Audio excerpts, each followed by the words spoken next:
Something like this. Hit it.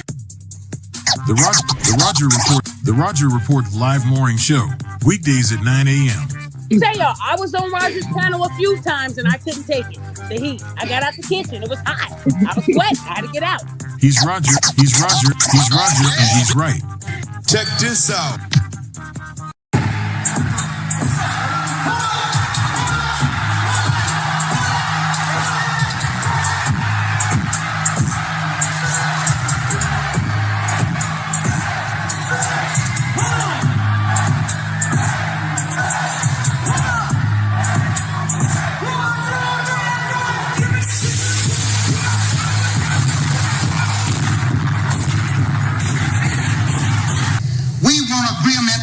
We can live or die. You choose. I have spoken to you a lot of times in hatred and anger, and you have not heard me. Well, you had better hear me today. If you won't listen to me when I make an appeal for the Negroes because you have no concern for the Negroes, listen to me when I make an appeal for America. You claim you love America. Well, we love America. But you are driving us back and you are making a Samson out of us, and we are going to pull down the pillar. And then you think we have no right to ask for something? Is it too much to ask you to grant us human dignity? Should we be put down and shot to death for this request? If so, you can aim your guns. What the hell do you think we care about dying if you're going to deny us the right to live? Good morning, folks, and welcome to another edition of the Roger Report Live, the best show on social media.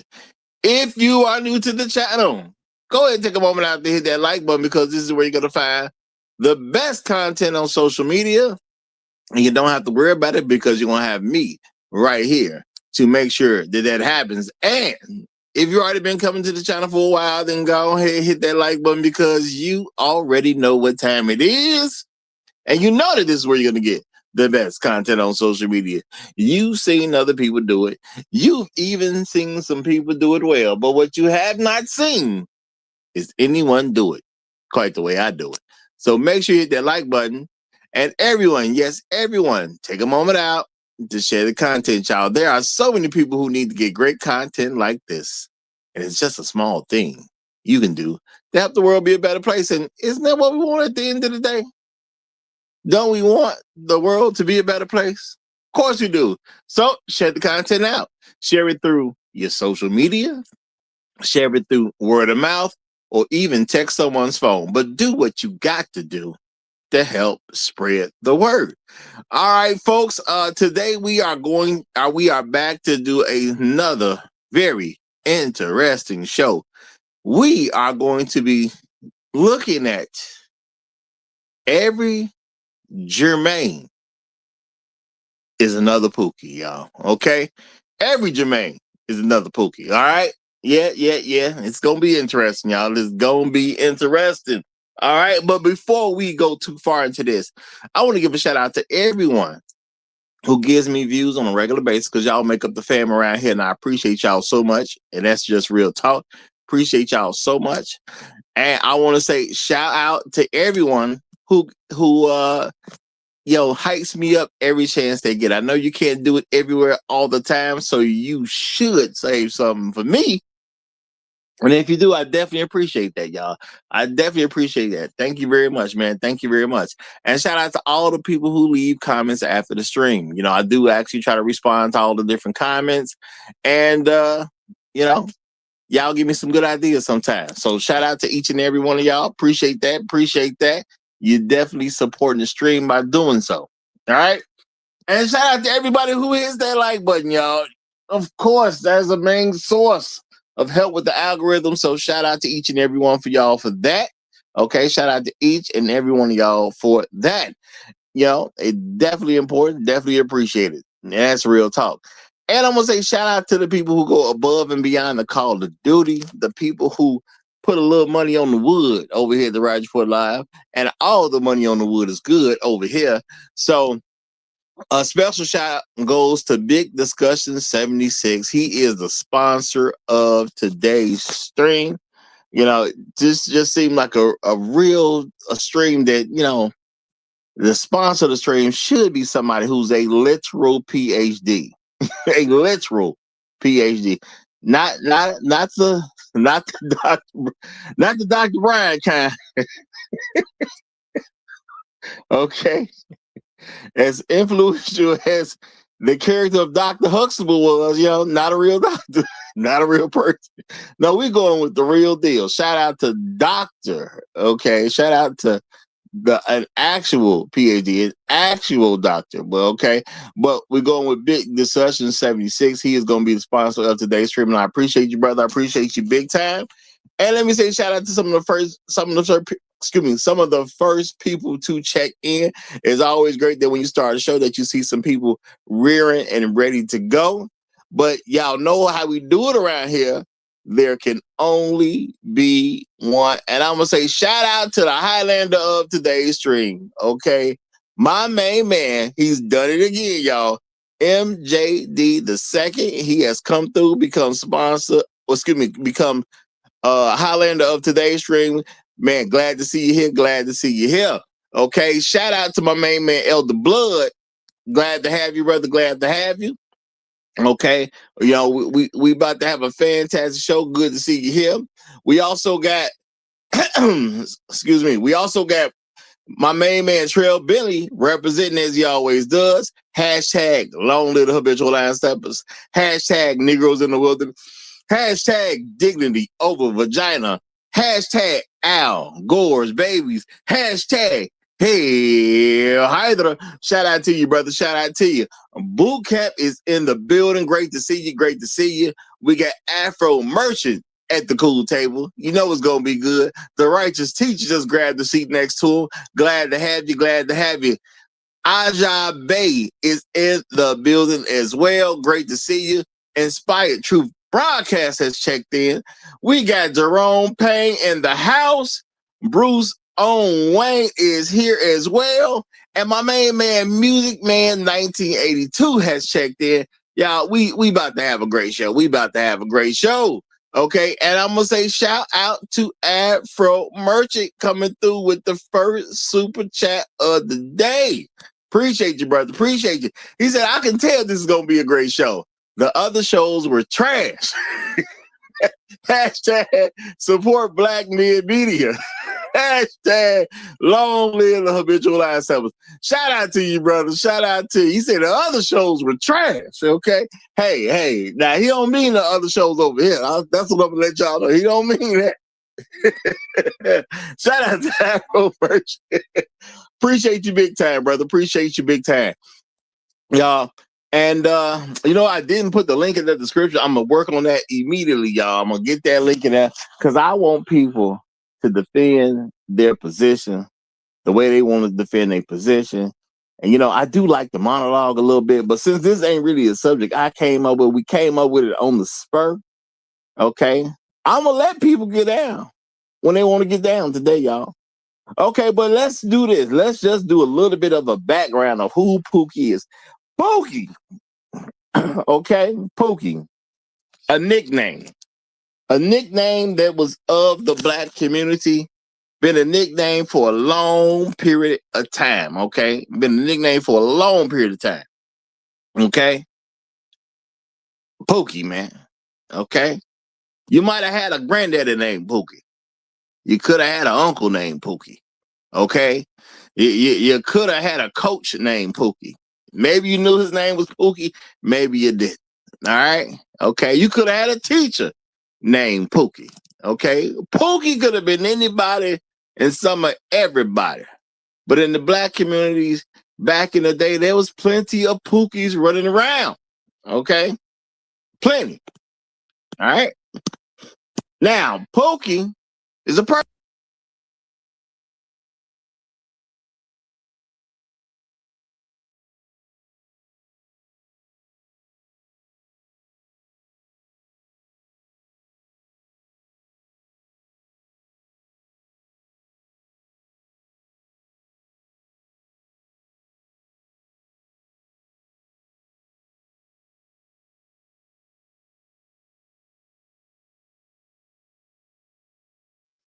All right, sorry, y'all. I got knocked off. I don't know what happened, but I got knocked off. But as I was saying, Pookie got a background. Okay. Pookie was a nickname back in the day that was going around in the black community. Pookie could have been some of anybody. Pookie was some of everybody. Pookie, a nickname. You know, you would just hear a family calling some kid Pookie. Okay. Usually it was a dude. I will say that. I don't remember female Pookies. I will say that. I don't remember any. Maybe some female was called Pookie. I don't remember. But Pookie could have been your granddad. Pookie could have been your uncle. Pookie might have been your coach, but you may not have known that he was Pookie because you wasn't his peer. So you called him Coach whatever. Coach Brown, for example. But Coach Brown might have been Pookie to somebody. You just don't know. Your teacher could have been Pookie to somebody, okay? You just didn't know it, all right? You may go to the bank. The bank president could have been Pookie. You may not have known it, but his family knew him as Pookie, okay? So Pookie, at one point, was any particular person, all right? Any particular person. Anybody could have been named Pookie, all right? So we're going to be real about that. Now, a movie came out. It got kind of big in the black community, okay? Kind of a big deal, okay? Kind of a big deal, all right? That movie was New Jack City, okay? Great, fantastic movie that you should check out. A lot of good lessons in New Jack City, and that's real talk, okay? And New Jack City was one of those kind of a, I'm going to say for the black communities, something kind of like a phenomenon to a certain degree. It got in there to the point that it's almost like if you ain't seen New Jack City, you ain't even black if you ain't seen New Jack City. It turned into something kind of like that, where every black person you would expect to talk to, if it comes up, they have seen New Jack City. You had an expectation that if you're talking to a black person, okay, that they have seen New Jack City. You didn't think anybody didn't see New Jack City. That's just what kind of movie it was. And New Jack City had a character in there, and I'm going to say it was played extremely well by a comedian that I'm going to say most people know and love, okay? Chris Rock, y'all. Chris Rock. Ain't it fitting that his last name is Rock? Ain't that... It's almost fitting that his last name is Rock. I think it's kind of fitting that his last name is Rock because he made Pookie a big deal. Okay? Now, Chris Rock played Pookie. Now, once Chris Rock played Pookie, I'm going to tell you what, man. I ain't see no new kids picking up that nickname. I ain't saying it didn't happen. But Lord knows I don't remember. Okay? Now, it was people named Pookie that was still out there. They were still named Pookie. But were there any new kids getting the nickname of Pookie? No, see, because that when you got a nickname like Pookie, that was something your family was doing. Okay? That was something your family was doing. So once New Jack City took off the way it did, and I'm not saying New Jack City said anything to anybody. No one who was involved in New Jack City kind of made an announcement that I'm aware of. It's just that after New Jack City, people stopped nicknaming people Pookie. Okay? So Pookie been kind of clearing up over time. It was a natural thing. Okay? It just started clearing up over time. Because Chris Rock did such a fantastic job playing Pookie. I mean, what's to argue with? It's really what's to argue with. Okay? He did a fantastic job. But who was Pookie in New Jack City? Pookie was another brother who could have did a lot with his life. But Pookie didn't do a whole lot with his life. Pookie gave in, y'all. He gave into the pressures of the world. And eventually, Pookie started taking that stuff, man. Okay, Pookie he got on that horse, man. But see, in New Jack City, they buy a pound and break it down. Cocaine wasn't enough, man. Cocaine wasn't enough. No. These wasn't like typical white folks. They got the pound to break it down. Okay, they got on the stove. They worked it. They whipped it. They produced that product. And people was getting high all over the place, man. All over the place. And as the movie showed, it was so good. The police was after them, but they could kind of niche out their own little spot. Okay. And they found a way to bring the customers to them. They didn't even go looking for customers no more. They set it up where the customers were just coming to them. But Pookie was a customer. Now, Pookie did somewhat okay. You know, he was out there. He was addicted, man. He was addicted. But Pookie found a way. He found some strength to clean himself up a little bit. Okay? He cleaned himself up a little bit. But Pookie overestimated himself. Pookie volunteered, y'all.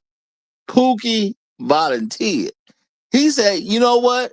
These guys done helped me mess up my life. Okay? They helped me mess up my life. And other people can go down just as bad as I went down. I want to help take them down. So y'all know what Pookie started doing? Pookie messed around and got a job with the cops. He wouldn't start working for the police. You talking about a 180.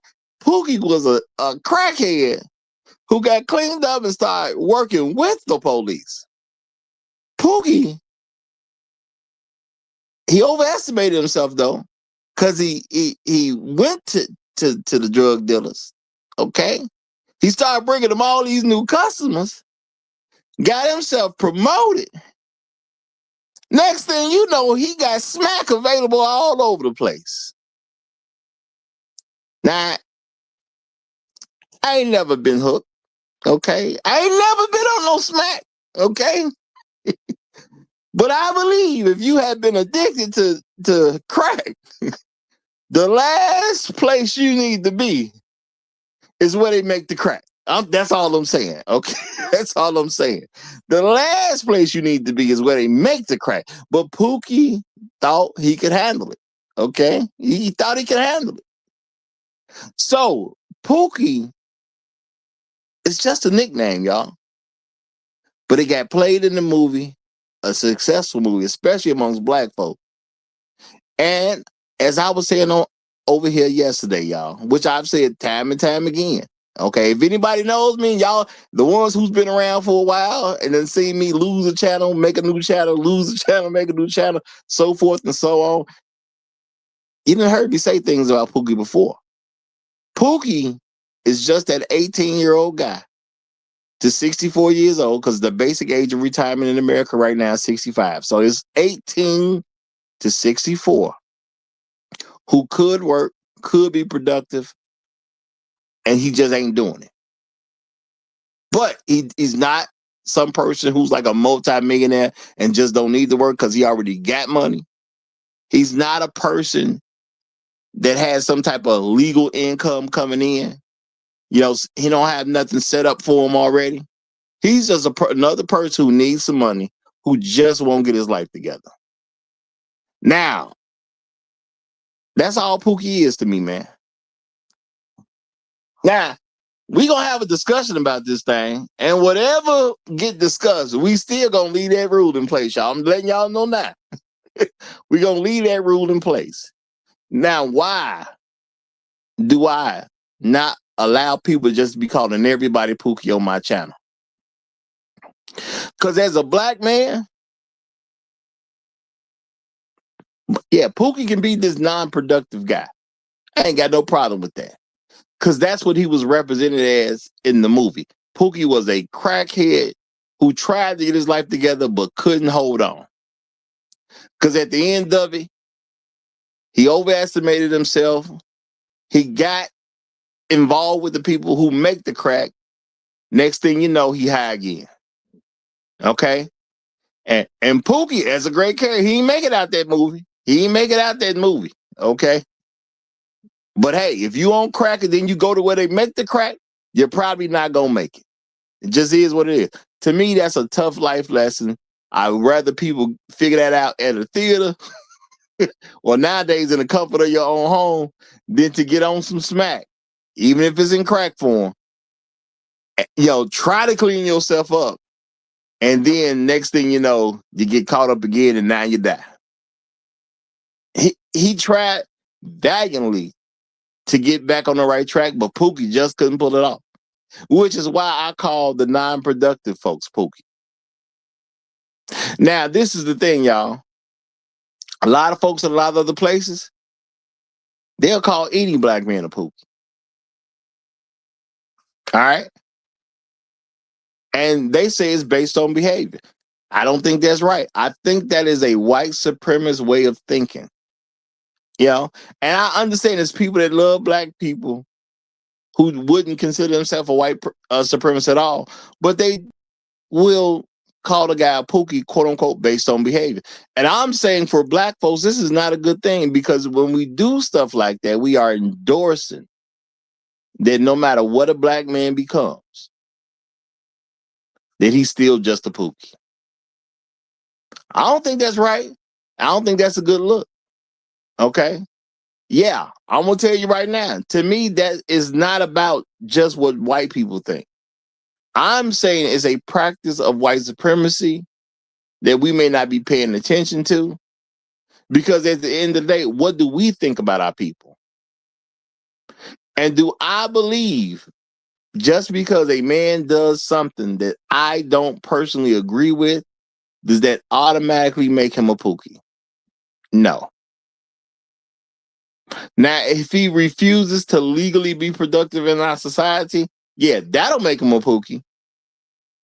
So yeah, if you deal drugs, yeah, you're a Pookie. Because you don't make money legally in our society. Now, I'm going to say straight up, drugs shouldn't even be illegal in the first place. But because you can't just sell drugs legally, unfortunately, you left to a Pookie status. And I know it's wrong, because it's drugs that white folks sell, and it's slightly different form, and they do it legally.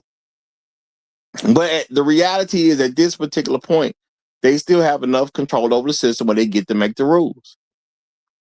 I'm not saying the rules are even right, but they do make the rules, and the rules do exist. And a lot of black men who call themselves trying to get on the right foot in life, they did a lot of stuff to get into the drug game simply to make money, to provide for their families. And they did it so well, they started changing up rules to hurt black men. Let's just keep that real. They changed up rules to hurt black men. Well, see, you can go sell some drugs, but see, when black men start selling drugs and then start buying cars, nice cars, that was one thing. Okay. Yes, there are cops that didn't appreciate some drug dealer stunting on him in some nice car. And a lot of that back in the day was a lot of Cadillacs. A lot of brothers was stunting with some Cadillacs. Let's keep that real. Now I'm pretty sure that annoyed some cops who was making some money, but not making money like the drug dealer was making money. So yeah, I'm sure they got annoyed. But see, they put a rule in place. They said, okay, this is what we gonna do. This is what we gonna do. You want to get out there and sell some drugs? Cool. Well, we gonna make it an issue for you to buy stuff. Why? Because black men start being really smart with drug money. Next thing you know, they buying houses, they buying buildings, and they buying businesses. Yep. And I'm gonna tell you right there, y'all, my perspective of what I've learned about history, that's where being a black drug dealer became a problem. See, the drugs were supposed to go in there and destroy the community. As long as it was doing that, cool. They ain't really tripping about it destroying the black community. Okay. And that was the white folks' position. As long as they destroying the black community, let it ride. But when some brothers start buying something beyond a nice car, you start buying homes, a home for yourself, then you start buying property for yourself, and I'm talking about property so you can rent out to others. See, that was a step too far right there. Buying you a house, that's a little too much, but they could possibly let that ride a little bit because it's just for you and yours. But no, you start buying real estate to make money with, so you can rent to people. No. See, that's legally coming up now. You start buying businesses so you can make some legal money. Y'all, some people, let's keep it real. Some of the guys were so cold, they get into that drug game. They get a few businesses off the ground and they quote unquote wash that money clean. Next thing you know, they ain't even selling drugs no more. Remember, there was cops out there pulling people over, that they knew was in the game, but they couldn't bust that guy that was in the game because that guy would have something. And he'd be like, man, I don't know what you're talking about. Look, man, we know you control this area over here. Now, this guy then somehow got a McDonald's or something, for example. And you trying to press him about drugs. Bro, I don't know what you're talking about, man. I'm slinging Big Macs. That's what I'm slinging. I'm slinging Big Macs. Okay? Some guy, for instance, you talking all this stuff about me having some money. Where all this money come from? You got a lot of ones, okay? Man, I got a laundromat. Heck, I got 4 of them. They got to wash that money clean. Okay? See, the black men got too good at the same game white people got good at. Okay? See, white people was making the rules and changing the rules so they could always stay ahead of the black men. But the black man was getting too good at the rules. And they was taking drug money, washing it clean, and they was straight. Now, I ain't saying no death or destruction came with this stuff. We talking about why things got the way it got. Okay? This is about why things got the way it got. All right? So some Pookies, the way I use Pookie on this channel, some Pookies were created. Because some people got a little fed up and some people gave up. Because the system was out to get the black men. It still is. They just do it in different ways now. Now, shout out to Kunguru. He say, Roger, ain't illegal substances the way? Oh, Lord have mercy. He said, ain't illegal substances the way the Kennedys and the Bushes got that come up? Hey. Hey.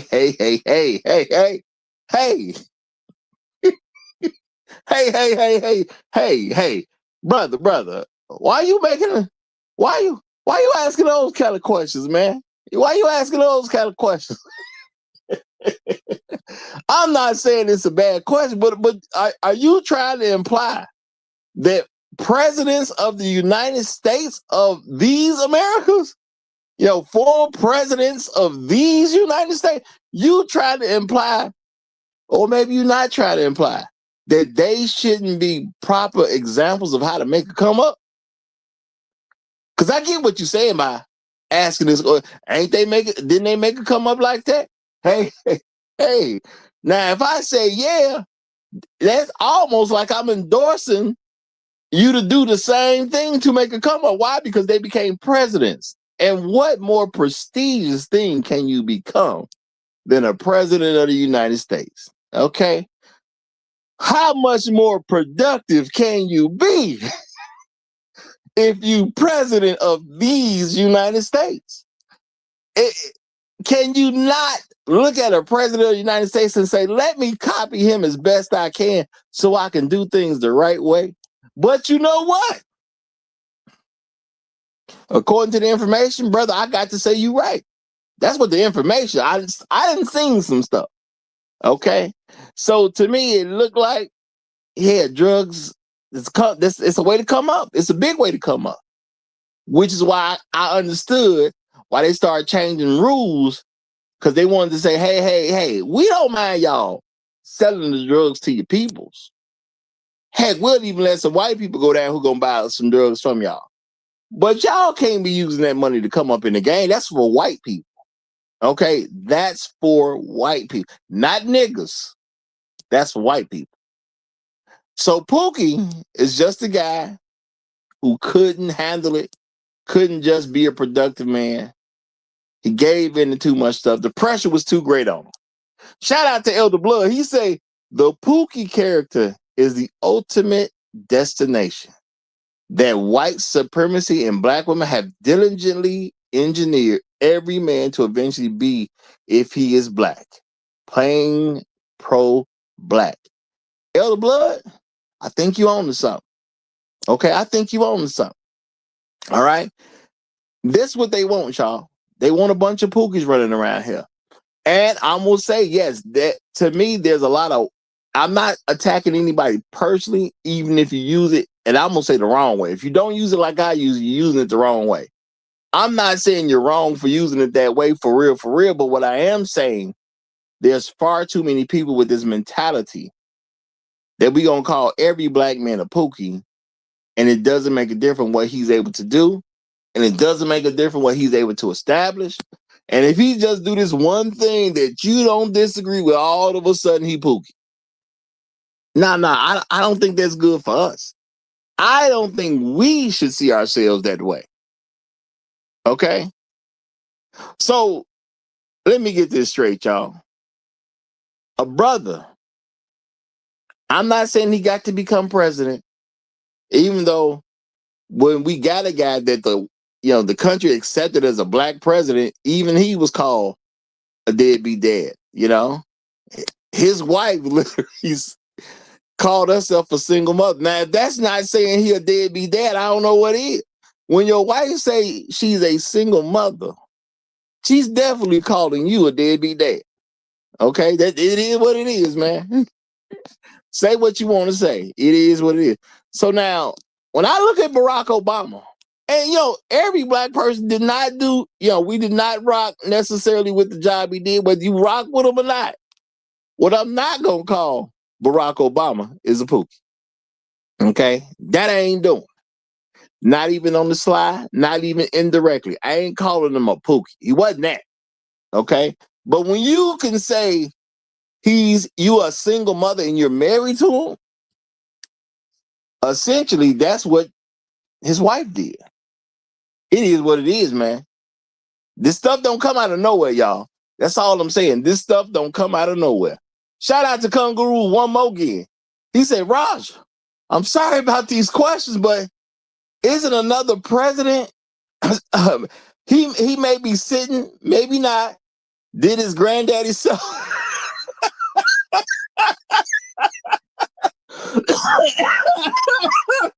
He said, did his granddaddy? And I think he meant to say, sell hookahs.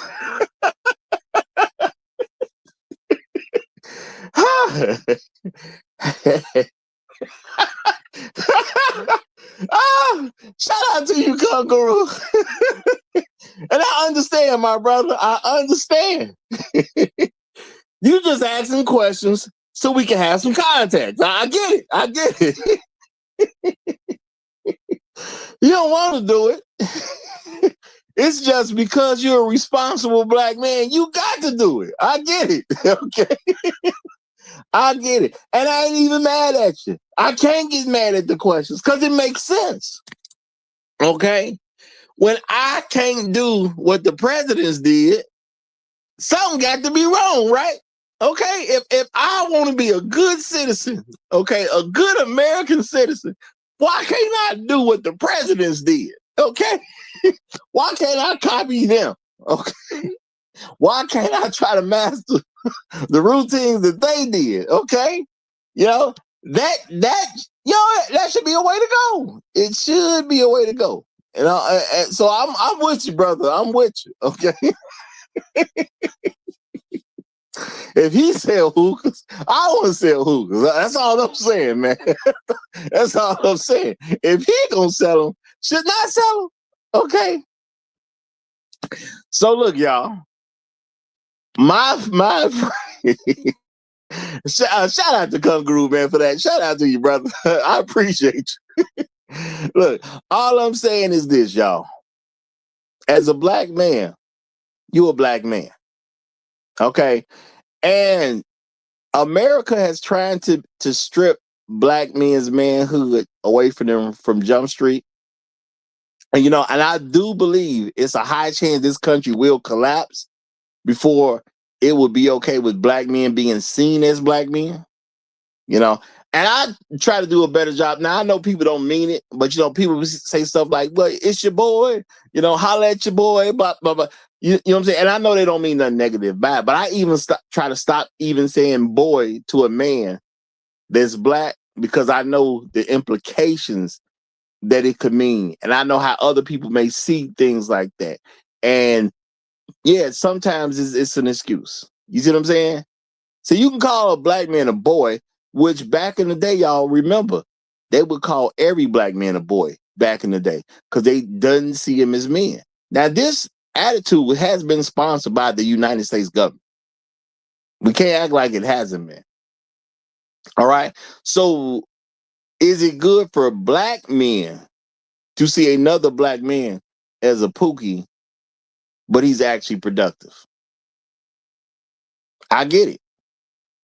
Some people gonna want to call him Pookie because they do something he don't agree with. Or a woman's gonna do it. Now, truth be told, she just doing it because he a nigga to her.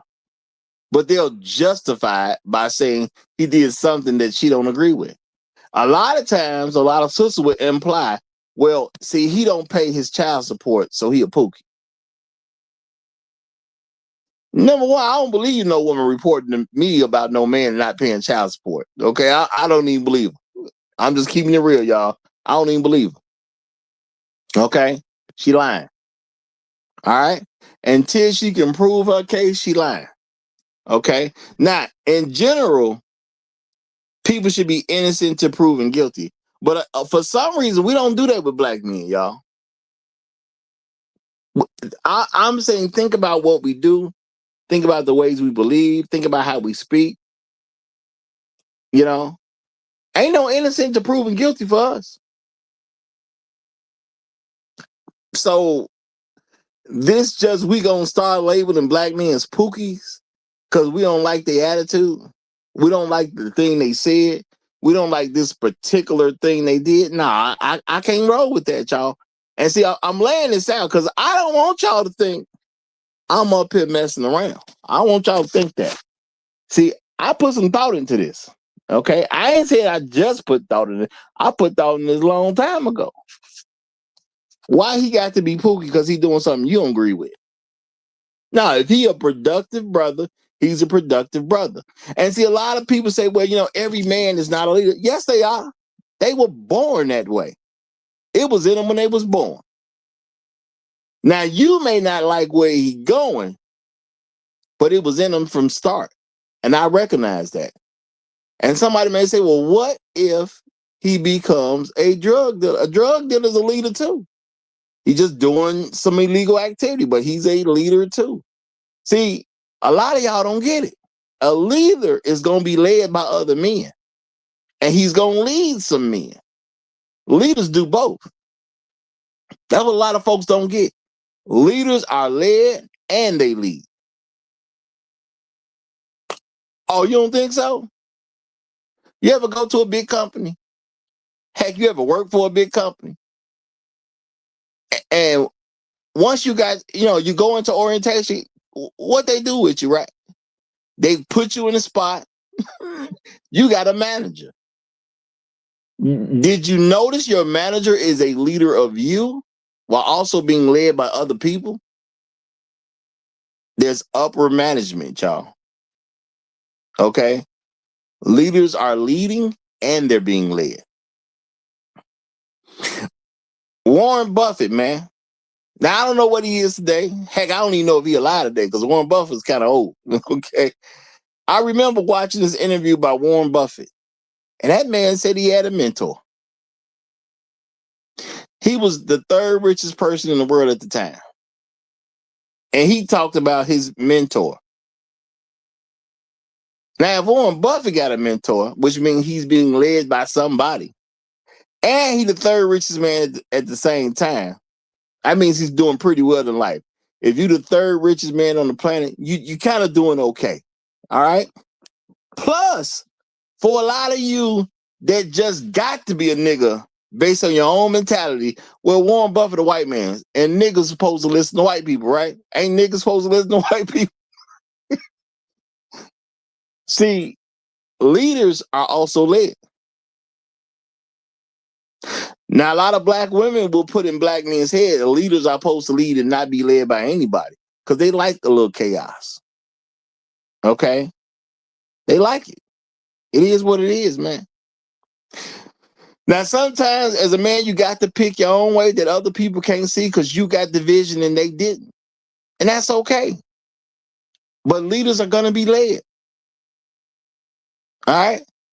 And a lot of folks, we take this leader thing and we try to do it and shape it in a way that's going to please black women. So we really being led by women at the end of the day. Now, a lot of black men can't even conceptualize being a leader without serving a woman. I mean, it is what it is. That's why I've said time and time again, y'all, there's plenty of women-led men out here.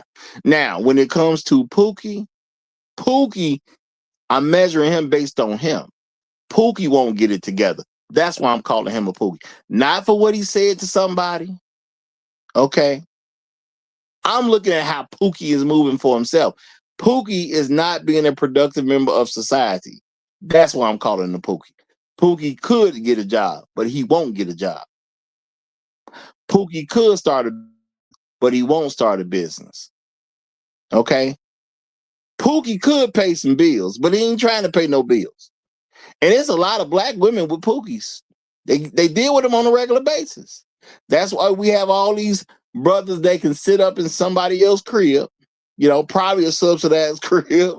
But even if it's not a subsidized crib, maybe the woman has a job and she's paying for the whole thing. And what he do? He uses her place to chill. He plays his video games. Okay. Sometimes they're referred to as Madden Kings. Okay, all that type of stuff. He eats her food. Even eats her kids' foods. He got all the snack packs. All the juicy juice. Your son coming there talking about, Mama, can I have some grape juice? And she like, it's some in the fridge. And he like, no, it ain't. No, I just bought some juice yesterday. Ain't no juice in the fridge, Mom. I swear. Why? Because when Pookie chilling, Pookie gotta have something to drink too. And you know what? Pookie gotta watch out for his health. So therefore, instead of all the pop, all these carbonated drinks, sometimes Pookie gotta have some juice. But I guess if you sitting there playing Madden all day, you might go through a whole thing of juice, okay? Whatever size you get, okay? Pookie gotta eat too. Pookie gotta wash it down, okay? And sometimes Pookie is trying to be a leader in health. So you might have bought all that Pepsi, but for a day, at least a day. Quills, I ain't gonna drink up all the Pepsis. No. I need some juice. Where that grape juice at? Shout out to Elder Blood. He say they claim they want black men to be leaders, but prevent or destroy all black men's leadership, agency, training, mentorship, and placement from the time they are born. This is a very real thing. And Elder Blood, guess what? And they calling every black man a Pookie anyway. Because they don't want you to even have the idea. They don't even want you to conceptualize a black man being a leader.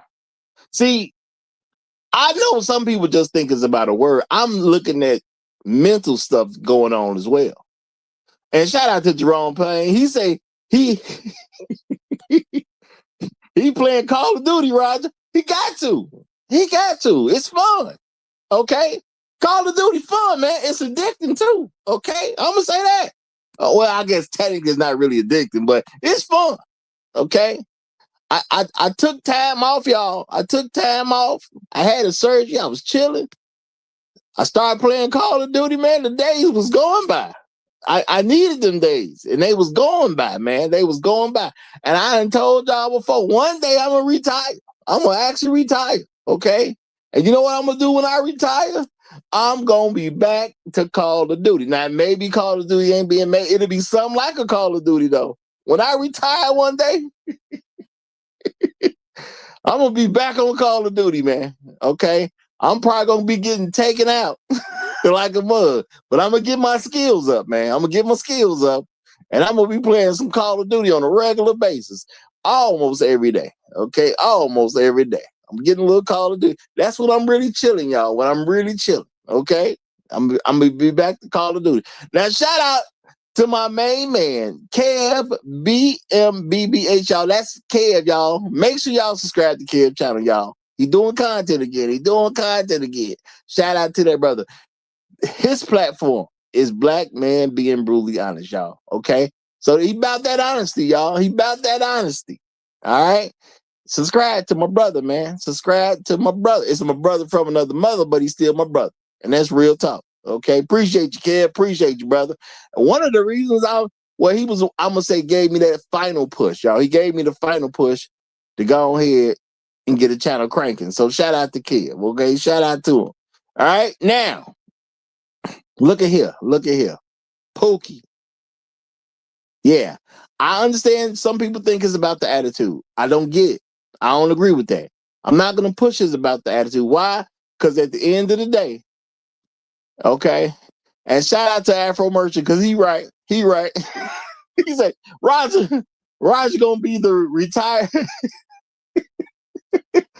Roger going to be retired before GTA 6. Wait, hey, you know what? I'm gonna take that. I thought he said something else, but I'm gonna take that. I hope I am before GTA says. I hope I ain't got to worry about none of this. Okay, but that's what the goal is. That's what it's always gonna be the goal. Okay, but you know, one day I'm gonna really kind of lay it down and not really be doing stuff. I'm gonna be somewhat chilling. Okay, I'll probably do the Roger Report line till I die. Okay, or very close till I die. So I ain't gonna even count it. You know what I'm saying? But you know. I'm gonna be doing something. I know that. I'm gonna have my brain active, y'all. I'm gonna have an active brain, that's for sure. But my thing is, as an active brain person, I see how folks is calling folks Pookie, and I see what it's turning into. I've been seeing it for a while. And that's why I've been having this thing about the term Pookie for a while. I can't accept it that you just calling some black man a Pookie.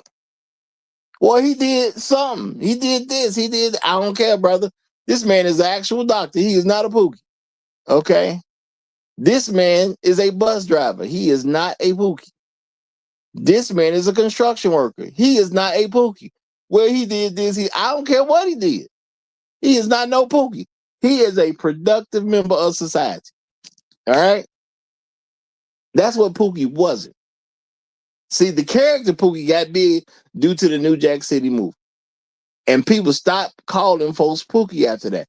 Now, I'm not saying the people who already had the nickname Pookie stopped being called, but it wasn't no new kids being called Pookie after this movie. Okay?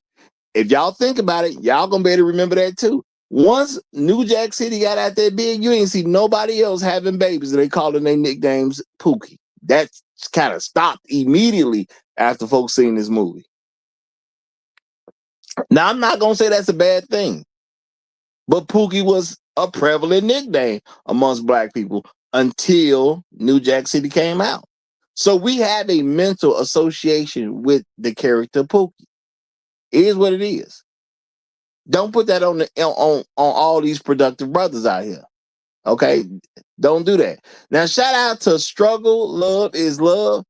He say a show on Chud would be a huge draw on the algorithm. Okay. All right. A show on Chud. I believe I know who Chud is, y'all. I believe I know who Chud is. Okay, I think that's that white guy who done got himself in trouble. You know, I seen a couple things the other day. I don't really kind of know him, but you know, I seen something the other day, so I believe I know who Chud is, and he done got himself in some trouble. Okay, out there antagonizing black folks, and obviously something happened to the man. So you know, we'll see what. So I'll look into it, brother. I will look into it. I'll look into it. Okay, appreciate you. All right, now we got a guest coming up, so I'm gonna go ahead and give him the mic. We got Creator in the building.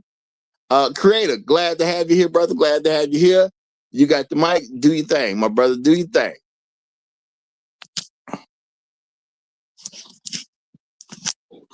Okay.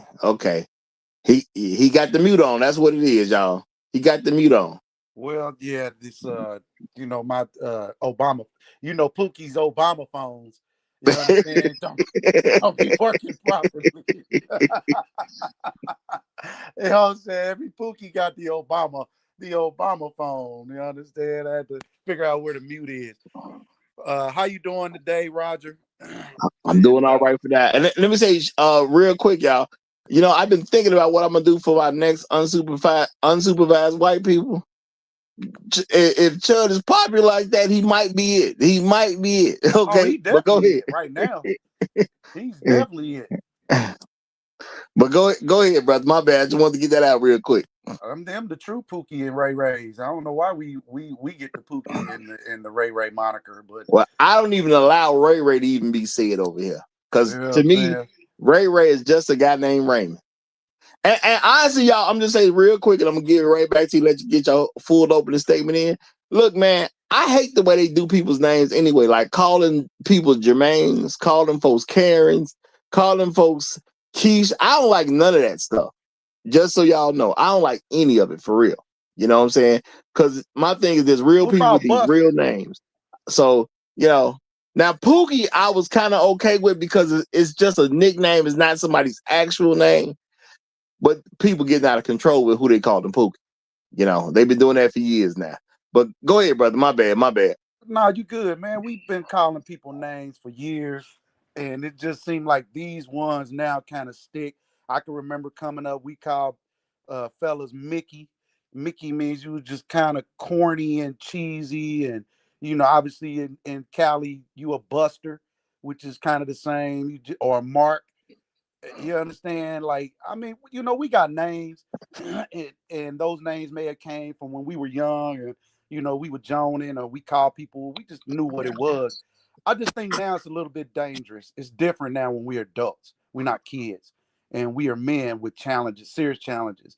And you know, we put out a lot of game, free information, free knowledge, free education, free learning in this space. For years. And so, you know, it's a little challenging to, you know, fight narratives, if you will, while the popular media encourages these narratives. And I can remember I never really heard the Pookie, the Ray thing until the Kevin Samuels guy came out. And when that guy came out and he, you know, made it, I guess his brand was to make an effort on polishing young men or polishing men that, you know, may have been through some things or may have been what we would consider kind of Mickey or just unaware, right? Just in a system where they didn't wear, hey, I love my woman. Everything is about the woman this, woman that. And that was the you know, where a lot of men were coming from. We was coming from the Huxtable days, where you take care of your family no matter what. You stick by your woman, you know, no matter what. We came from the R&B days where you say, baby, please, baby, please, baby. You know, we came from those days. So believe it or not, a lot of those people those actors, right, that were singing those songs, you know, wasn't living that same life. And we didn't find that out until, you know, 30, 40, 50, 60 years later that James Brown was hell and the Temptations was, you know, hell. And a lot of these, you know, people that we grew up looking at weren't stellar individuals, if you would, not just behavioral, but even finance wise, right? We looked at these people as super people, and then we discovered that not so much. So the Pookie moniker, or any moniker that's going to degrade us, yeah.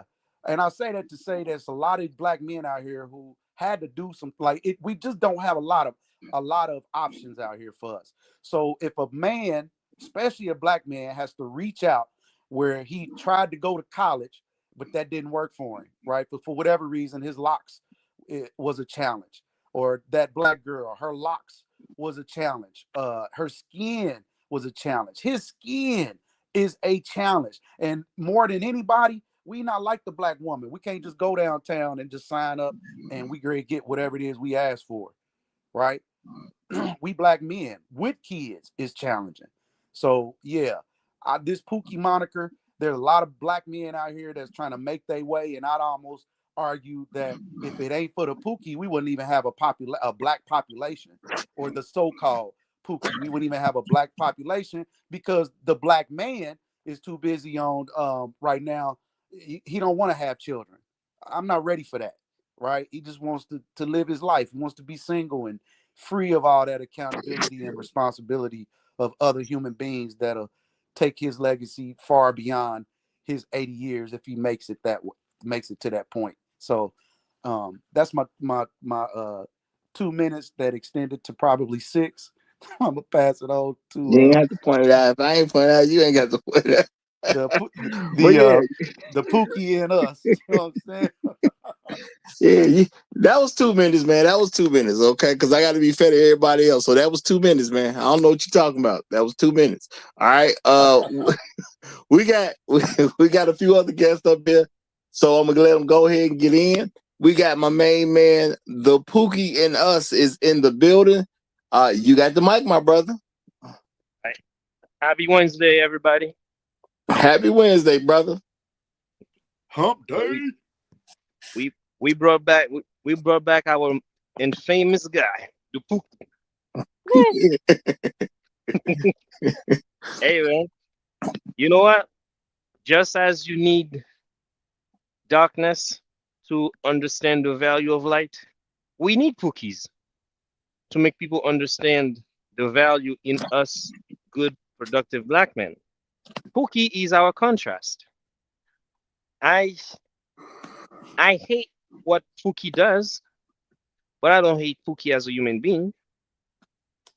I see the human value in Pookie, but I don't subscribe to their behaviors. Their behaviors can be self-destructive and harmful to themselves and each other and other people, you know?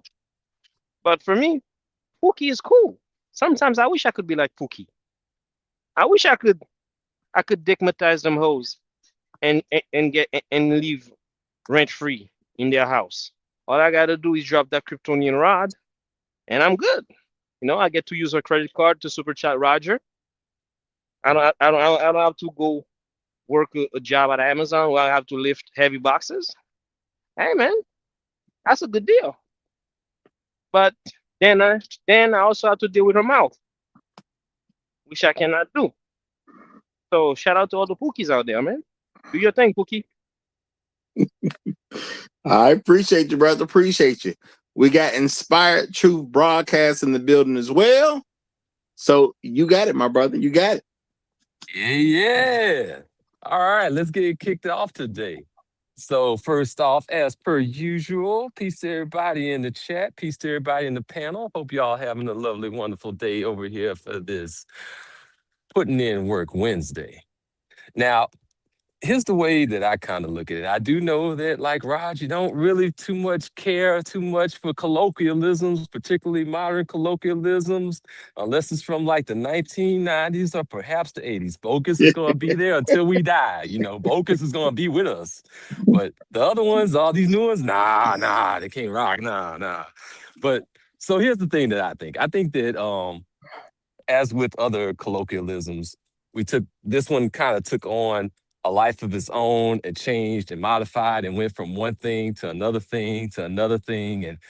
But one thing that I will say that did remain consistent, and one reason why I think that this should stay and this should rock is because no pun intended to the rock, by the way. But the reason why this one should stay is because whether you're looking at the movie or whether you're looking at the modern colloquialism of Pookie, nobody loves Pookie. Pookie is unloved. Pookie has always been unloved. Like even back in the movie, he was basically used by everybody. He was used to be a CI, to be a confidential informant. He was used as a source of revenue. He was used for all of these different things. Everybody used Pookie, but nobody really loves Pookie. So yeah, I think this should rock. I think we should keep that term, even though the new one now, because I got kind of let you in on this, Raj. Like the new one is now Brokey. We're replacing Pookie with Brokey now. So that's what it is now. You know, if you want to update your files, that's the one to use. But but that's kind of what it is. I'll go ahead and land there. Well, I'm gonna say this since you brought that up. Now I'm not gonna say Pookie is Brokey. Brokey is what women say, and a lot of women-led men repeat. When language change, what I've noticed is women will start using language a different way, and then men start following suit. So I ain't gonna be no Brokey. No, at the end, the bigger picture is whack-a-mole. It's always gonna be something. So back in the day, just a couple of years ago, the internet, this black sphere that we had was bubbling. What was that they were saying? Golly, it just escaped me just that quick. Oh my goodness. I'll come back to it. My bad. I'm gonna say this, man. I was looking at some other stuff, and it was some biblical stuff.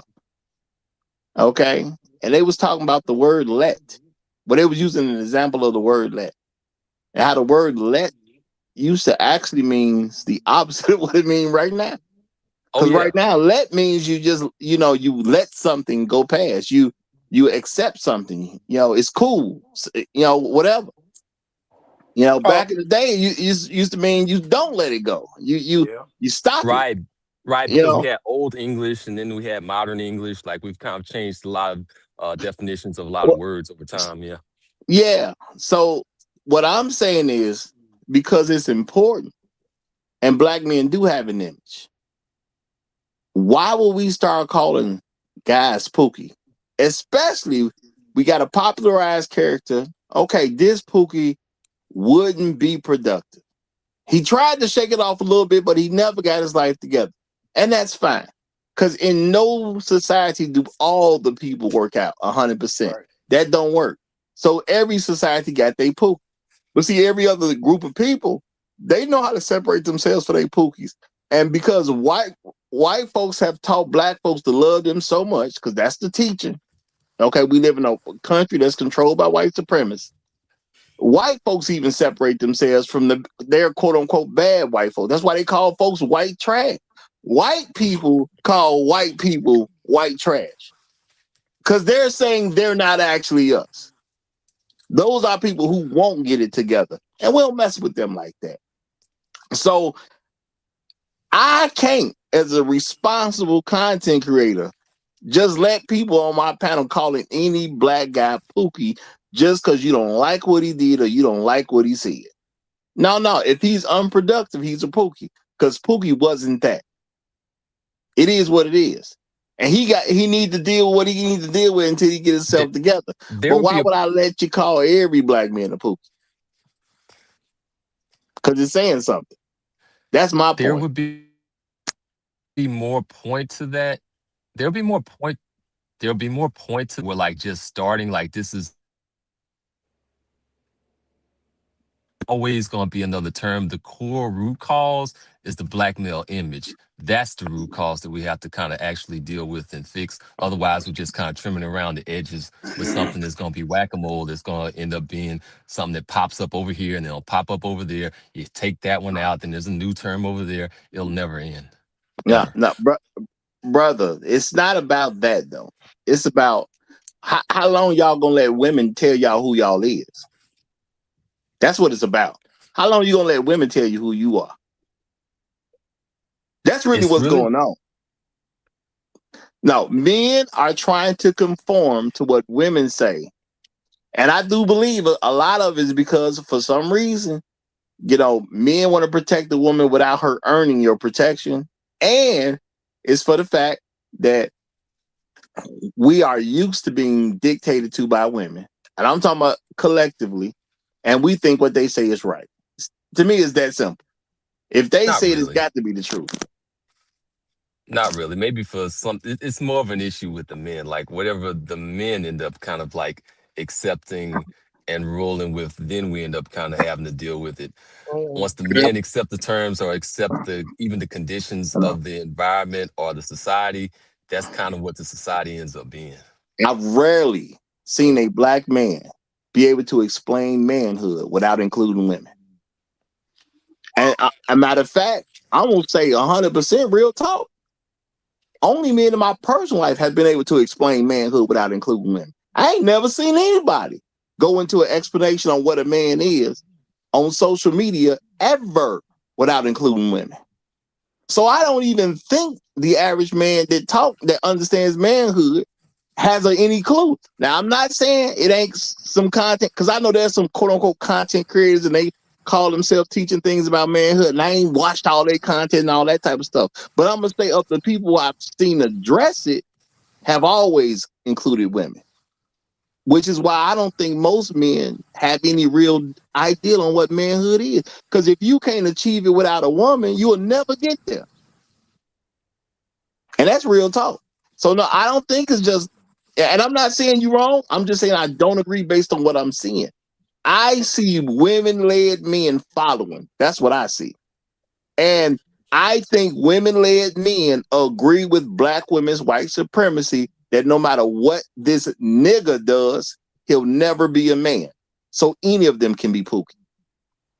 Have we done a survey? Like, is it like 60% of men, 80% of men, 90% of men? Like, how many men are we talking about? Like, is this been like a stratified research study, or are we talking about like just kind of like, hey, let me see what this guy around the corner says? Have you seen black men be accepted as men in our society?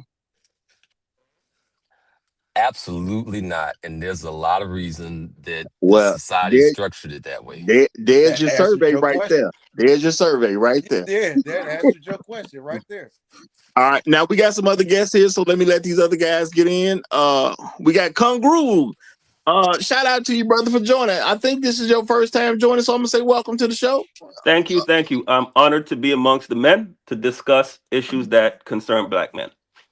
Am I free to give my opening statement? Yes, sir. Yes, All right. sir. Now, as black men in this country, historically, there have always been ways and terms that have been come up with to use to diminish our importance and to cluster us with the lesser amongst us. And so we've got, terms that divestors use, like dusties, for example. And I think Pookie might be one of those terms. And I see a trend that amongst us black men, black creators as well, to where it's become a disparaging term to just mean black men. Now, one of the most disturbing ones that I've seen so far was Tia Mowry's new boyfriend. People referring to him as a Pookie because he's got his dreads, which is a natural way that black people wear their hair historically. He dresses in a way that black men of certain generations dress. But this is an educator, and this is a man that also has a nonprofit. Nothing about the way that this guy carries himself says Pookie, but the go-to conversation about him in a lot of the spaces that we frequent is to call this young man a Pookie. And I think that the term has jumped the shark, and I personally don't like the term or use it anymore, because I think that it's just a racist term just to mean black man, in my opinion. And it kills me when I see other black men use the term, or any terms rather, to just disparage another black man, especially one that seems to has worked hard to become what he is, an educator. He even worked his way up to dating a celebrity. Not this type of celebrity I would date personally, but hey, he made it that far. I think we should kind of abandon the term now, because I think that it's been infiltrated. I think that it's been co-opted and colonized like so many other terms that we use as black people, and that's where I'm gonna land my plane. Thanks for having me. I got to get back to work. Hopefully, I injected a little bit more into the discussion, you guys. No, I definitely can appreciate that, brother. And thanks for joining. Thanks for joining. And we'll see you the next time you decide to join. Then, if you got to get back to work, we understand. So Cool. you clearly not being a Pookie because you going back to work. So shout out to you, brother. Shout out to you. Okay, y'all, we got the one, the only, in real time. BGS has joined the stream. We done got something here to bring him back in, y'all. We done got something to bring him back in. So BGS, I'm gonna have you go right ahead, and we'll get Detective Sims right in after you. Go ahead, my brother. I was gonna say our disagree with Kanguru is because if you wear the uniform, then you're displaying who you want to represent. You know, if I walk around in with a badge in a blue uniform, I'm gonna be looked at as a security guard or a police officer. Okay. If I got a sleeve attached and stuff like that, I'm wearing a uniform. So the uniform denotes what what you want to represent to the world. So if you wear the Pookie's uniform, people gonna call you a Pookie. So if you come out in dreads and you dress like a Pookie, guess what people are gonna call? They're gonna call you a Pookie because that's what you're dressing like. Okay. So I don't care if you're educated or a billionaire. If I've seen billionaires walk out and dress like bums. Okay. So if you see the guy, you don't know who he is, and he walks out dressed like looking like a homeless person. Okay. Guess what's gonna happen? He looks like he's homeless because that's the uniform that you're wearing. We represent ourselves by the uniform, which is why I brought Kevin into this space, is because I got tired of guys, educated guys making lots of money, crying about their image and wearing a uniform. Change your uniform. I don't care who you date, okay? Rappers, okay, they have billions of dollars. Guess what? We call them thugs and pookies because they wear the uniform. They wear the uniform on purpose. And the thing is that we look at pookies, we look how these guys are, we look how they dress, we look at the way they go. Even our women are dressing like hoes, okay? That denotes where your society and where your culture is going. I'm getting tired of seeing this because when I was young in the '80s, you didn't see educators or people dressed like this. Okay, even just because you got dreads and stuff like that, or you got dreads, you got locks. Okay, I know a whole bunch of educators got locks. They don't look like him. Locks been around a long time. Okay, we used to call them French braids back when I was young. Okay, we didn't wear them like that. You come out dressed that way, looking that way with an urban look and stuff like that, they're gonna call you a Pookie. And Pookie is taking over. Why? Because most of your women are lower class, and that's what the women prefer. 80% of your women are lower class, and a lot of guys want pussy, so they put on the uniform to look like that to attract those kind of women. So the thing is, this is where your culture's going. And you're following your woman down into descent. I was talking to Dr. T about this crap. Okay, you let these women dress. The women are dressed like hoes. They're out there in booty shorts. They're out there in the tight stuff. They look like freaking hookers in their heels. Okay, and the thing is, we're not saying anything because that's just what women do. Bullshit. Where you pulling your whole society. You got freaking a chick running for president, Kamala Harris, with a goddamn Megan Thee Stallion up on stage, representing you, pulling this whole culture up into the elite class. And now you got Klay Thompson getting dragged because he don't want to fucking marry her. Of course, they're two different classes of people. And people say that he dropped the ball. He should have married. No, hell no, he should have married her. They're not even they didn't come from the same universe. In fact, I showed that on my video. Okay, I showed the difference between Klay Thompson's family when he was young and hers. Okay, she comes from a matriarchy. Because you see her picture as a baby, she got her mom, her auntie, and her grandma. Okay, in the picture, okay? No daddy in sight. Okay, and regardless of where we call his mother, his mother's white. Okay, but thing is, you see Clay Thompson, you see him and his brother, his mother and father, which is your all American family.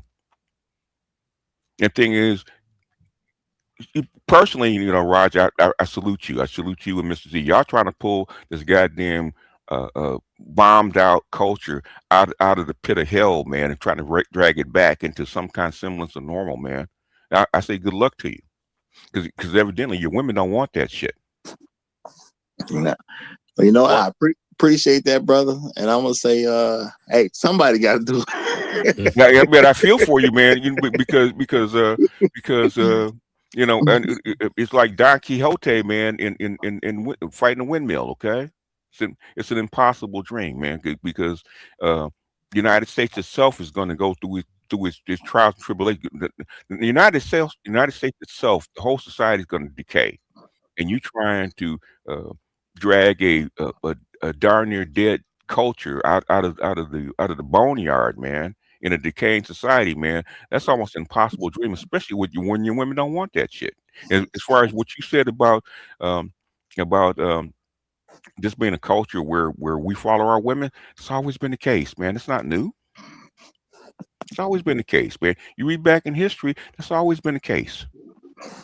I mean, I ain't gonna argue that. I just want brothers to start realizing it, so maybe they'll make a different choice. The thing is, how do you turn off a Winter Soldier chip?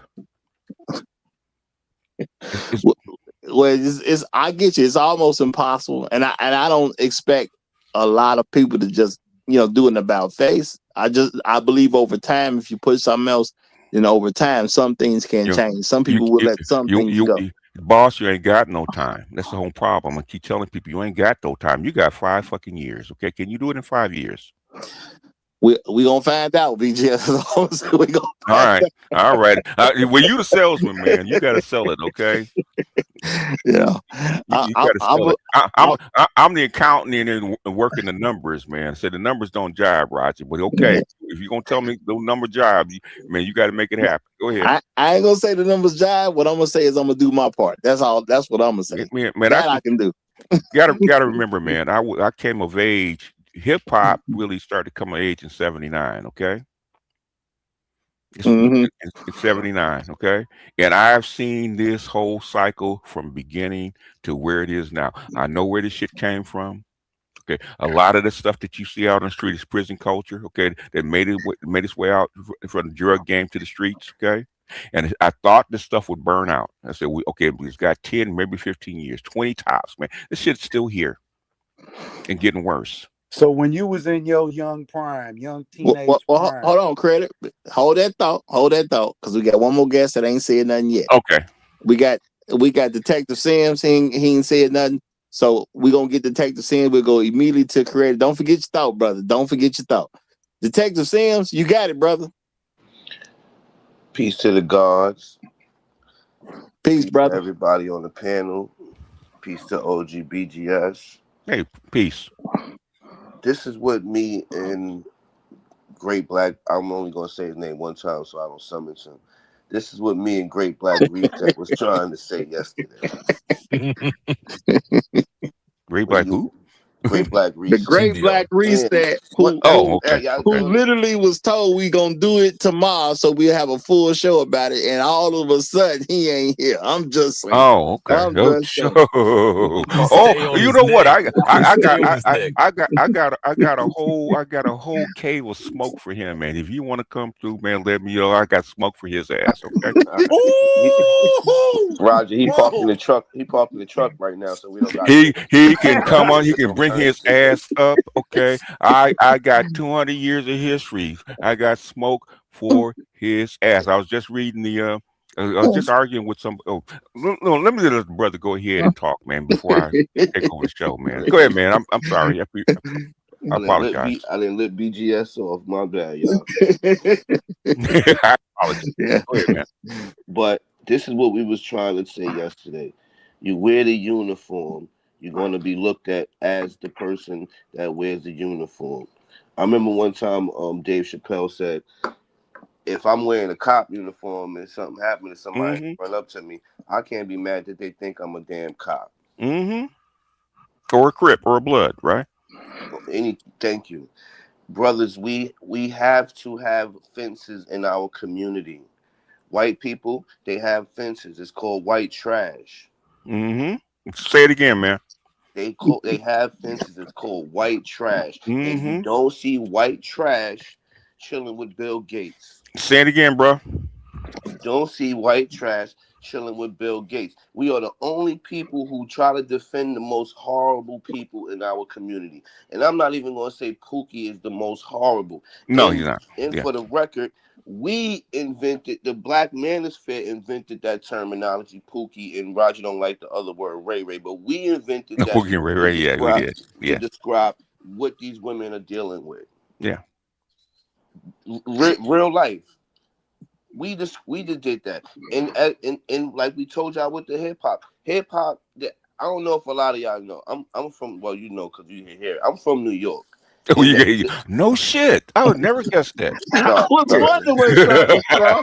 I was wondering. Okay, I thought you was from like Texas or something. Yeah, it all makes sense now. It all makes sense. And the little, and I was explaining it to my little man yesterday after the Knicks game. We put him on this hip hop, and he's like, "Oh, this is hip hop," and I'm like, "Nah, bro, that's rap." People, the literal acronym for hip hop is Higher Infinite Power Healing Our People. We gotta have fences. All of that stuff that's rap. KRS-One is hip hop. Well, hip hop got corrupted, man. It got corrupted. So and we letting everything else get corrupted because we don't want to. We too soft to say that's not it. That's it. That's not it. That's it. Them brothers, Roger, from the show yesterday, those was goddamn Pookies. Because black men don't operate like that. Black men don't even wear their goddamn hair like that. You see Tia Son Johnson's dreads, and you see that nigga dreads on that damn picture you had yesterday? Yeah. It's Pookie and Doctor. It's Doctor, it is. Thank you. Thank you, Shucks. Thank you. We can't be leaders of the community if we not willing to say that nigga ain't shit and this nigga is the shit. Well, see, I think that's where y'all got it wrong. Because I don't have no problem discarding people. Honestly, no. You had big issues when I called him Pookie. Okay, the thing is, you can't. How come you can't discard Pookie? No, the thing is, I said that no one should just be assumed a Pookie. That's what I said. Unless we know, we shouldn't just assume a Pookie. And a Pookie should be left to just an unproductive man. At the end of the day, I see everybody being called Pookie. I seen doctors called Pookie. At the end of where does Pookie stop? There is no limit. If we have where there is no limit, why was the doctor called Pookie? Who called him Pookie? The doctor. Who called the doctor Pookie? A goddamn female. Why did they call him Pookie? There was they didn't like what he was doing, and that's the thing. Oh, okay. When you don't like what a person is doing, and anybody can be the Pookie, all of us Pookie. So my thing is there has to be a separation for it to make sense, and that's what y'all wasn't getting because I hadn't explained it. But that's the whole thing. There has to be a separation because if there's no separation, we all Pookie. Well, that's why now you have white Pookie. Basically, this is what Clark was trying to tell you back in the 60s, okay, about the tangle pathology. It's going to move. It's going to work its way up into the middle and upper classes, which it has. Now you got Pookies in Africa. Because you said it. Y'all said it's 80% of the women, right? Are regular. All right. So now 80%, 80, that's a heavy number.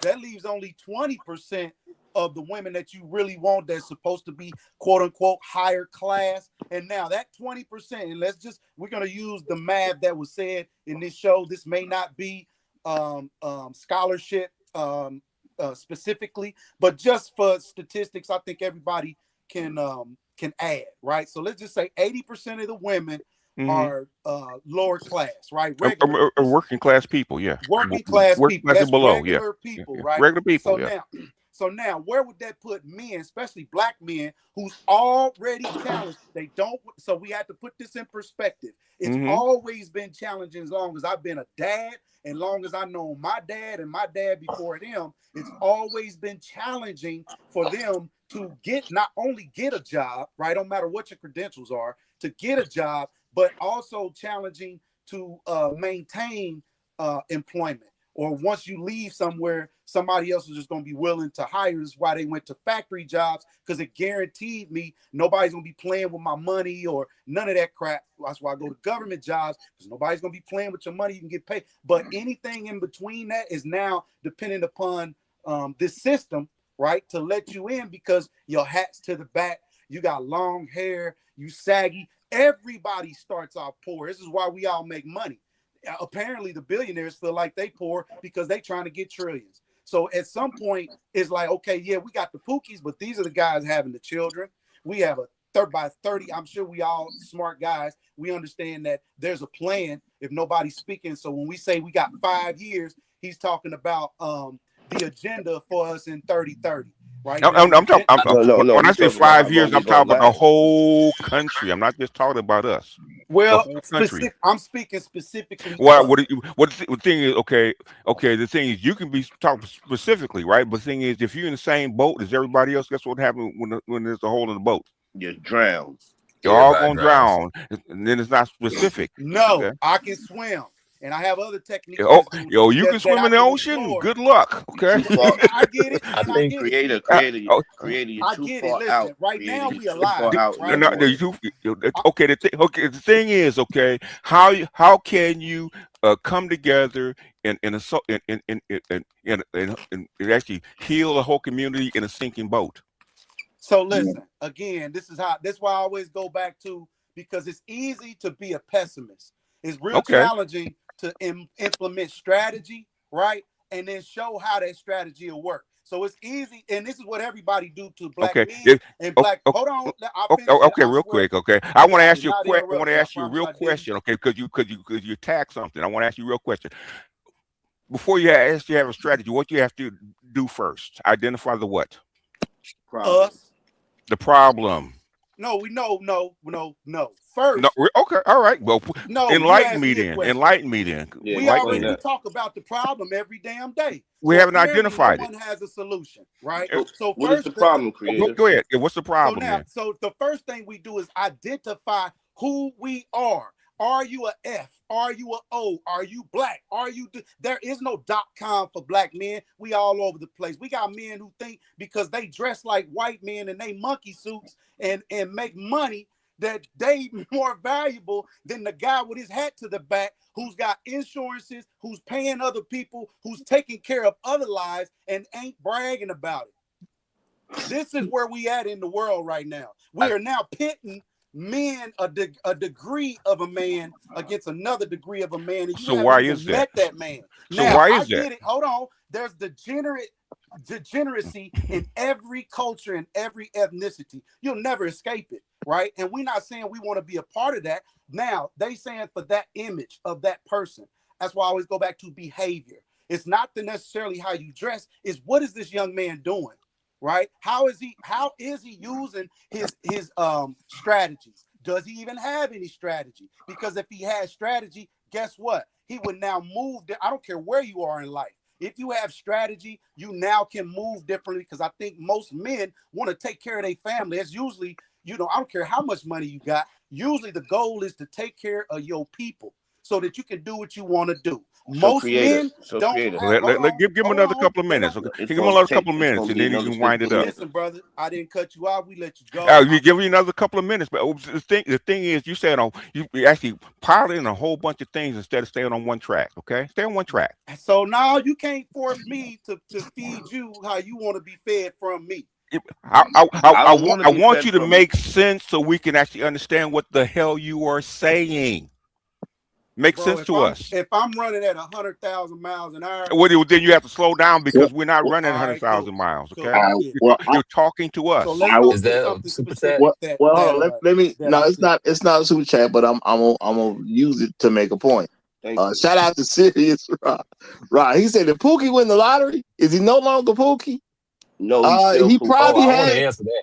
He probably has two. No, he's Okay. still Yeah. Pookie. I'm gonna say he has about 2 to 3 years of not being Pookie. Because if you win the lottery, Yeah. if it's big enough, technically you don't need to work.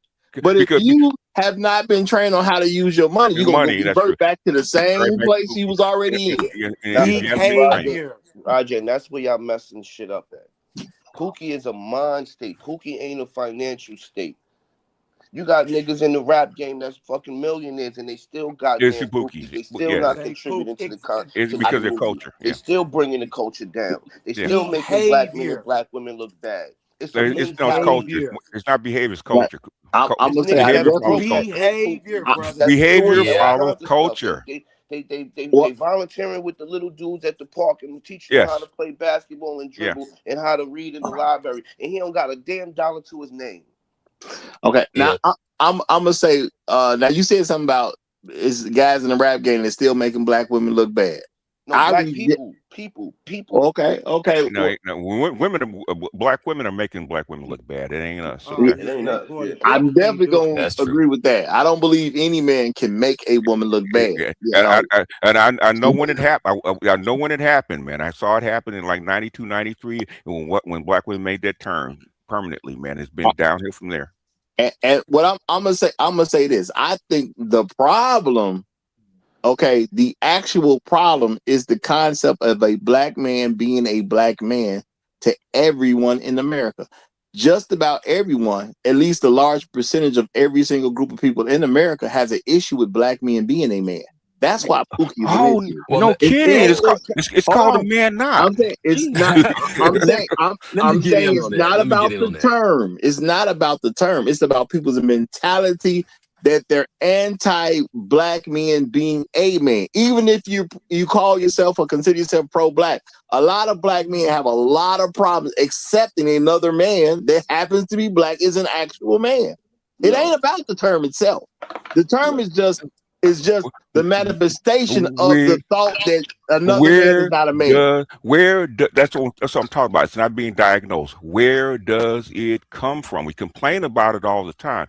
Where does it come from? That's what my whole platform is about. Where does it come from? Because guess what?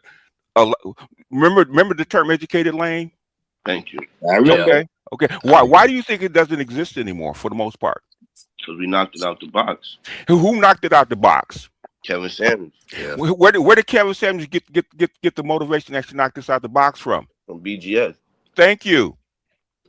There are solutions to this shit because I've proved there's solutions to this shit. I've actually done solutions to this crap. Okay. Inside the Black Manosphere, we actually promoted what we call passport bros to give brothers a different option. Okay, there's different options for you out here. You don't have to stick to the same woman, to the same place, to the same job, to the same culture. Got options. Okay. We actually bring solutions into this spot, okay? And people keep complaining, yada, yada, yada. The thing is, you got to diagnose the problem first and then find a solution for it. I'm again go back to behavior. I feel you because, again, you just said it. 80% of the women that's here, there's a pot of women right here. And I'm not saying don't evade. You should see, again, go back to behavior and what you teach. Well, so you, BGS, I wanted to ask you this before I get into this. Okay. I'm going to ask you this question. Okay. But I want to say this. If we as fathers or as men, again, to go back to behavior, already teaching a certain, this is basically curriculum. Come on, dude. Okay, you have to stop jumping and stick to your line, okay? Because you're jumping all over the place. Just ask the question, creator. I get it, brother. You don't know me. You know well, the thing is, I'm trying to follow you. I know you will. You know, it's like a new rapper. No, After a while, you're gonna get it. Creator, you talk a lot, but Okay. I kind of got to get in there too. Like, look, dude, look. Go ahead, I brother. understand Do where your you. thing. I understand where you're coming from. I really do, and I'm gonna kind of connect this all back on over to the show topic because originally we were talking about like whether we should use the term Pookie or not, or whether the term Pookie or not should be retired. All right, Pookie is a euphemism for Or a low street dude. class. Yeah, Yeah, low it's class low street dude. class. Yeah, Right. regular street dude. Yeah. Now you basically have a system that kind of puts us in the position that we're in under white supremacy. So you have people that are intentionally low class because they feel like it's a popular thing. And then you have people that are kind of like born into low class because that's the environment that they ended up being raised in. Mhm. Now, so what we're dealing with is like something on like multiple levels. Like when a woman will call like a guy a Pookie, she's not, and in that case where he's a doctor or whatnot, she might be talking about what she perceives as low class behavior, when in fact, like all of everything that we're dealing with in America kind of puts us in a position where we can be perceived as low class just simply by being Black. No, Like no. there's like different levels of this thing that's like actually going on. Okay. No. Okay. What makes a guy high class?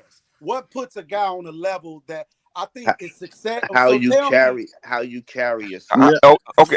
It's a pattern. It's a pattern of culture and behaviors that divides the classes. Okay. The bourgeoisie person, say like a Clay Thompson and his family, blah blah blah, is not going to act like a Megan Thee Stallion. Okay. There's a difference in how they come to the world, how they operate, and how in the socialization that they move around in. They're going to be two separate worlds. Okay. So like you said, like with white folks, okay, when he said the trailer park guy in the white community is not going to be hanging out with Bill Gates or even the businessman, okay? There's a separation of classes which it doesn't really so exist it's in the black money. community. So then No, it's not. It's not just money. It is. It's money. Oh, Stop. okay. All right, man. Hold fast. Let me get in. All right, man. It's money. It's not money. Look, It's money. It's not money. hold on. It's not money, no. Money is a part of it. No. The real issue is Black people's mentality toward Black men. Okay, we don't accept that we can be men. And one of the reasons we don't accept it because our women don't accept that we can be men. And generally, we're women led. A lot of Black men are women led. Because again, when I see people start explaining manhood, they always include women. Yes. So that's something we have to face. I'm making a solution. One of the first things we're gonna do, we're gonna relegate Pookie the way he's supposed to be. It can't be every man. Yes, behaviors are gonna be included when you have results. A man who refuses to work, who ain't got money, and he ain't got no money coming in from nowhere, yeah, that's Pookie. There's a certain mentality to a person being okay with having nothing and living off a chick or living off whoever he can without trying to be productive. That is a mentality. There's a certain behavior that's gonna come with that. So Roger, why? Okay, you've been in the rap game a long time, man. So why? I've seen this a lot, man. Why are middle class to upper class Black men adopting Pookie's behavior patterns? At the end of the day, a lot of men adopt a pattern to either sell or to get women. Or to get women. So in other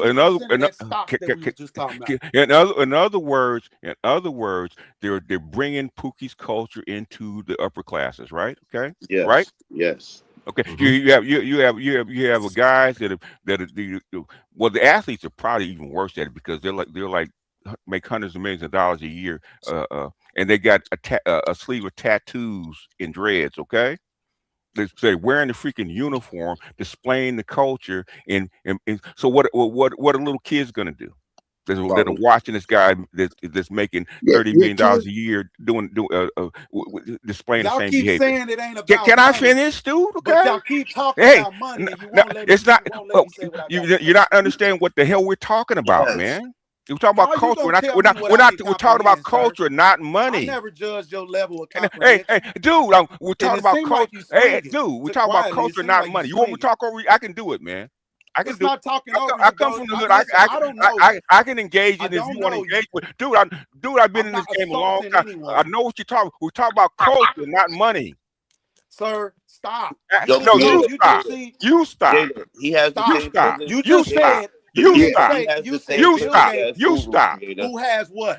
We talk about culture and how Stop, sir. No, You no. you said Bill stop. Gates, You who has stop. No, what? BGS, 1 second, because Shark is doing the right thing. Yeah, Creator, he does actually have elder privilege, the same way Black Uru has it. He does have that. He's been a So we long can't time. have a valid conversation because he got elder privilege. Yeah, No. It's because just you interrupted we my gotta let flow. Okay. just let him be heard, especially we gonna give a rebuttal. Let him say what he say, then give a rebuttal. But at the end of the day, can't nobody really I focus on gotta the show if we're change not these old nigga Yes, you minds, do. man. Yes, you do. creator. Damn. Yes, you do. Creator. It's not that serious at the end of the day. When you're doing the show, people got to be heard. Respect. They got to be heard. Respect. Okay, if y'all talking at the same time, y'all can't be heard. He has the other privilege, so he get to say it first, and then you can rebuttal it. It's cool, you know. And But I'll come over there. We can have a conversation. Okay. We saw this. You know. And basically, even Roger can say. Remember in '91 with Michigan and the long shorts and the hip hop, and then bringing in that kind of street culture into the NBA and into the upper classes. Remember that in '91. Okay, and we thought it was a fad. We thought it was going to go away, and then Iverson came in with the tats, and he came in with the hairdo. He came in with the gang culture and stuff like that. Remember, he brought it into the NBA. I remember. In other words, and this is what if you read Dark Ghetto, right, with Clark saw this in New York back in the 50s and 60s, right. In other words, if you keep because of people because of being popular, they're bringing this lower class behavior, lower class culture. It's infecting the upper classes. That's what's happening right now. Okay. In fact, it's infecting it so bad it's going across continents. Okay. You see this crap going on in the continent right now. You got dudes in Kenya doing the crip walk. That's true. And so that goes back to behavior. So if what we teaching all of this hip hop, I wanted to ask you a question, and that question was, what as a youngster, what was the first song when you said hip hop? What was the first hip hop song that just got you? It let you know that this was something different. I love this. I'm a fan. Look, it's not all just like an either or, it's a both and. Like some of this behavior, some of this is class. Like it's not an either. No. I was asking BGS that question. When he's talking about hip hop, what was the song? Or when you got to that point in life? You're muffled. I can't hear what you're saying. Creator, your mic is muffled. He just asked the question again. What was the song that grabbed you? Basically, what was that first song that grabbed you that you recognized as hip hop? The first song, really, believe it or not, it was Double Dutch Bus. Mm. It was a rap, okay? And hip hop, really, when they announced hip hop, that hip hop was a culture, was Lisa and Colt Jam, because they're the one that actually put the flag into the ground and say, okay, this is hip hop. This is crazy. So we kindred spirits. That's why I knew this is crazy, because I don't even know how old you are, but we gotta be around the same age. Because are you in your 60s? Heck no. Okay, well then we're not the same age. He jumped off that bus quick. He jumped right up the double dutch. Okay, I said, dude. I said, dude, you sound good to be my age. Okay. No. But you said Double Dutch, so I was a kid when Double Dutch was. Remember, you were a kid. I was an adult. It was a poignant song for me as well. In that time, Double Dutch Bus. Bus. Yeah, all of that. Rick James and that era. Earth, Wind and Fire. But hip hop, when rap came, it was the same. It was Lisa and Colt Jam. Yes. Roxanne. Yeah. Shantae and all her. You get what I'm saying? Yeah. This was underground. So when we was a kid, it was like you had to get this underground. It was an underground way of life. Yeah. It still is. But it was you didn't want to dress like the women on the Blade or the Slab. That was not what you wanted. We could decipher those are the women of the street if they had wigs with all kind of colors and shit. that let us know, or you had a certain type of stocking that let us know, or your skirt was too high. Thank you. So when that's what I'm saying. When did it change, sir? Me personally, I think it changed with Two Live Crew. Nope. Nope. I'm gonna say it changed with that girl is a slut. Nope. She got yeah, Nope. well, because there was an hold on.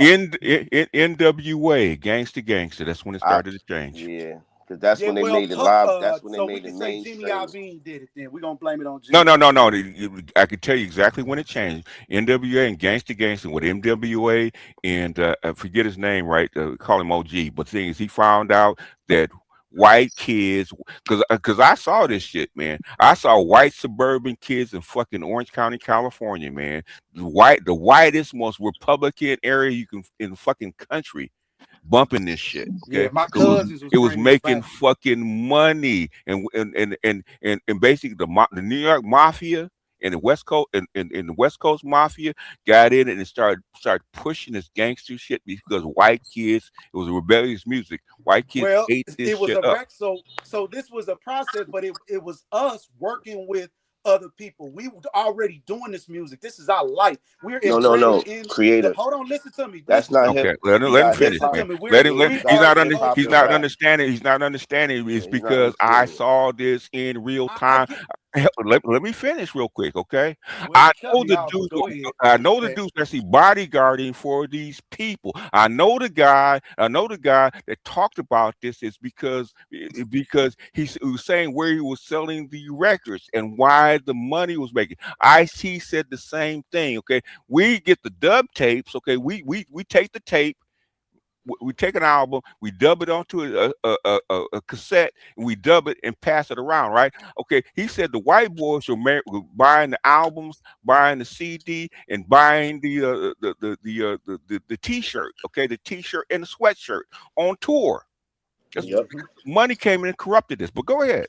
Yeah, no, you said the exact same thing. I was going to say, this is us. It's our industry. So when 40 came out, right, I can remember vividly when E40 came out, and they was some college guys, right? And they were doing tour around to they figured out, damn, we slapping here at this school. Well, why don't we go tour these other colleges, right? And they came through Ohio, right? And I was just, first off, I had never heard of them, but I was amazed at how, black, these was, a show. These was black guys, and they were just regular guys just like us, and they were talking to music, but they wasn't popular.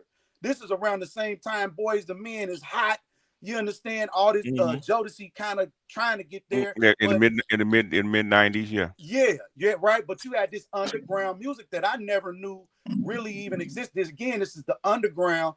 This is the life we live in. But here's some guys that's actually talking about what we own, right? But we in school. This is college still. But everybody, and we have people from California all over the place at Wilberforce University. So it was, it was a melting pot of black kids who had the opportunity to come to school, and that school provided opportunity for other black entertainers to provide entertainment for these people that's all over the place. What I'm trying to tell you, man, what I'm trying to tell you, because I saw this in 1979. I've seen the evolution of this stuff up until now, man. I saw when it changed. Okay, the thing is, during the crack era, crack was real big in Los Angeles, right? And basically, that's when the shift started to happen, right? Because all of a sudden, these chicks stop dating dudes in suits and in nice shoes and good jobs and nice cars, and they start dating the dudes that had a sack, okay? They're pushing weight. And women, so we had upper class women and lower class women attracted to the money. Okay, and the women started when the women like let's say when the women shift, okay, the whole culture shifts. Okay, that's when the culture shifts. I was actually at my girlfriend's apartment, right, and somebody was playing, with the boombox. They're playing, they were playing Gangster at the top. No. The gangster is earlier. Okay, what I'm saying when I actually noticed the women shift. Okay, it was somebody calling women bitches, right? on tape, right? And I saw my short? woman. No, it wasn't too short. Hold on, let him be just finished because I got a new guest I got to get in, and I got some stuff I got to say. We So talk about this all day. You know what I'm saying? My bad, brother. I got after the new guest. And I saw my woman smile at being called a bitch. And I said, oh my God, this shit is getting ready to go left in a hurry. Before that, and Roger can tell you, before that, you couldn't call a woman a bitch without a fight. Okay. So all of a sudden, when women start accepting being called a bitch. Yeah. Who you calling them? Yeah. Thank you. All right. And that's when I saw the shift. Go ahead. All right, now we got Mr. Me Too who done came up. Well, first of all, let me say shout out to Bronx because Bronx jumped $20. I saw that come up, and he said, "Put some money on the books." Yeah, and Bronx say included in this is a hot sauce tax. Now I don't know what that's about. Okay. You know what that hot sauce is, man. They tried to get him on in this panel. I'm gonna take the tax though. I'm gonna take the tax. Shout out to Bronx. Hot sauce going through something right now, man. Yeah. All this stuff going on in Iran and shit like this. Hot sauce going through it right now. So. Well, I would say shout out to Bronx and shout out for the tax. I appreciate it, brother. I appreciate it. That's real talk. Mr. Me Too, go ahead and chime in. Then I'm gonna get in, and I think Shark said he want to get in too. So go ahead, Mr. Me Too. Morning, fellas. Salute, Master Teacher. I think my first time talking to you on the panel. Oh, okay. Hey, appreciate I got just some corrections about one of the things you were saying about the change when it comes to our women in hip hop. I think the change came when when hip hop really started going downhill, when we stopped letting our what y'all are called Pookies fund these projects. Because if y'all remember, a lot of money that was being made on the street, and this is before, like in the early 80s, a lot of that money was being put into the record label because they started seeing money being made, but they started also getting competition from the big major labels. But right around the time Salt and Pepper got funded heavily is when I noticed the change of our women. And that's when the culture really shifted. Because like you said, when the women shift, the rest of the men tend to try to cater to that, to get in their panties pretty much. But okay. The thing is, and this is something they say, okay, children eat what the mother feeds them, right? So your first taste of culture comes from with your mother, okay? So what your mother feeds you from 1 to 7, that's probably who you're really going to be, or how you're going to see the world. Especially in the black. Right around that time, the mother started feeding the girls what is that? The salt and pepper to push it real good, and then on the slow side, you started having women like your what's my girl? I can't think of her name. Stephanie Mills and all of them women talking about, different. We deemed it as love songs, but if you go back and listen to a lot of them lyrics from them women, they was talking about some scandalous stuff. Yeah, but it was hidden because you can go back and look. That's been in blues for a long time, but it was hidden. Okay, this is out front. Okay, this is out front and in your face. Okay, like I said, when I heard what's his name, Snoop Dogg. Okay, Snoop Dogg used to outright call them women bitches and all that kind of stuff, and I saw women eat that stuff. I had never seen that before. With all the other but again, with hip hop, you right before Snoop Dogg started calling women bitches, you did have people like Tupac who were responding to what was going on out there with songs like "You Wonder Why They Call You Bitch." Yeah, that was before. That's way later. That's later. You're right. My bad. That's later. But yeah, right. My bad. That is later. But you always had people who was actually doing what rap music was originally done was purpose in hip hop. It was we was out there reporting like really what was going on.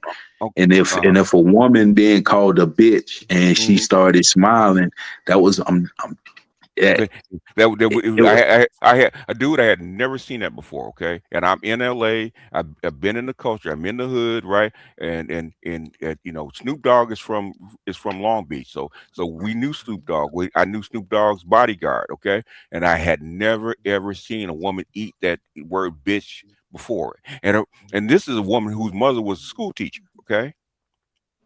I'm from Atlanta. That was common when I was a youngster because we did. When were you a youngster? I was a youngster. I was a youngster in the 80s. We grew up on I was born in the 70s. So in other words, okay, you were born in the 70s and the 80s. So a woman could walk up to another woman and call her a bitch, and nothing happened. No. And when I'm telling you, when I noticed the change, when I noticed the change is right around. I'm asking you a question, okay? When I was a youngster, yes, like right after music, like, and it was it to me. And I'm gonna say, I guess why? Because Salt and Pepper was the first female group, raunchy female group that would appear on MTV, and you know, video. Music box and all of that kind of stuff. Yeah, that's why I say it was funded. That's women didn't go up calling each other, actually calling each other bitches with like pet names. Okay. Yeah, Salt and Pepper wasn't calling. Salt and Pepper wasn't talking like that. Okay. Yeah, no, but look at their actions. Listen to them lyrics that they was talking about. Look at how they was being presented. They was being presented as bitches. They was being told that it's cool to be. Okay, they might have, but what I'm saying is, okay, and I know when Atlanta changed, I know what changed Atlanta, okay, but what I'm saying is, me being a young person, okay, because by the time that happened, I was in my early 30s, okay, I had never seen a woman smile at being called a bitch. Now I'm gonna say, I still remember as a young man, if you said that to a woman, you're about to get hit. Somebody gonna hit you. It might be her, it might be some dude.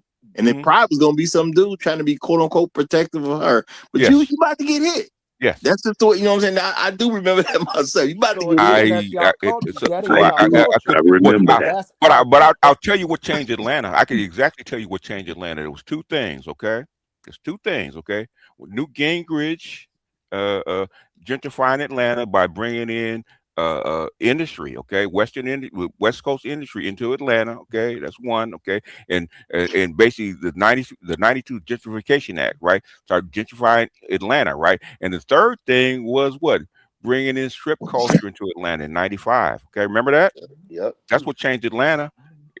Remember? Strip culture always been a thing in my culture. I mean, in my city, strip culture always. I remember I'm 11 years old going to Montrose right there in the West End with my uncle.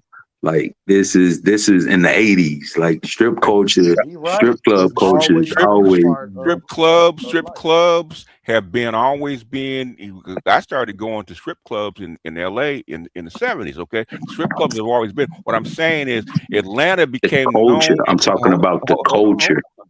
Atlanta became known as the strip capital of the United States in like 94, 95, right? Remember when all them athletes and football players start making it rain in Atlanta strip clubs?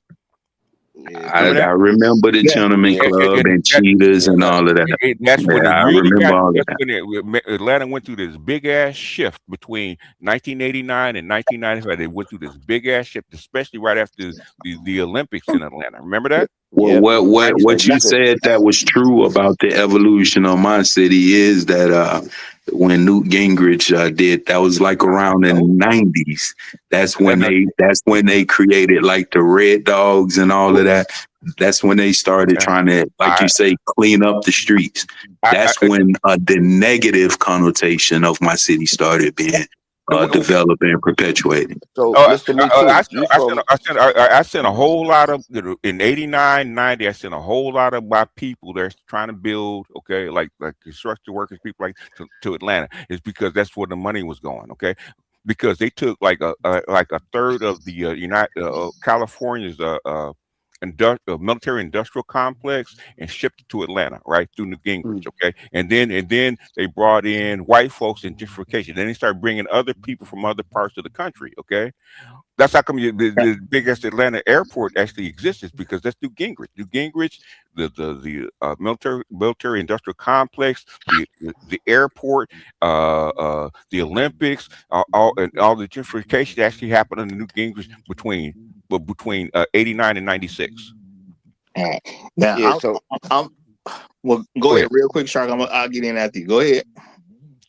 So the white man literally put Pookie all the way in the front, because y'all said something that was real profound. It was literally called underground music. Yeah, it was called underground music. That's what I've been trying to say. It was called underground music because that's not the shit we promoted. We want it being promoted exactly to the people. Right. Mr. Me Too, you from Atlanta, it sounds like, from what you was describing, right? Right. Hip hop is Goody Mob, Dungeon Family. T.I. is fucking rap. Future rap. Them niggas was underground. That shit wasn't. That was shit you didn't want the little kids dancing to at the birthday parties. Yeah. Right. So then it went from that. It went from that NWA shit, right? Because NWA was speaking that old gangster crazy shit, right? And then after that, they gave you Puff Daddy with the materialism. Mm-hmm. And it ain't never been the same since, B. We've been fucked. We've been fucked all the way back. It started to merge, man. So basically, it's basically gangster rap, because it used to be a separation. It's not a separation anymore. It started to merge. Well, when MTV picked it up, hold fast, because I got to get in now. Look, white folks told y'all gangster rap is hip hop. Yes, it did. And a lot of niggas accepted it. Okay, that's what happened. Yeah. That's what lot of niggas accepted it. Yes, okay? Hey, Roger, say that shit again. All right. White people told you gangster rap is hip hop, and a lot of niggas accepted it. So basically, you went from the corporate dude, the 9-to-5 dudes, the builder, and the corporate dude to the scammer and the drug dealer. Yeah. You interview these chicks who say, "What kind of man do you want?" I want a scammer. I want a drug dealer. Oh, okay, but see, and this one I'm going into. So, what did Pookie got to do with all this? At the end of the day, black women, who are white supremacists, just started using Pookie as a term to not call you nigga. Black women say a lot of slick stuff where they're calling you a nigger, like white people used to call us. No term of endearment at all. They just say it in a different way. And a lot of black men just ain't picking up on it. They call you Pookie because you're a nigger to them. And that's why I say every black man is a Pookie if you listen to how people are projecting it. And I'm saying black men need to stop that, because we are supposed to be controlling the narratives about ourselves, but we don't. We allow women to control our narratives, and we sit there and let anything they say just ride out like it's no big deal. No, it is a deal. We embrace it. We embrace that stuff. We made who used the term YN the most nowadays. Hold fast, y'all, because I got another guest that came up. I gotta get them in. Believe it or not, the YNs. Believe it or not. No, the women. No. The YNs named themselves. Yeah, they named themselves that. Yeah. What the thing is, though, people don't even understand why they shouldn't even be using it, and they definitely should be saying something to a white person.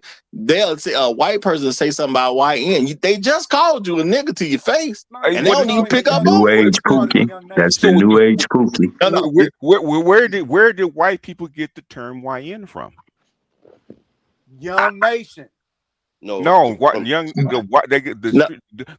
rebellious Gen Zs are called YNs. They named themselves. Yeah, and I can believe that, because I don't know where YN came from. I just knew when I heard it was a problem. I don't know where it came from.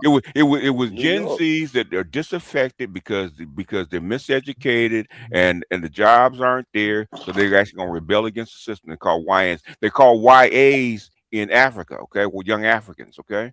The same kind of Gen Z movement going all the way across the world. Same shit. I'm gonna say you get a bunch of black folks with no daddy. Yeah, they would be dumb enough to call themselves young nigga and think everybody else can call them that too. What I'm Yeah. saying, you had a whole bunch of young dudes without daddies that wasn't on this kind of time. Okay, this is a different environment. It's a different social environment of people. Yeah, it's very problematic. It's very problematic. So I do agree with that. And the thing is, why do you have the same thing happening all the way across the world? It's not just here. Well, look, so fresh, so clean as hell. Is that mute up for 1 second? So fresh, so clean, so I can see if that's you. Blah blah blah blah blah. Yeah, it is you. Okay. Okay. But he got to go into his audio settings and hit echo cancellation. Okay, that's what's happening. Well, what I'm gonna do though, before you do anything, I'm gonna mute up and I'm gonna let you get your opening statement in. But I'm gonna say, yeah, clarify yourself. So if we can hear you without the background noise, we good. If everybody muted, we should be able to hear your opening statement and we'll be all right. And then fix your audio. Is that better? Yeah. Oh yeah, you good? Yeah. There you go. Yes, that's all you had to do. Well, go ahead into your opening statement in. You got it. Did this dude just fall off as I'm saying go into your Yeah, he got knocked off, like y'all. he got knocked off. But this is what I'm saying to y'all. At the end of the day, as black men, we're supposed to be controlling what's about us, which is why I'm saying that Pookie term, if we allow it to be anything other than just a guy that's unproductive, and a guy that's unproductive does have a certain mentality and does have certain behavior. Behavior is gonna go with it, everything. When we allow it to be anything other than a dude who just won't go to work, we turn every black man into the Pookie. There's ways to get rid of Pookie, okay? And the white men, the white women, and the black women do not want it. Okay. And Monahan said that back in the 60s. Send these boys and give them their own fucking school. You won't have this goddamn problem. You can get rid of the problem if you want to. It starts. See again. There's no way to get rid of Pookie. It's a Pookie in every culture and every society. I'm not even saying you need to get rid of it. Right. I think that's the word. I said relegated to what it's supposed to be. And if you as a black man let it be anything other than that quote unquote nigga that won't work, you are helping every black man be a Pookie. So when you have an employee, what do you call you don't get rid of your employees. You want your employees. Roger, what do you call a drill rapper that's rich? At least he working. He's a businessman. He's a rich Pookie. I would call that. I would call him an extremely productive man. He's right. It's okay. Pookie's gone beyond just the economic situation people are in. It's become a culture. That's the problem. I understand. Let me ask y'all this: who defined that term? Who defined it? Who defined Pookie to y'all? Hold fast, y'all. Because my point is, I get what BGS is saying. What I'm saying is, black men, we shouldn't even allow that. Right. But this is what this is. That's like I hear Pookie and Ray Ray has been around. Been around for like 50 years, man. It's not new. I get it, but I'm saying I hear you and I get it and I respect it. Now there is a level. I'm gonna identify what you're saying, right? There's a level where every man in life, no matter where you came from, you can play the Pookie role, and it ain't about the money. It's behavior. It's your mentality. That's what I've been trying to say. So most of us, again, the 80% of them women out there. Most of us want women, you understand? And 80% of them ain't that damn smart, right? That's just what it is. However, they still have jobs, right? They still have a life. So percentage of that got kids. Percentage of that is taking care of somebody. So you know what I'm saying? There's a lot that comes with that. Now as a man, I'm looking at this 30-50 agenda that they have, and maybe my mentality is a little different. I think we got bigger fish to fry than what type of suits we can already put on. Because if we can't come together and turn 1 into 10, then as men, truthfully, for real, what are we doing? Now we gossiping like women. Wait, let me ask hold on, because those Pookies, I didn't interrupt. Wind it up, man. Wind it up. You're getting long. Listen, those Pookies, right, are opportunity is what I look at it. So if we have soldiers, these are soldiers. So I'm gonna say, I don't want you because your hat's to the back. I can't use you. So when they go to the military, they take who come and they change those men to what we want them to be. I make soldiers. I don't cry about the ones that's not, right? I don't sit and rot and rule. They can't put on a soldier suit like me. No, these are human beings. And if I teach them properly, right, from birth, if I teach them properly, if I take charge in the educational system, because right now they're being taught by a bunch of white women. Well, where the bunch of black men at? If we got so much to say, where are we at? What did I just say that we should have done? And you disagree with I should have. We can do right now. How? Going back How you gonna do? How you gonna do right now? Nothing. How you gonna do right now? 2020 now. How you gonna do right now? How? No. How? We doing it right now. We got. No, we're not doing it right now. See. Listen. Yeah, again, brother. I'm not. I always. We're not doing it right now. Yes, we are. No, sir. we're not. Well, I'm gonna say one of the ways to do it, and the way I'm saying we're doing it right now, is number one. The first thing you do is you reject nonsense, and at the end, and so fresh, so clean. I see you backstage, but you got to turn your camera off. You got to turn your camera off. I see you backstage, and I bring you back up, but you got to turn your camera off, my brother. Good luck rejecting nonsense. So fresh, so clean. There you go. There you go. Okay, we now. I'm gonna let him get in right after I say what I'm saying. Because he was already trying to get open statement. What I'm saying is, y'all, you're supposed to reject and control. Supposed to. As a man, if you make no attempt to reject and control, then I don't think it's fair to be worried about a problem. I'm gonna reject and control where I can. I can't do everything, but I'm gonna do my part. It's that simple to me. And the issue is not the term itself. It's about how people use it, and the mentality that people have in America is black men are not men, and they're always going to try to circumvent anything we call ourselves to make us less than a man. And I'm saying stop accepting it. Right. That's what I'm saying for black men to do. Stop accepting it. It doesn't make a difference what the term is. I'm using Pookie because it's the term of the day. But why accept that you're not a man and allow any particular man in any condition to be called a Pookie just because he's black? So that means you agree he a nigga. You may not consciously agree, but you subconsciously agree he's just a nigga. Okay. Can I go after Fresh and Clean? Go ahead. Absolutely. Yeah. So fresh, so clean. You got the mic, brother. Welcome to the show. Oh, thank you. Once again, I want to thank you, Roger, for the host. I've been on your show before, so I was thinking that you ain't been in a while though. So, well, welcome back. Welcome back. I'm always watching. BJS, yes, my sir. first time being here with you, and okay, I appreciate you. Thank you, Elder, Master Teacher. I watch your show. I watch a lot of stuff, and I thank you for the books you introduced me to. Appreciate you, because they have really enlightened and broadened my perspective and my addressing me in my life. And I miss Gigi. You know, if you ever get just talk to him, Gigi making money, man. I can't tell you where he works, but he's making money. That's what Gigi's trying to do right now. I think as much, but he's missed. He is. We're trying to get him to come back, man, but he's working hard right now. We're trying to get him to come back. Well, that's good. But just wanted to the panel. You know, I love the conversations. I've introduced the conversation to my brother, and I have a men's class that I teach at church. Okay. And I bring a lot of this stuff to the men, and we address these issues, and we try to solve these problems. But the one thing I will not allow is any man to tear down another man in front of me, okay, who it is, because I love my brothers too much. So this conversation about Pookie is very well needed. You know, because if we can't stop each other from calling each other this stuff, the world's not going to stop calling us this stuff. And I just believe we need to stand, because attitude reflects leadership. And if we're going to be leaders, we got to have attitude. And so that means we need to educate ourselves, read, look at what's going on, and actually address the problem, not how we feel about it, but what it really is.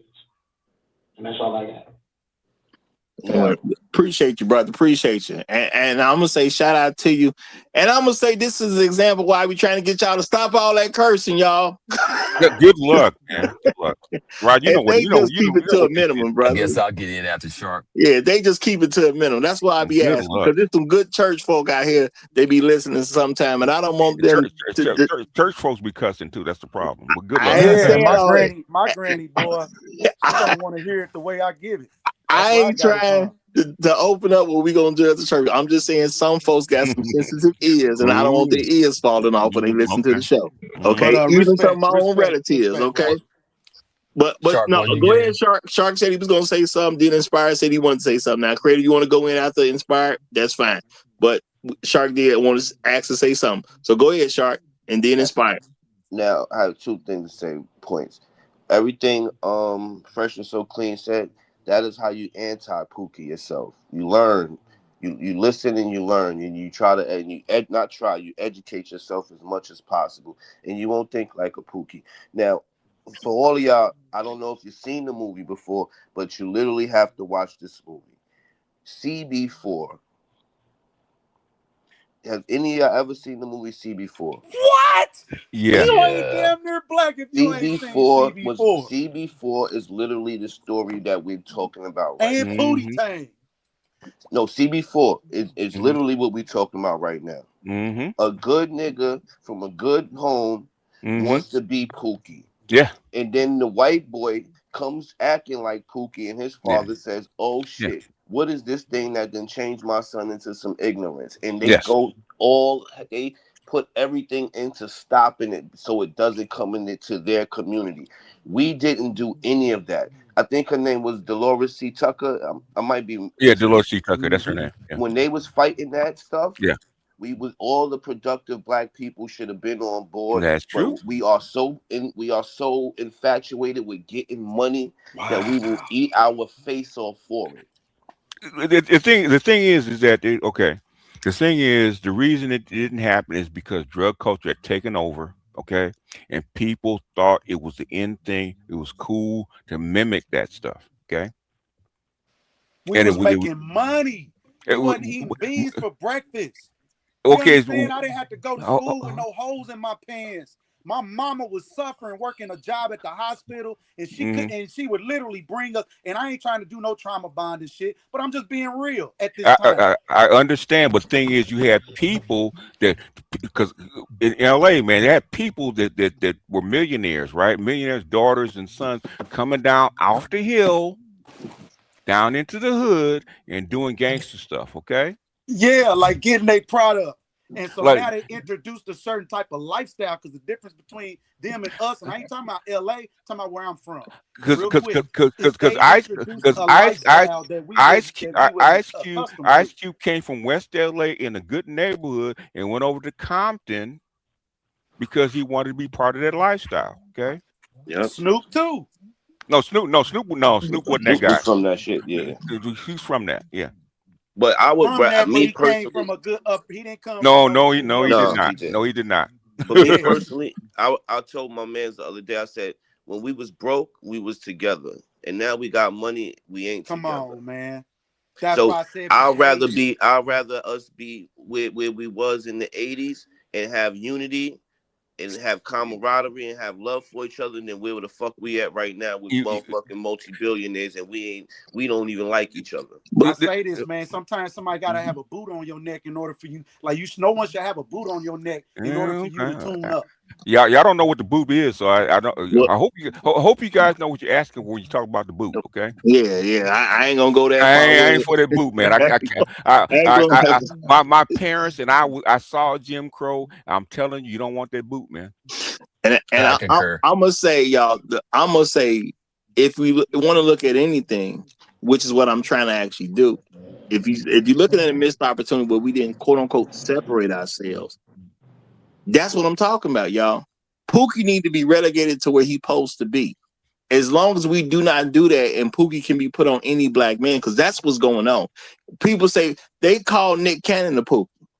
Yeah. Now, just because Nick embraces the what? He embraces that shit.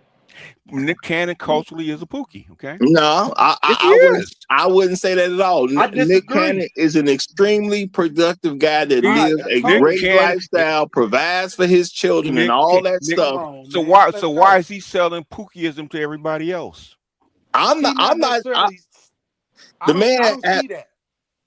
Well, go ahead, because the credit. The Nick Cannon and Drumline is not the Nick Cannon today. Okay, Roger, what you talking about is the goddamn problem.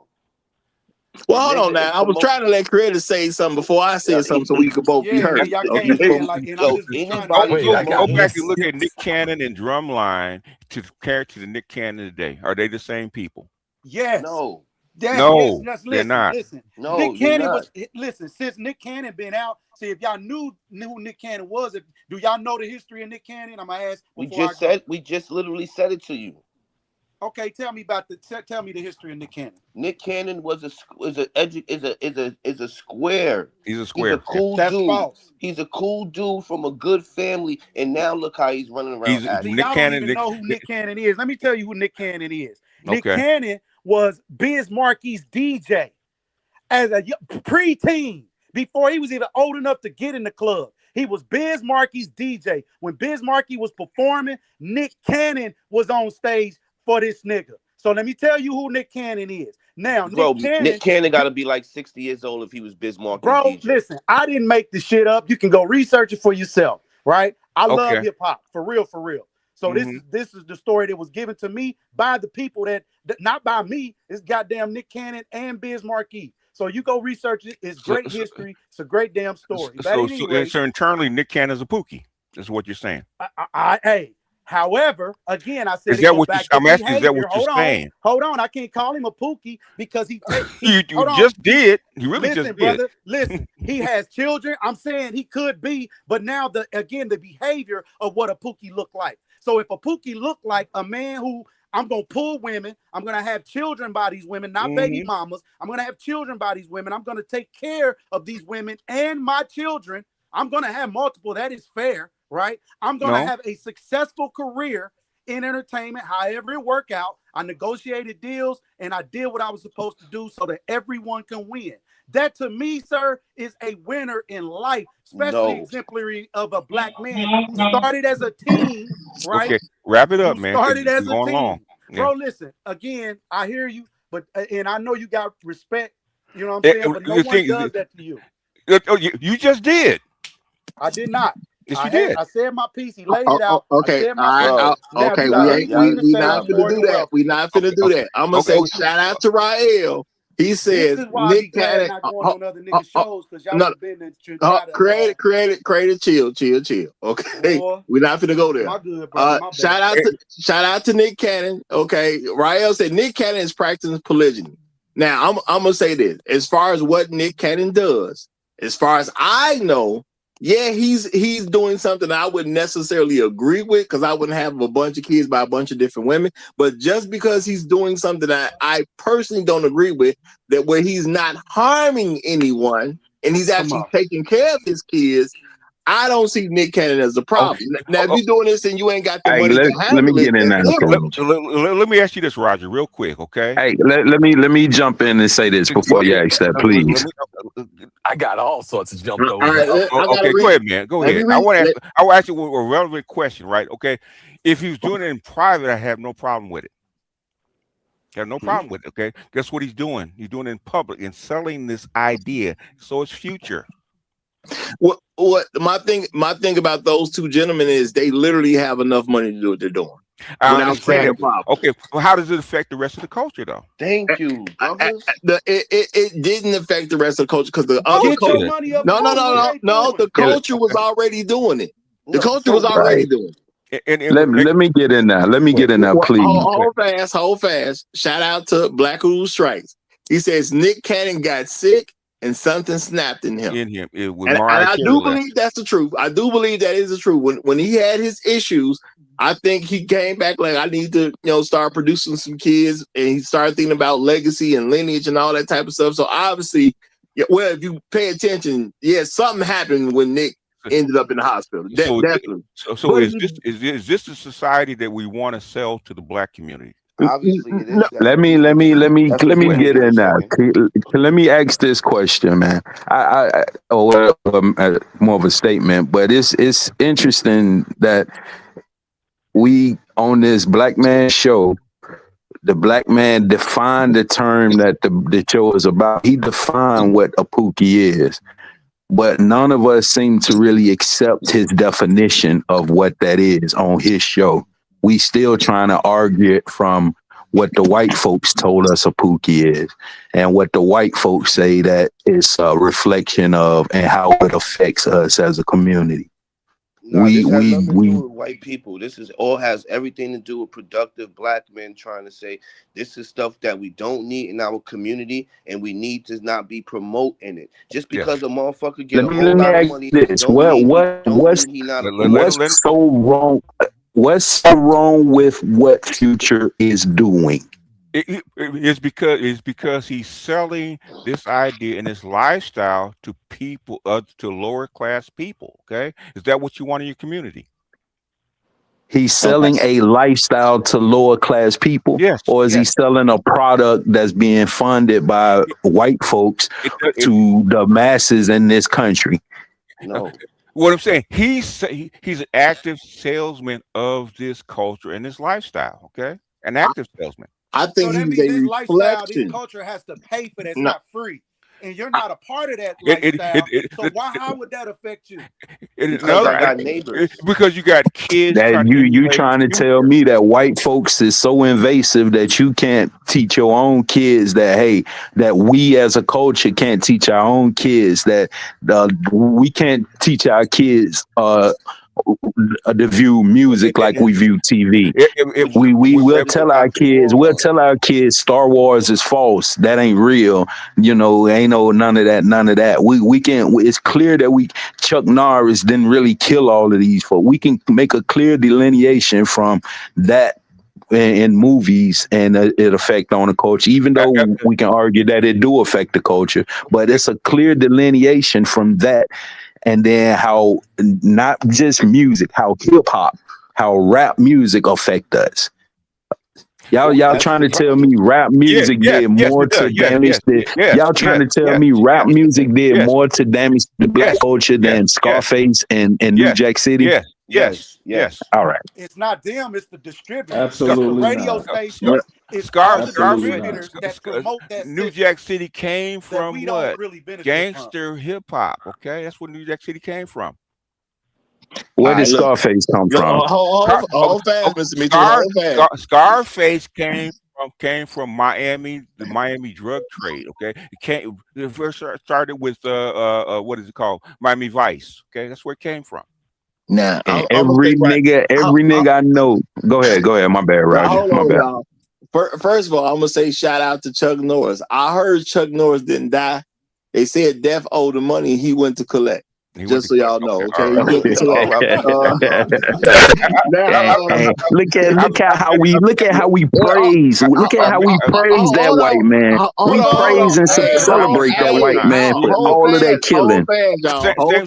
Same thing we praise Bruce Lee for. Okay. Yeah. I got a new guest. I just made a joke because I saw the joke somewhere. It was funny to me. Okay, but I got a new guest coming in. That's why I'm interrupted. I'm gonna read this by Serious Rod, and I'm gonna get a photo right here because he didn't came up. Okay, so shout out to Serious Rod. He said Elon Musk is practicing polygamy. No criticism. Elon Musk is not selling the lifestyle. Okay, unless you dug into Elon Musk's private life, you wouldn't know it. He don't put his baby mamas out on display like that.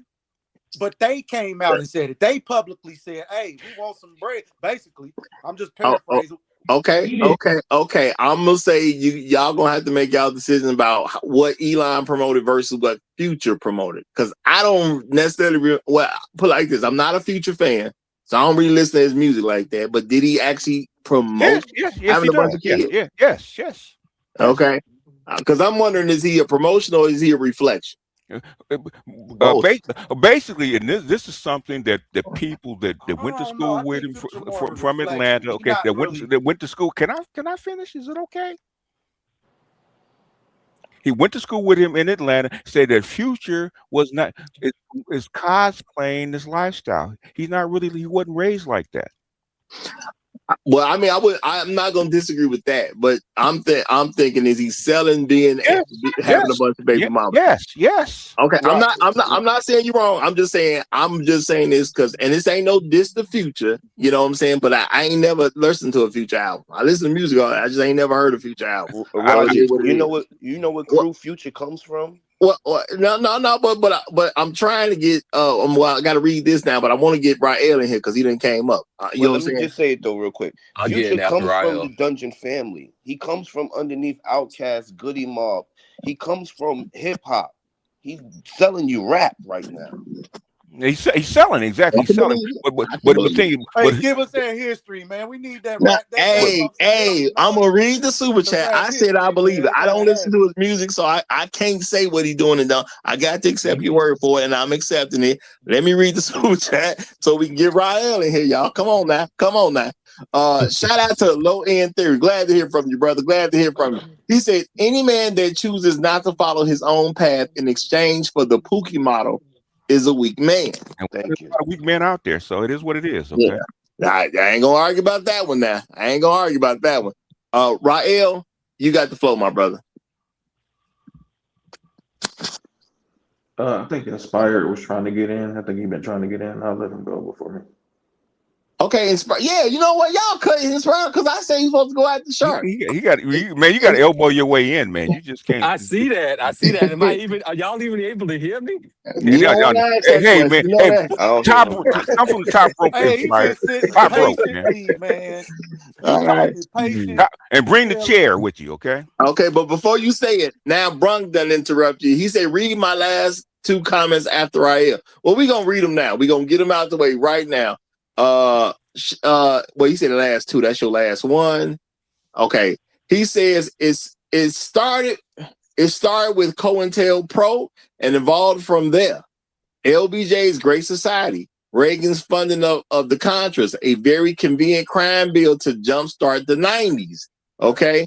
Okay. Well, you have to know the political evolution of that. Okay. They're connected, but they all come from the same place. Okay. Yeah. And he also says white supremacy created Pookie via its agencies and got enough black women to push its agenda. Not really. Now, I'm gonna remind folks, Pookie was just a nickname. Yes. A lot of black folks used back in the day before this particular movie came out. Yeah. So for a regular dude in the hood. Yeah. So now, Inspired Truth, since Rael so graciously that you get in, go ahead and do that. Then I'm gonna let Rael go ahead since he graciously hooked you up, and then Black Ruder came up, so he going after Rael. Go ahead, Inspired. Come on now. Rael, you are a gentleman and a scholar. Thank you so much, bro. So here's what I gotta say. Like I tried to land this earlier here, and I don't know if it really landed, but your class impacts your culture impacts your behavior. That's why that whole fix the behavior thing doesn't really necessarily land on like necessarily a group level immediately. There's going to be like some different exceptions where some people will have like different behaviors and whatnot, but still a lot of that is going to be impacted by your class because that's going to be coming from your environment, which is going to impact your culture. Like all these things are interrelated.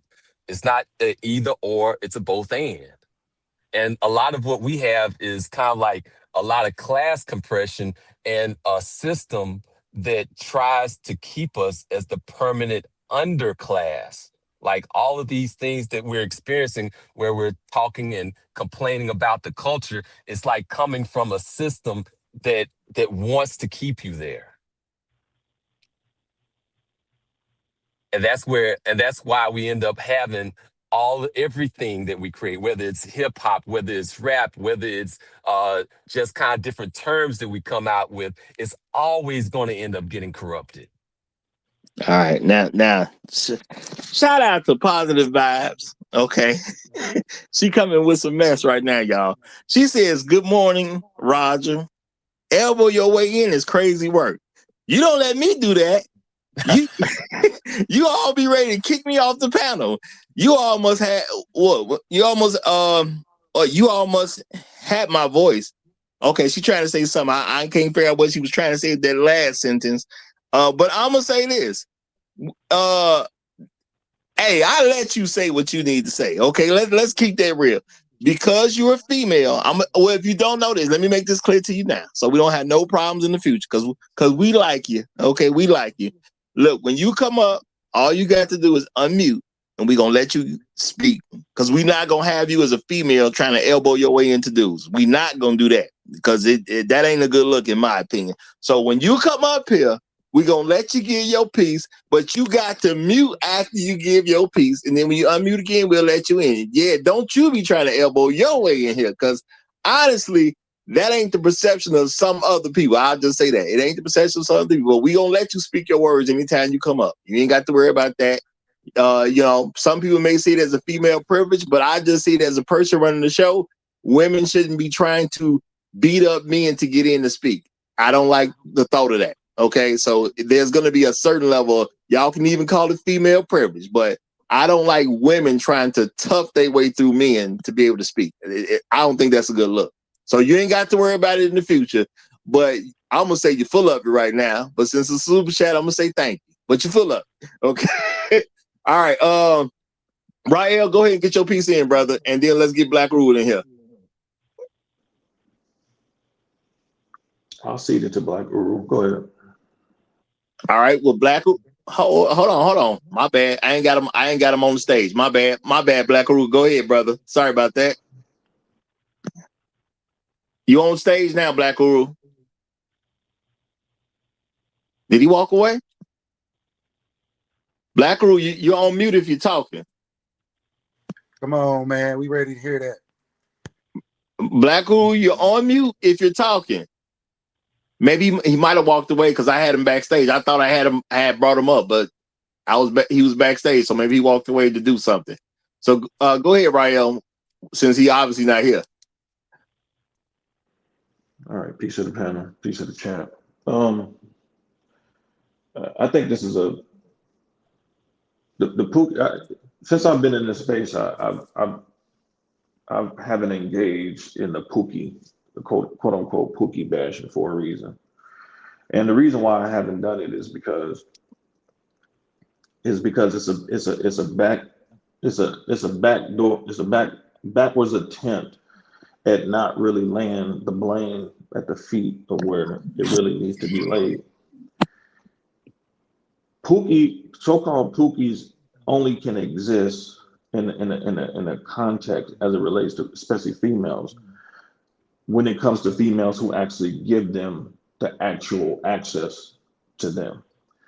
And so the question is, well, what kind of family do you come from if the females in your family are letting you or co-signing you given access to these type of dudes? Do these dudes ever meet any people in the family? Do they ever come around and meet the men of the family who are supposed to be the guard against these types of dudes spreading their seeds into the females inside their family? If you can't answer that question, or if there's no men around saying that, men around trying to detract away from that, then you can't really say anything about Pookie, because from a family perspective, if you're around and you're allowing it, you're not doing your job as the men in the family, because other men and other groups of people, they stand at the door. They don't play that. Like, I'm not saying other groups of females don't be lying and stuff like that, but they lie and try to keep it hidden as much as they can if they engage with those types, because they know the men in their family will not tolerate that type of behavior. Canon has an agreement with these females. They sign up for it. They cool with it. As far as I'm concerned, the same thing with Future. They knowingly engage in this type of behavior. So is Future really the problem, or Nick Cannon the problem? Or is the families of these females who knowingly allow them to engage in this behavior and do not excommunicate them from the family, are they the problem? I believe the families are the problem more than these public figures. Rael, you just said something very important and very scary. You just mentioned and brought to light the fact that even when a man is there, he might still acquiesce and let that woman run rogue. And we know that like 55% of black men live with their children. Like they are there, but you have like a culture that acquiesces. Yes, yes, absolutely. And now I'm gonna say, real talk again, y'all. If you didn't know it, when I started looking up this stuff about black men, for content creative purposes, the first 4 stories produced 11 men who had 238 children from 146 women. 11 men, 238 kids at that time, because it's more now. 146 women. Now, if you gonna tell me 11 men is the problem, but 146 women ain't, you sound nuts. Let's just keep that real. You sound nuts. Okay.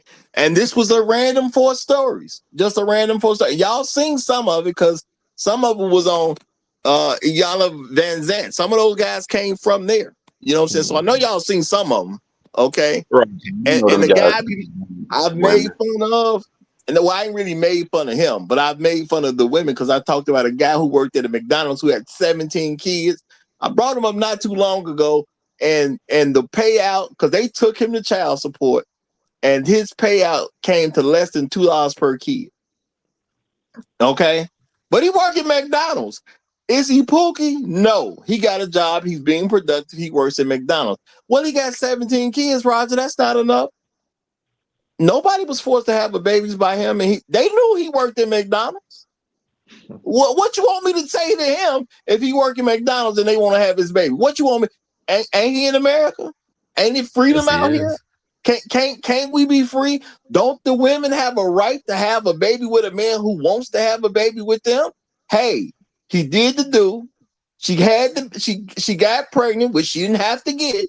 She decided to have a baby, and now I'm supposed to say something wrong with him because 17 women want to have his baby and he works at McDonald's. And this ain't no diss to McDonald's, but McDonald's comes up with a lot of minimum wage jobs. We all know that. Okay, but he might become manager one day. Heck, maybe he buy McDonald's one day. Who knows? But I'm supposed to trip that 17 women want to have his baby. Well, here's another thing that you kind of can look to. If you go to like the National Health that report there, like there's actually more women with multiple kids than men, like in our community. Like, but we have this whole fascination with what the men are doing and smearing us rather than looking at like actual objective reality. Now, I must hold y'all right there. We got 2 new guests that done came in. So we got Pimp Shea Butter who done joined us, and my main man Jado done came through. So Pimp Shea Butter, you got it, and we're gonna get Jado in right after. Don't let these dudes take your spots now. Don't let them take your spots. So You know they'll do it. Get their ass, Shea Butter. I'm gonna let my main man Jado, because he's the blade master. So I'm gonna let him cut these niggas first, and then I'm gonna throw the after he cut them, I'm gonna throw the alcohol on the moon. So okay. Well, shout out to the blade master. Go ahead. Hey, thank you, my dear brother. I'm gonna park the Cadillac around the corner, and I'm gonna walk the blade. Man. Hey, what's good? Hey, I may please, and I say all of this out of love. What's up, fellas? Man, I hope y'all doing well. Everybody in the chat. Peace, bro. I say this, man. This is what I've observed in my 40 plus years, damn near pushing 50 soon. And this may be hurtful, but I say this in all love, man. And we, like us here in the Black manosphere, we address a lot of stuff with the Black women, right? And rightfully so. We point the finger at them, and rightfully so in most cases, rightfully so. So when a finger gets pointed at us as Black men, well, let me say the Black women, what they do in turn is say, no, it's that nigga's fault. It's that Black man's fault. It's Jermaine's fault. But when the finger is pointed at us, when we have to take a good look at ourselves and what do? What do? We point it at the white man. And we talk out both sides of our neck a lot. We talk about how we're the people of God, right? We're the original people, our powerful ancestors, all the great things we did in the past. But we can't get past that white man. And then we talk about, we talk about, and Roger, this is a great point you put out, man. You put it out often, and I 100% agree with you. You're ruled by your subconscious. So when we can't link, and hey, I love hip hop just as much. I challenge any brother on this panel, or in the chat that loves or that used to love. I'll say that used to love her. Y'all know where I'm going at. Used to love her, hip hop like me. So this ain't nothing coming out of this dude. Where you coming from or whatever. But your subconscious rules you. So when you're you listening to all these messages, reviewing these messages, maybe you don't directly. It doesn't have a direct link from you taking in the message and doing something silly, but it has an indirect effect on all of us. And we want to pretend like it does. No, it's just entertainment. It's just entertainment. I can just leave it right there. You know what I'm saying? Again, there's people that have a stronger conscious than others, right? It may be affect one brother a little differently than you. You know what I'm saying? So I'll end right. I guess I'll end right here. So we, you know what? I lost my thought, man. I'm gonna end right there. I'll try to get back in. Thanks, Ross. Yeah, I want to follow up on that, Jado, because I think I know where your sentiment. See, the thing is, one of the things that I don't like. Hold on. We have two other people that haven't given. Okay, I forgot. Go ahead. My bad. I was on mute. Black Uru came back. He was already here, so I'm gonna let Black Uru go first because he was already here and got knocked off. Then I'm gonna give it to you. Black Uru, go ahead, brother. Is he doing it again? Black Uru, you are on mute. And they hating on you, Uru. Man, what is going on? It's crazy. Do you hear me? We hear you. We hear you. Go ahead. This is crazy, boy. We hear you, Black Uru. Sorry for the problems. It's been moving around a little bit lately, so maybe in and out. Hey, what up, brother? You guys are talking man. about. Welcome. You are welcome back to the stage, man. I ain't heard from you from a minute. Boy. Seems to me, man.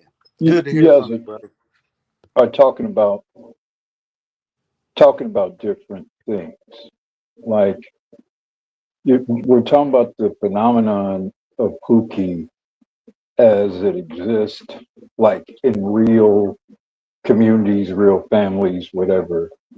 And then we're also talking about the marketing of Pookie, which may be impacting in sort of an ecological way the creation or the perpetuation of the reality of Pookie, but it's also a separate thing into itself.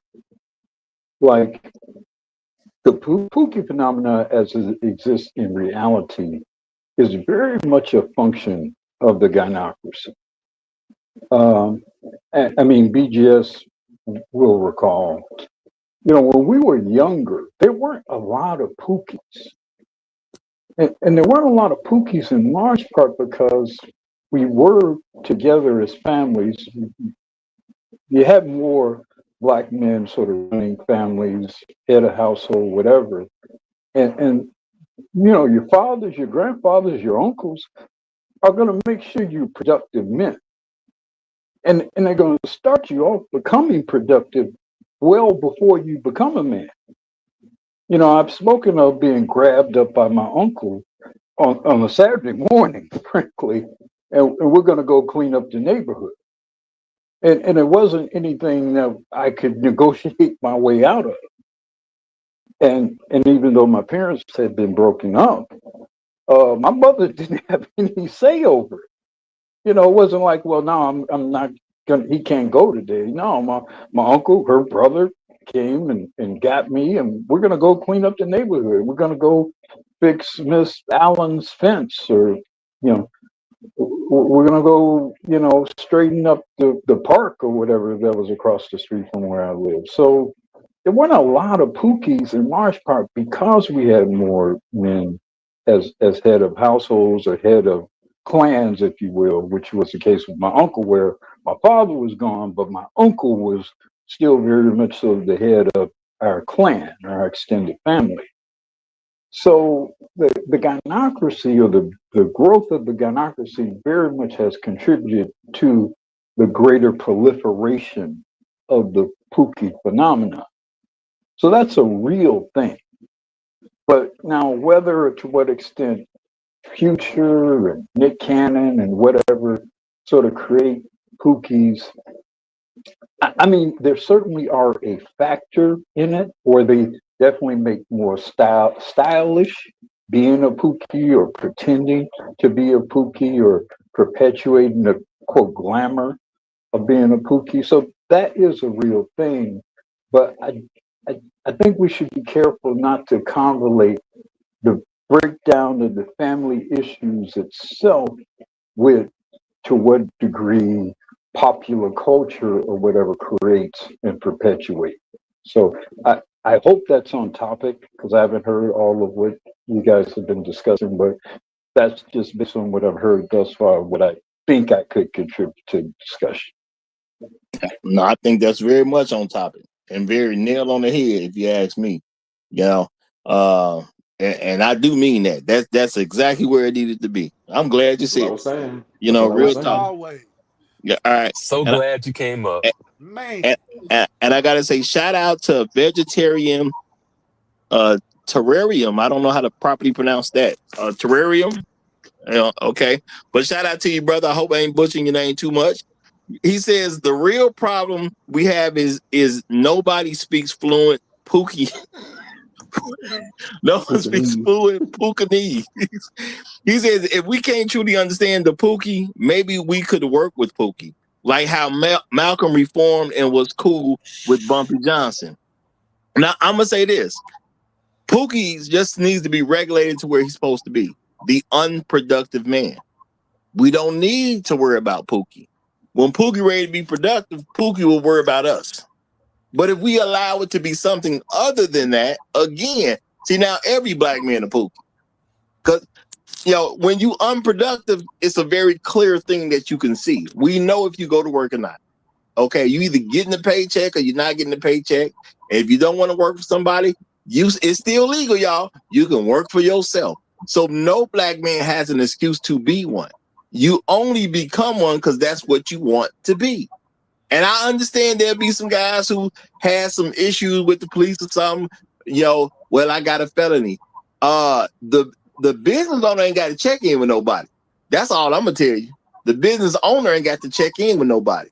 So you can do what my father told me. He said, son, if you can't get a job, give yourself one. That's still a legal thing. So there are no excuses at the end of the day.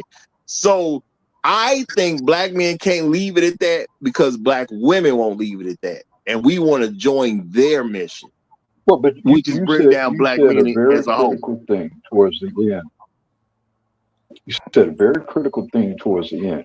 What your father instructed you to do. That you cannot separate that phrase from this discussion.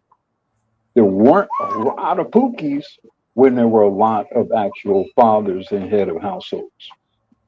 I can remember growing up, there was a lot of pressure getting put on dudes who wanted to do the Pookie. There was a lot of pressure getting put on them. They were singled out, they were grabbed up, they were fought. They, you know, nigga, you gonna do something, you gonna work, you know, whatever. I mean, it was very difficult in the 70s in Chicago to be a Pookie in most black families. That was not an easy thing to be.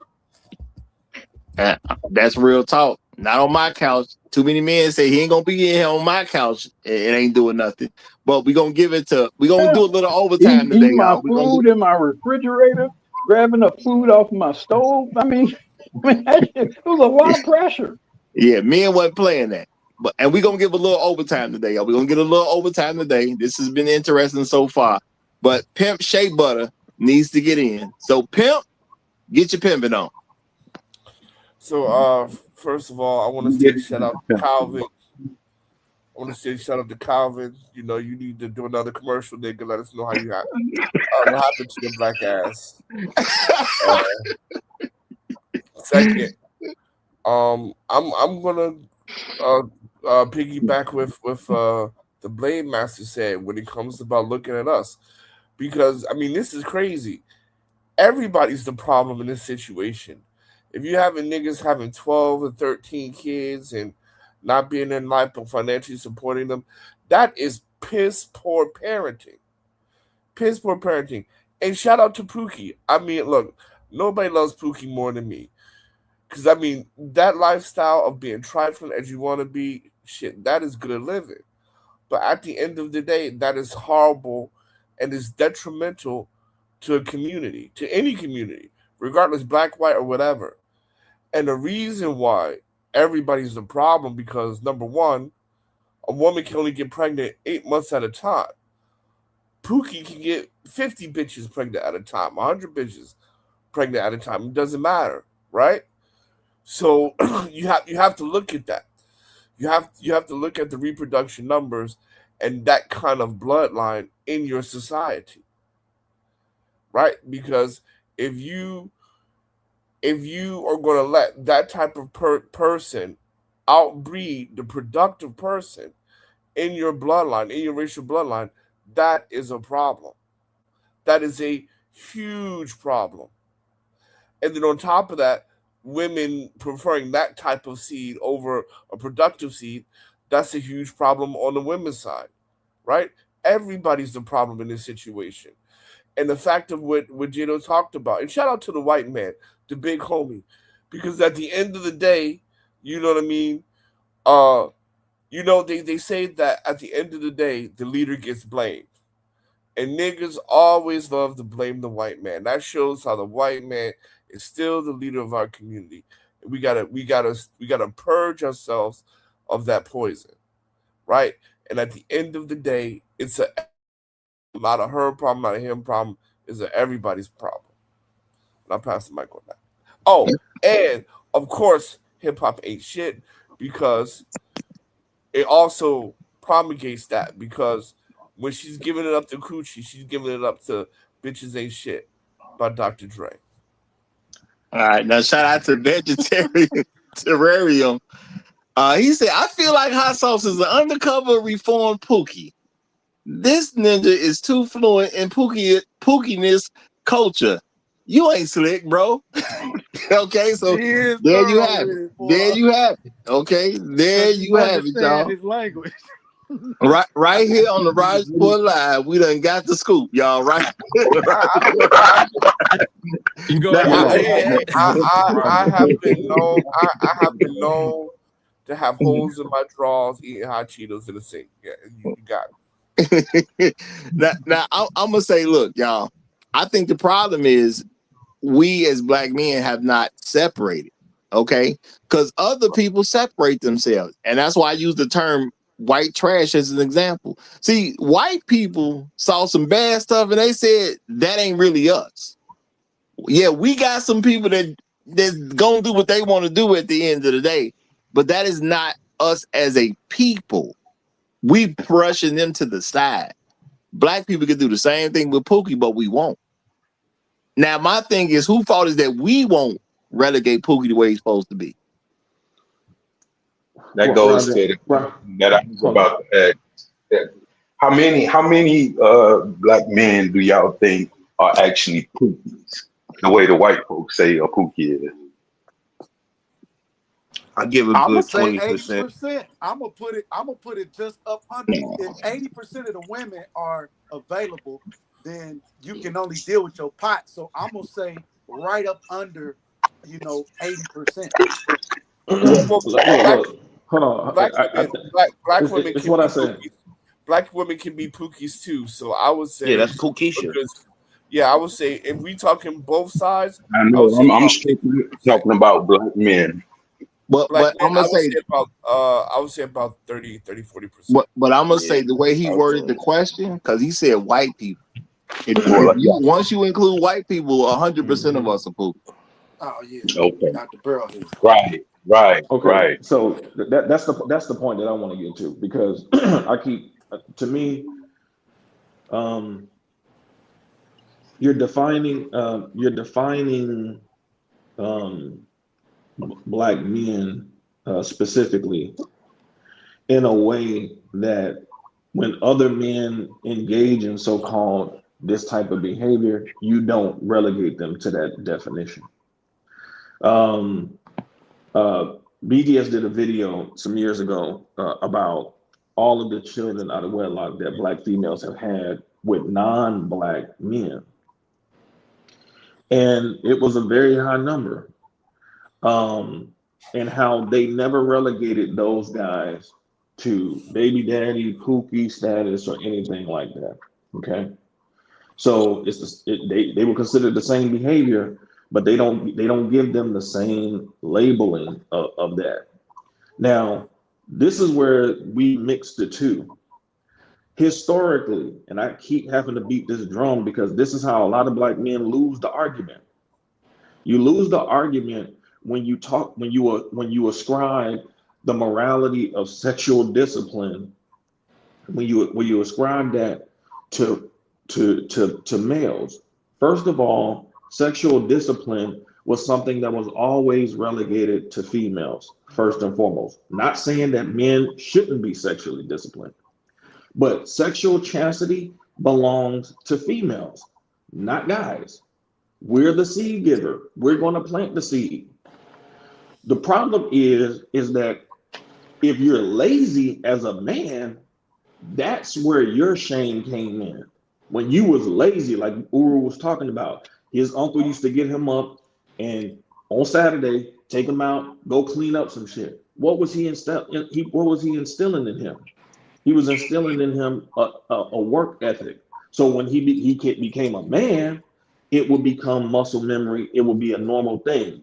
So that has always been the case. We keep mixing the two, and this is how the females keep getting away with it because they can sit there in front of their own broken families. And when I say broken families, I don't mean just families that you see a single mom and all that type of stuff.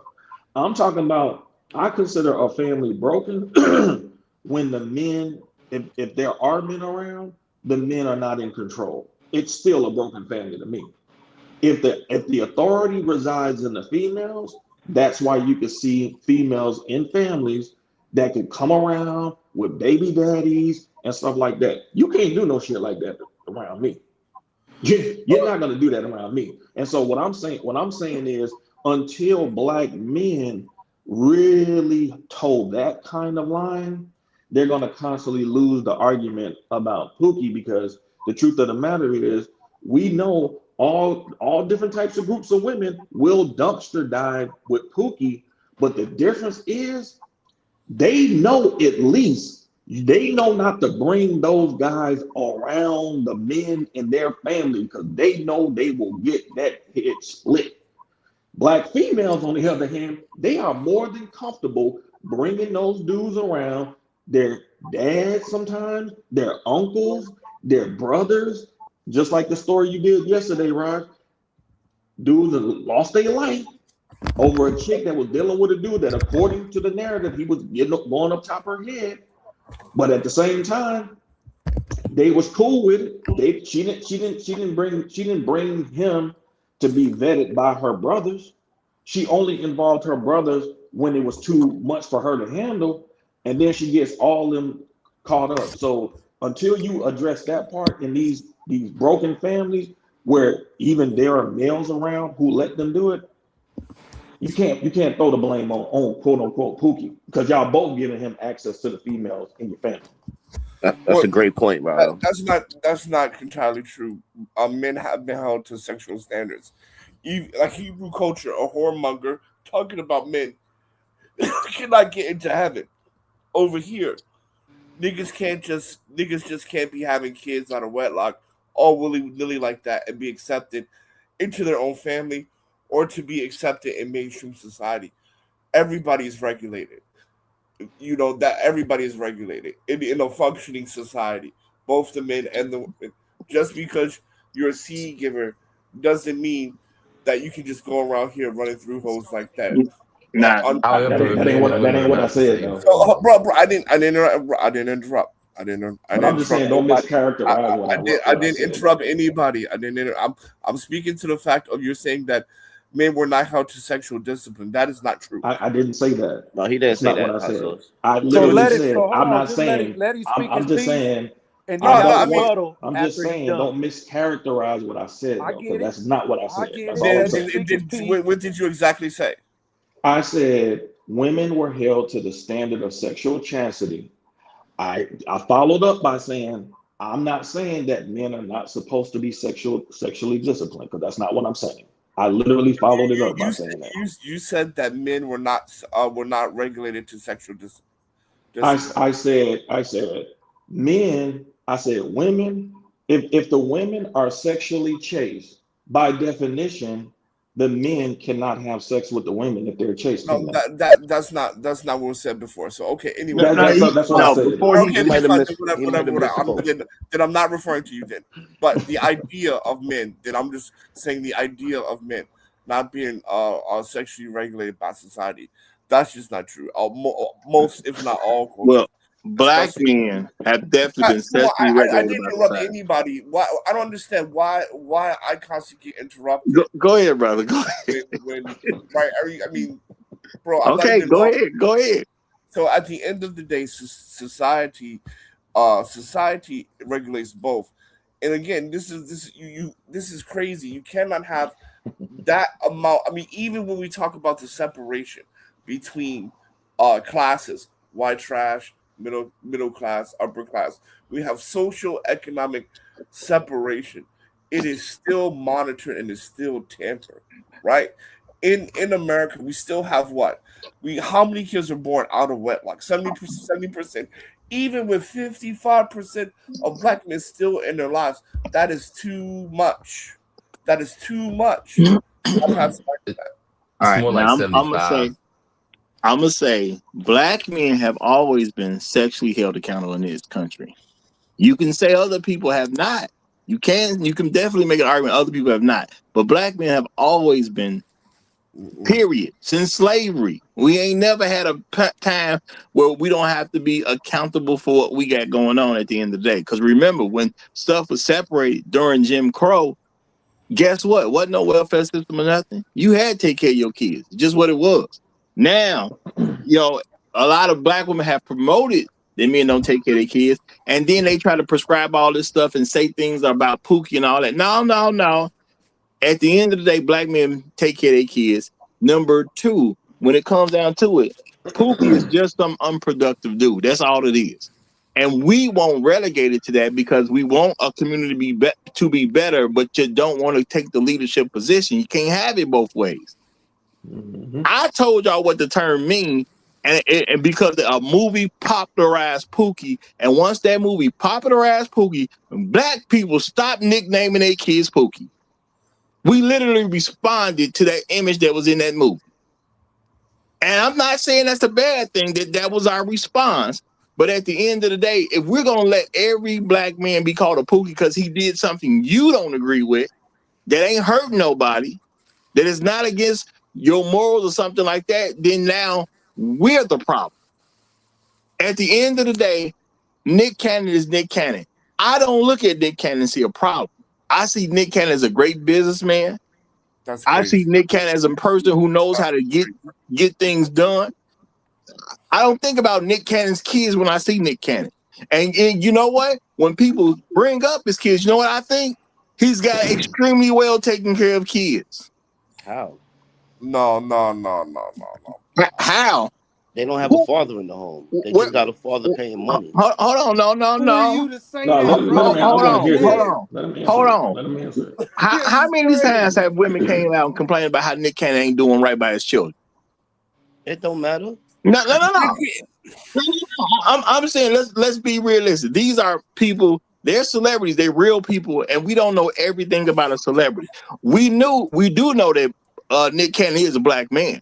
Yeah. Black women ain't got no problem saying that a black man ain't taking care of his child, even when he is. Now, how many times have anybody said this celebrity, Nick Cannon, has not done right by his children?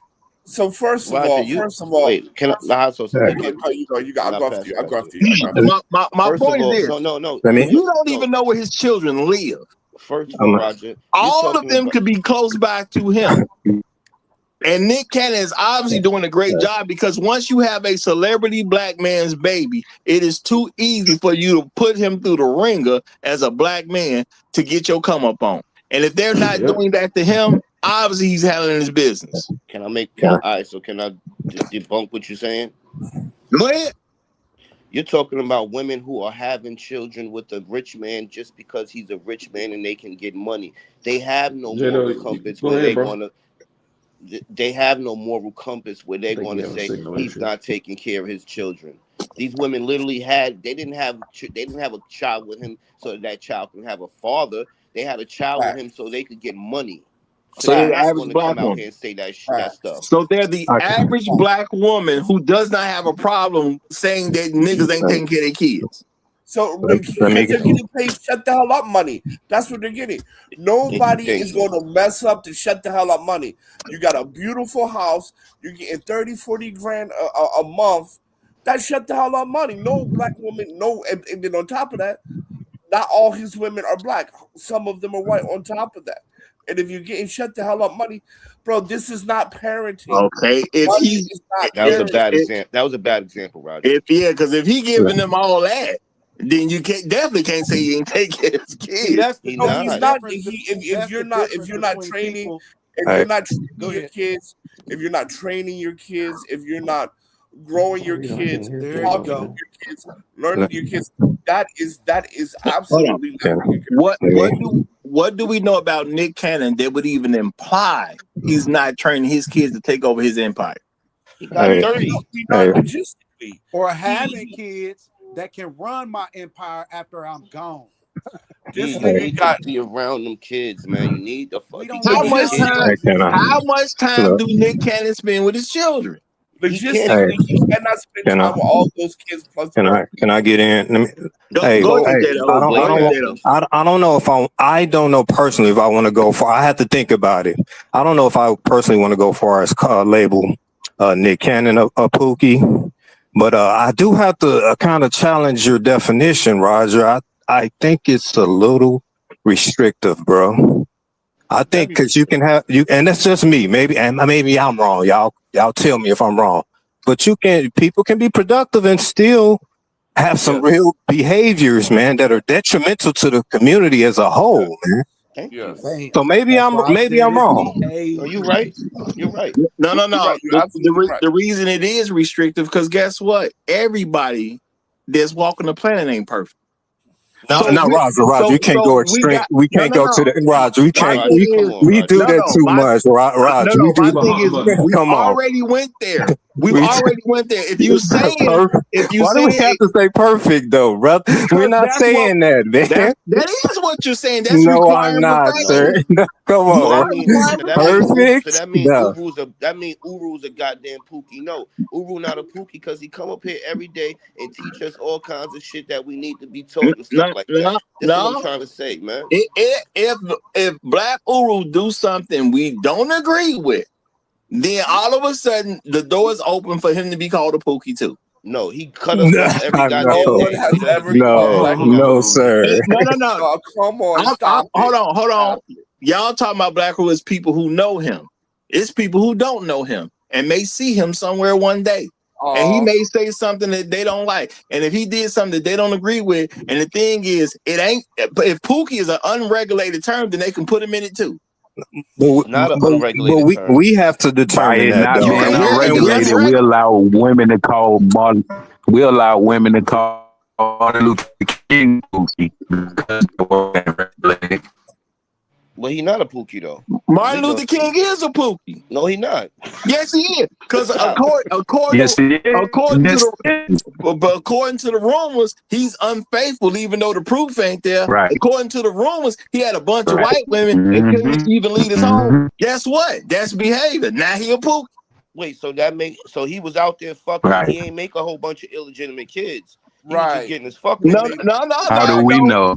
We haven't classified having a bunch of kids make you a Pookie. How- We just said it's behavior. That don't having a whole bunch of sex don't make you a Pookie, bro. Cheating on his wife make him a Pookie. No. Roger, No, Roger, no. Roger, you hold on. got more. You got more goalposts. You know what? I think the real big issue is, and I know Jado is not gonna like this. I know Hot Sauce is not gonna like this. But the real, Mr. Me Too, hold on real quick. Shout out to Elder Blood. Because he said, All right. check my last comment, Roger. Is this fact or fiction? And I'm going to tell y'all what I'm doing. I'm going to tell y'all what I'm doing in a sec, but I'm going to check this man's last comment real quick since he paid for it. He said, you got black men that agree with you and follow women and women's commandments. Oh, yes, commandments. Versus black men who disagree and don't follow women nor their commandments. Guess who's winning? Facts. Okay. Now I'm gonna tell y'all what I just did. Facts right there. By throwing Black Uru and Dr. Martin Luther King Jr. under the bus. If you don't define what the regulation is, everybody fit. That's my whole point. Yep. I define what the regulation is, and people have an issue with it being that as a regulation because somebody like a Nick Cannon is doing something that I wouldn't even do. I don't care how rich I was. I wouldn't have a bunch of kids by a bunch of different women. I don't agree that Nick Cannon should do that. But just because he did something that I don't agree with, where he's not hurting anybody, I don't see Nick Cannon as destroying things. And my thing is, if you're going to act like Nick Cannon, be as rich as Nick Cannon. Well, why wouldn't you? Right. Roger? Employ just as many people you employ. So here's the issue. Because I'm even going to venture to say that a man not working or unproductive man, men not working is a Pookie according to your definition. I'm going to say I'd rather have that nigga who is not having all these random kids than a man who is productive but having so many kids that he logistically can't raise them outside of providing financial support. Amen. That man more detrimental. Yeah. In my purview. That is false. Than a man. Please let me finish. Than a man who just simply not working, not bothering nobody. Okay. Right? Amen. So I will say that. So nobody is saying not regulate the term. Nobody is not saying don't give it definitions, but it's extreme. And when Jado say he made a point, it's extreme. We're not asking for perfect, but we're asking for how about be married and have children? How about that shit? Because hold on. Mr. Me Too was trying to get in before that. Yeah, because I go ahead, Roger. You can say what you about to say.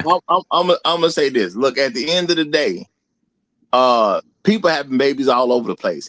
We don't even know enough about Nick Cannon to know where his children are located. We don't know that he don't spend time with his kids every single day. Now, I don't know what Nick Cannon is doing, and I do admit that. But I do know Nick Cannon got enough money to get his kids to where he is, especially if he out here buying the homes that they living in.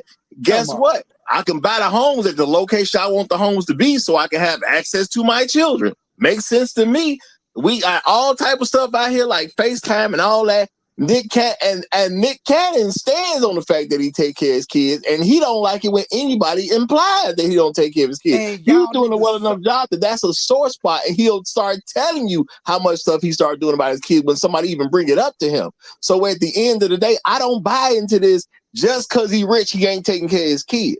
Because my thing is that's just us putting a belief on him when you don't know what the situation is. Yep, I don't look at Nick Cannon and see a guy who don't take care of his kids. Exactly. Now, Mr. Me Too, go ahead. You know why most people would, most of us black people would look at him like that.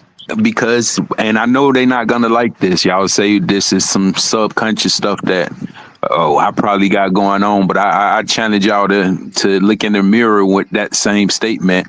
Y'all can't accept Nick Cannon's path because white supremacy tell you not to accept his path. It tells you to argue that path because he's a black man. The man rich, you're gonna negate that. The man is influential, you're gonna negate that. The man is highly fertile and in a position to where he can attract what type of woman he want. And we all gonna negate that because white people tell us we shouldn't look to somebody like him as a good example. He's a Pookie. He's destroying the community. Why? Simply because he has a bunch of kids out of wedlock. I think that's if that's not a white supremacist ideology, I don't know what it is. And I'm gonna say, even that I don't agree Nick Cannon should do that, I bet my bottom dollar he better than most parents who live with their children.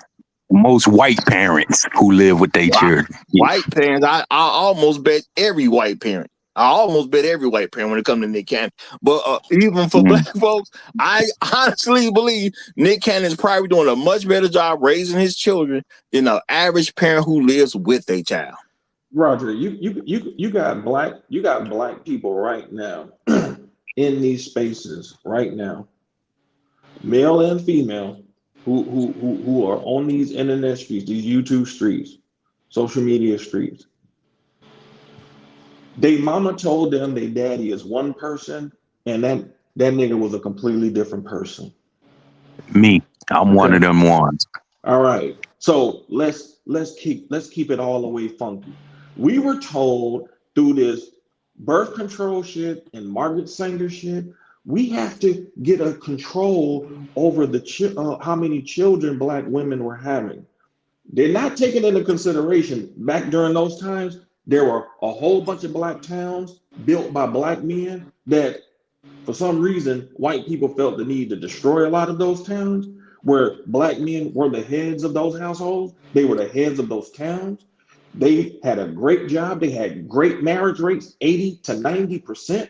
So whether they had 5 children or 10, they did a pretty damn good job of taking care of those children in those environments. They felt the need to meddle in black people's affairs, only for them to come out here and say that, oh, these men are the problem. Well, you said that the men of those times were the problem. You said that those men that were doing everything that y'all claim y'all want men to do now, provide and all of those shit, but they provided under their authority. You couldn't do what you wanted to do. So they maintained 80 to 90% marriage rates. Now you get the complete opposite. Now you want to say, well, Pookie is the problem, when the females actually have the control over who gives birth to what. Right. You can't have it both. You cannot have it both ways. You can't say that the men of old were the problem, and now Pookie's the problem. Like you can't have it both ways. But Rael, we not white people. That's a white people. That's an argument that a white person is giving us. But I'm saying, but black people believe that shit though. No, because we're saying that we should be married at that 85%. Hold on, I'm not saying we shouldn't be married, but I'm saying for somebody like Nick Cannon, for example. This space is filled with a lot of people who are anti-marriage. And they like, well, I'd rather just have it on my own terms. Nick Cannon is having it on his own terms. See, this is the problem, right? This is the problem that we have, right? What is marriage changing? What is him getting married to those females changing the fact that he's providing for those children? What is it changing? Nick Cannon, back in those days that you refer to, would be considered a Pookie because he wouldn't be married.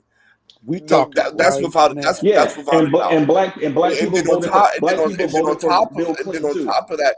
So we keep saying we can't have it both ways. So first is the black women, now it's white people, white supremacy. No, y'all keep bringing up white people. I'm talking about how we doing. He brought up Margaret Sanger, and he brought it up. He brought the woman name up, right? So the situation is this. You keep saying that we can't have it both ways, but if we're going to reminisce and nostalgia about back in the day, 80 and 90% marriage rate, there's no way you're going to tell me that Cam Newton and Nick Cannon would not be considered a Pookie back then in those standards, because we're saying get married in those situations. Nobody is actually talking about the number of kids, actually. What we're saying is that we're saying that raising a family is more than financial support, and being there and have a continuity in rearing your children and having a mom and dad. Well, tell black women nobody that. Tell black disagree. women that. Hold Tell on, black women nobody that. disagree with that. But how do you know Nick Cannon not doing it? Right. Because he's not. First of all, he's not married to any of them. That's number one. Number two, he has 12. Just logistically, Nick Roger. Cannon is a divorced man. Roger, logistically, he has 12 fucking kids by 6 different baby moms. Where they at? Plus working. And that's his. No. Let's stop. Hold on. The CDC Hold does not agree with that. I did not cut anybody off. I did not cut anybody off. Listen to everybody, right? So at the end of the day, right? We see this is the thing. Like I gotta give it to Shark and Jado, right? Black community is shitty parents. It's shitty parents if you are going to co-sign Nick Cannon and Cam Newton with your grandparents, your black grandparents and great grandparents will not co-sign. This shows how shitty of a parents we are today. And that's crazy because that's most of our culture. Most of the that culture is not came white up with supremacy. women. Hold on. Create a whole fast because my thing is a very key thing here. Yes, at the end of the day, nobody did all that.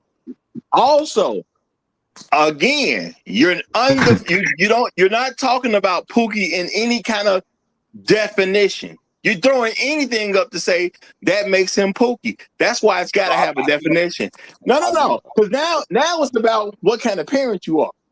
Now we all know parenting is important. No, we all know parenting is important. Jado and me have been consistent. We've been consistent on the definition. Look, all I'm saying is we all know parenting is important. But at the end of the day, Nick Cannon's in a space with a lot of black men. Never had a child before he got married. Now, for some reason, his wife wanted a divorce. Okay, it is what it is. Now, no. The Mariah Carey thing, nobody's criticizing him for the Mariah Carey thing. I'm not saying you are, but at the end of the day, Nick Cannon believes in something I don't believe in. See, you know what I'm saying? I didn't say it plenty of times I got Christian beliefs, but just because somebody got Muslim beliefs don't mean they Pookie to me. See, at the end of the day, everybody don't have to agree with everything. And there's nothing about the character of who Nick Cannon is that would suggest to me that he don't spend time with his children, especially when you're rich enough to place your children in certain places. And that's why I asked, where do his kids live? One quick they question. don't live with him. I have one quick question. Please be honest, bro. Please be honest.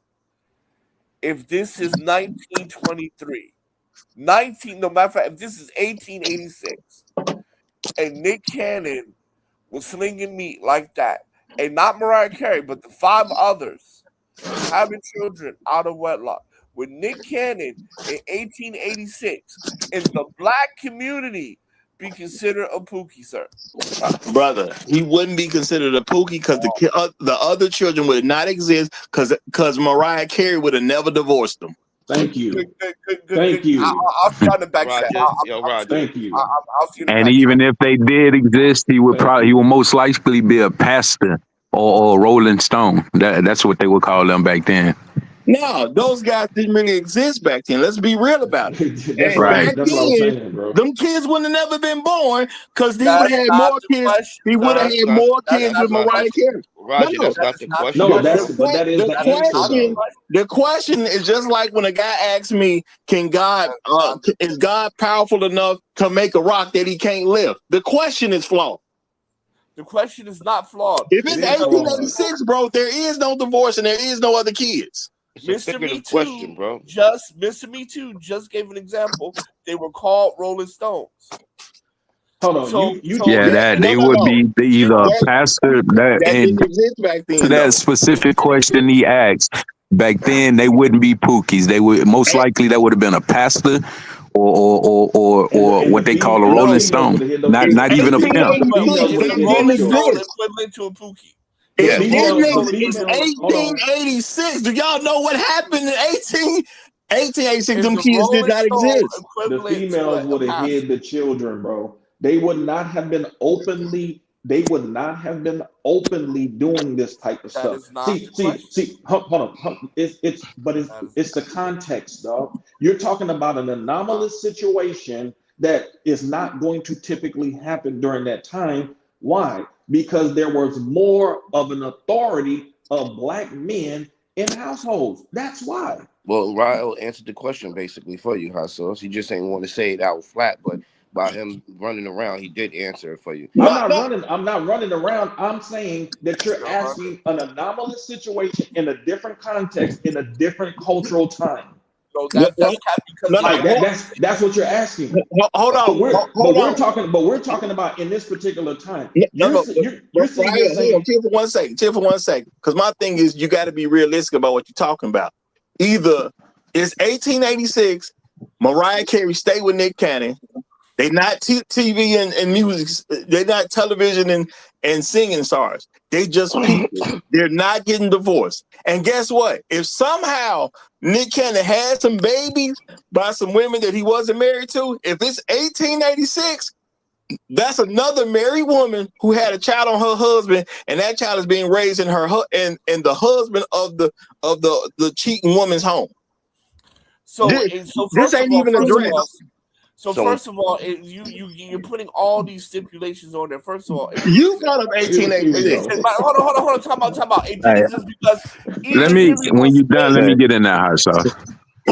Say, but Henry Louis Gates, when they investigate niggas' ancestors, say, okay, well, this person's not really your grandfather or your grandmother and all this other shit. It was some other random nigga. Shout out to Viola Davis. So the point is, it did exist, and the fact of the matter that y'all cannot answer the question without these stipulations, which it did happen. As a matter of fact, even when we look at Fraser reports and stuff like that, divorce did happen. They just didn't follow. They just left and went on their merry way. You literally just proved my point. I said if it's 1886. The point is you cannot say that it did not exist. Now, and nobody is arguing how common it was. My question was, even if it was an anomaly, will these people can be considered a Pookie? And I asked Mr. Me too.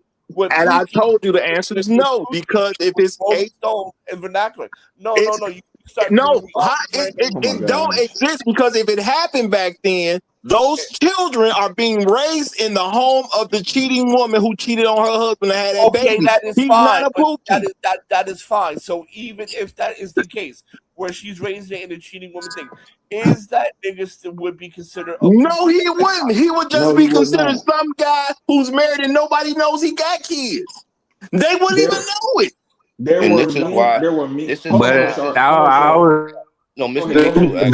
To slight pushback to what you saying, Roger. So cap. Go ahead. No. Hold on now. It's plenty of women that had children back then, and guess what? The people didn't know it. You can't call a man something you're unaware of. Can I But you gotta admit though, Roger, that were men back there, that were bachelors that was running around screwing everything. Hold on. First of all, hold on. Let me ask this question, Hassel. Let me ask you this question. Do you think other people, like white people, Asian people, do you think they have a superior culture than black people? So first of all, that question doesn't even make sense by the context. You said black people are shitty parents earlier. You want my answer or not? Right? You said black people are shitty parents earlier. That's why I asked. See, this is the situation, right? I asked for a simple answer.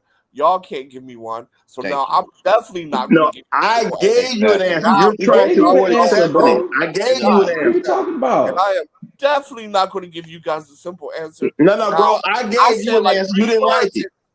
You just didn't like the answer, bro. Right now, you don't like my answer. Okay, right? well, okay, so Right? based on okay, So what hold on, we okay, saying? okay, that's fine. Okay, because I see where you're going. Okay, so back in those times, just to answer your question, since you didn't like the first answer, so I'll give you another one. Back in those times, there were black men who had a legitimate family at that time, and then across town they had another one too that they provided for too. They weren't considered no pookies then, dude.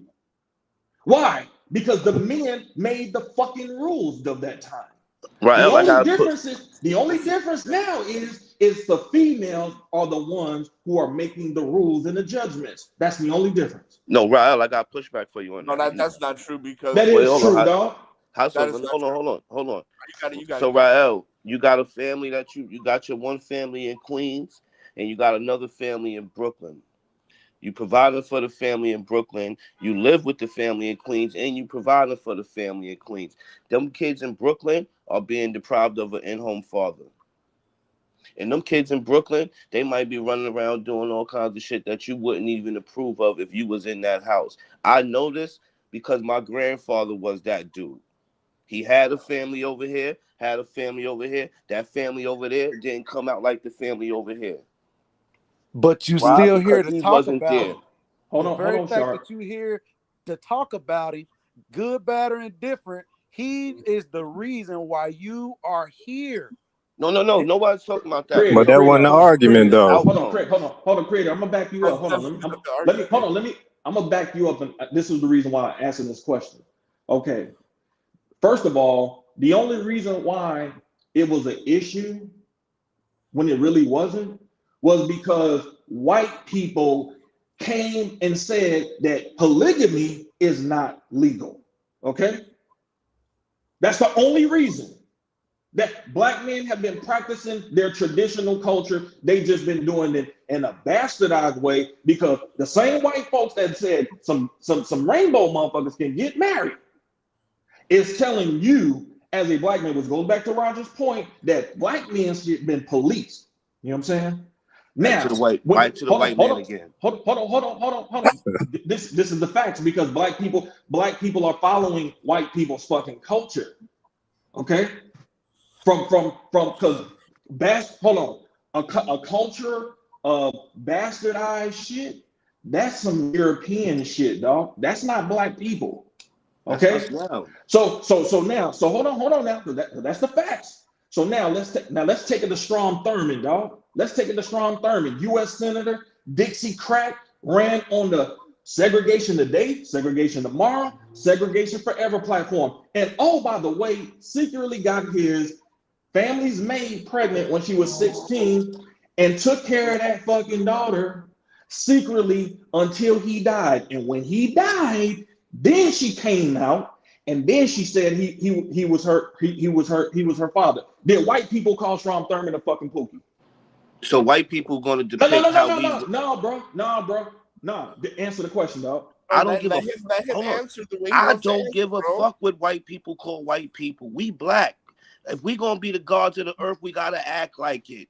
Fuck all what the Chinese niggas is doing, what these niggas is doing. Yo, we have to take. Yo, this is the same shit. If you the gods of the earth, then you don't need permission. Well, white girls wear weaves. We could wear. If you the gods of the earth, you don't. No. This if we the gods of the earth, why can't we not just simply accept Roger's definition? If we the gods of the earth. Hear me. That's why I asked the question. How many people do y'all think are actual Pookies? What percentage of black men do y'all think are actual Pookies? Well, I said 20%. Right. Well, the problem. Hold on. Let me finish this thought. I'm answering your question, bro. That was rhetorical. That was actually rhetorical. You got it. But I asked the question earlier, and I did get responses. But the reason why I asked the question is the same. And to answer y'all question that y'all asked earlier, it's the same thing.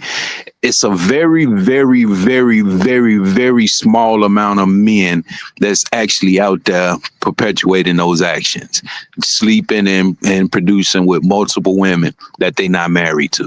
It's a very small number of men. But Back then, it was even small.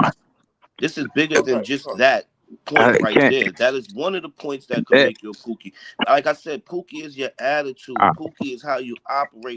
Can I finish? Can I finish my point? Yeah, let him finish his point, right? And then you can come right in and retort. I promise. Come right in. No, I'm after Shark. Yeah. All right, bet. My bad. That's a very small amount, and it's a very small amount of people. And y'all keep talking about we focusing on white people.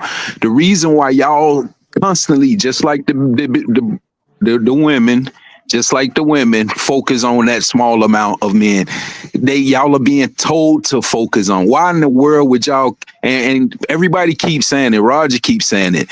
White people, they got the same class of, if y'all want to use that word, of people in their community. But they made a clear, defined, separate line from them. And if you go to certain classes of white people, they actually separate themselves, but they use they Pookies. And I'm gonna get to the. I want y'all to Google the Hilltop Boys as a reference to that. How that white people use they Pookies. And effective, I might add, but we focus on that small number so much that we took that on as our cultural identity.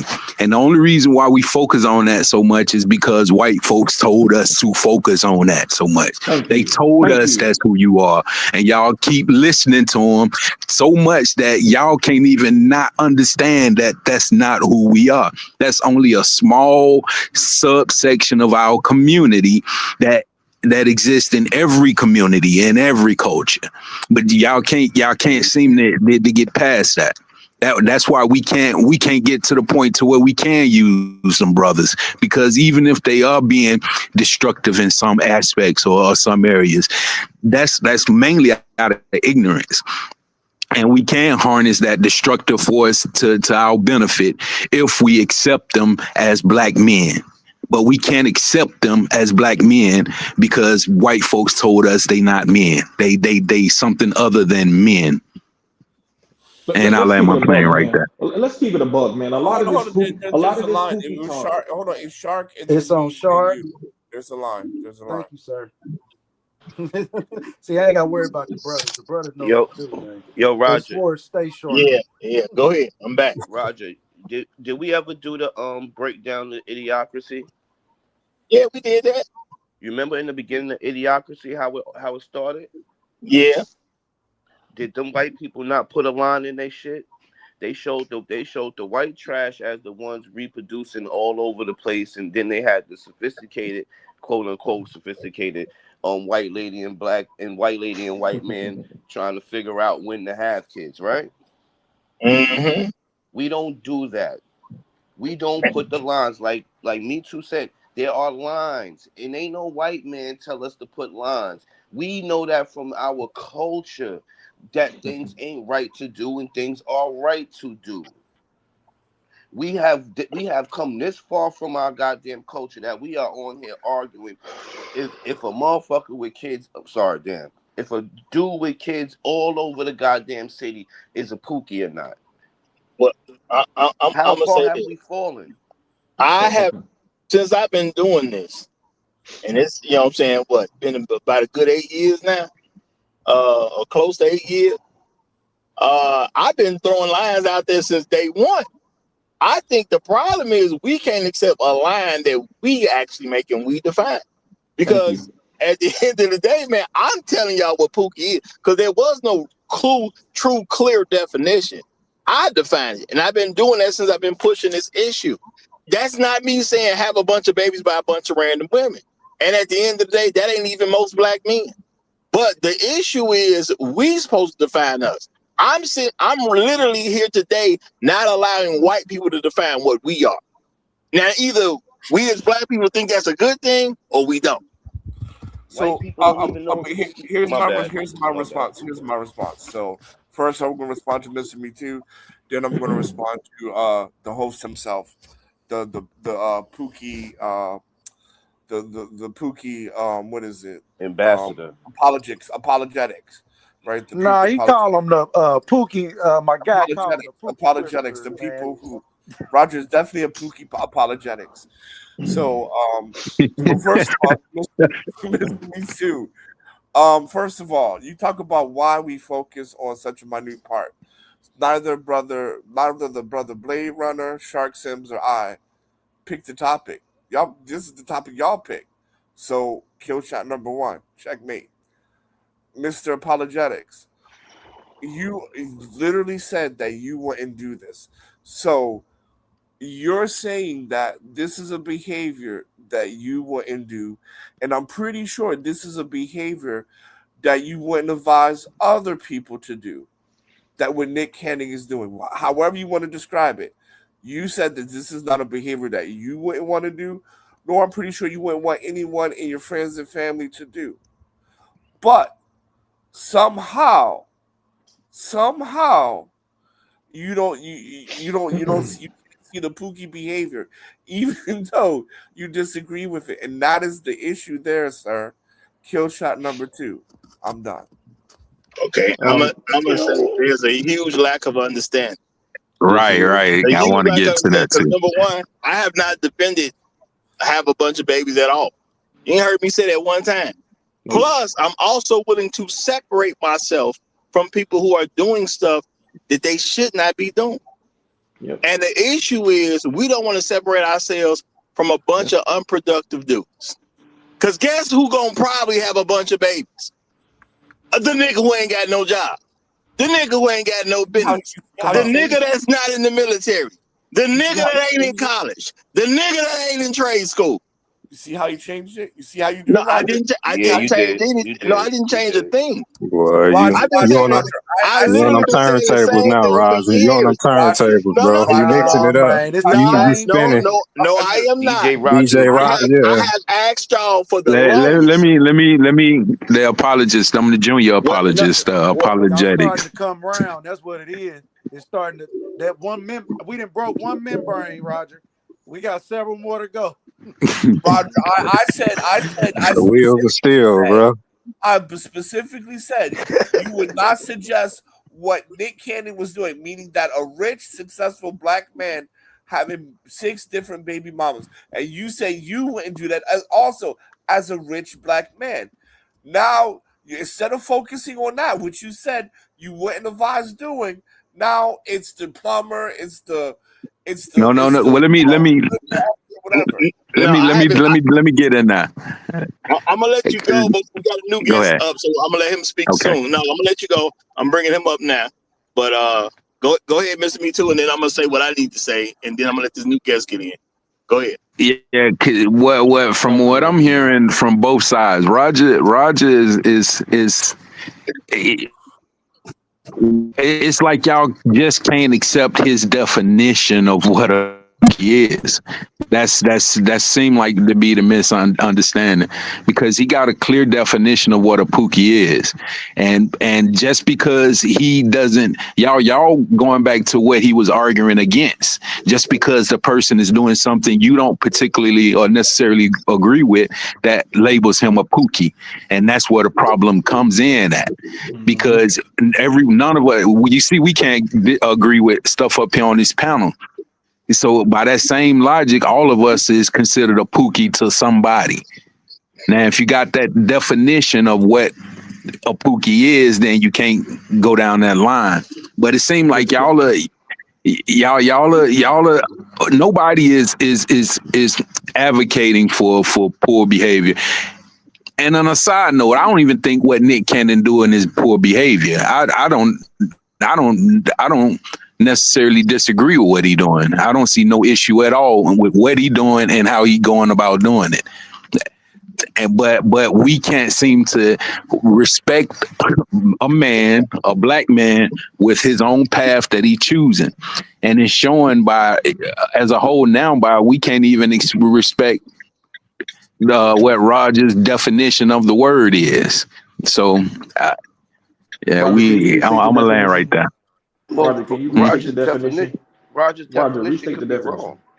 Roger, Now, restate the definition. Pookie is just simply a guy who is 18 to 64 years old who refuses to go make legal money, even though he ain't sitting on no money and he ain't got no money coming in. Because there are rare cases, there's people who just so rich, they ain't got to work. And there's other rare cases where people have stuff that was set up for them and money comes in on a regular basis and they just don't need to work. I ain't talking about them folks. I'm talking about the dudes who ain't got no money, but they refuse to get out there and make something happen in a legal standpoint. I have to say legal because there is dirty money to make, but if you make dirty money, everything you made and everything you got with what you made can be taken from you on any random day. So that ain't good enough. Okay? And I'm going to read this real quick as well. Shout out to Vegetarian Terrarium, who has actually just joined us, so I'm going to let him speak after me. He says, why can't we all just be dying Pookies? Pookies, but with less filler. Okay? Well, you know what? At the end of the day, they trying to make everybody a full-on Pookie. So, not in this society. Not in this society. And I'm going to say this. At the end of the day, y'all, no one had a clear definition about who Pookie was but me that I know of and since I've been doing content.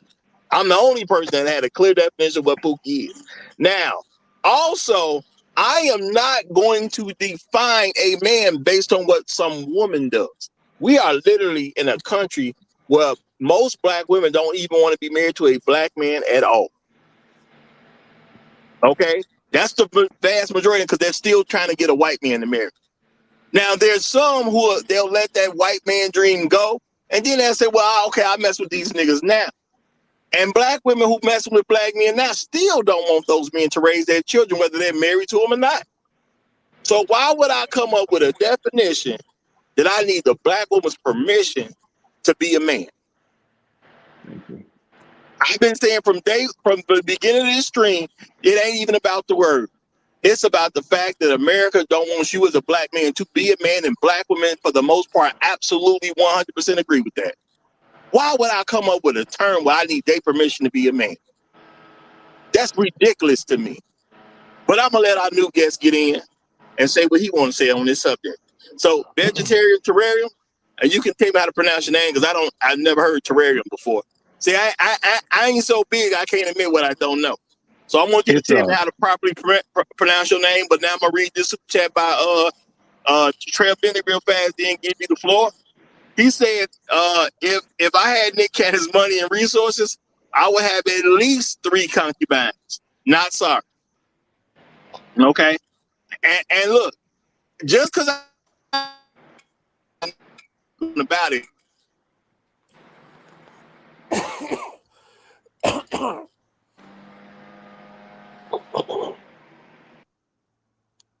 Can't hear you, Roger. Did we lose Roger? I think we lost him.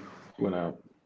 He kicked the plug out right. his DJ equipment. So when you The wheels are steel, brother. Wheels are steel. Like, let the brother. I thought the next brother was supposed to get in. Terrarium supposed to be going. Yeah, there you go. Good looking out.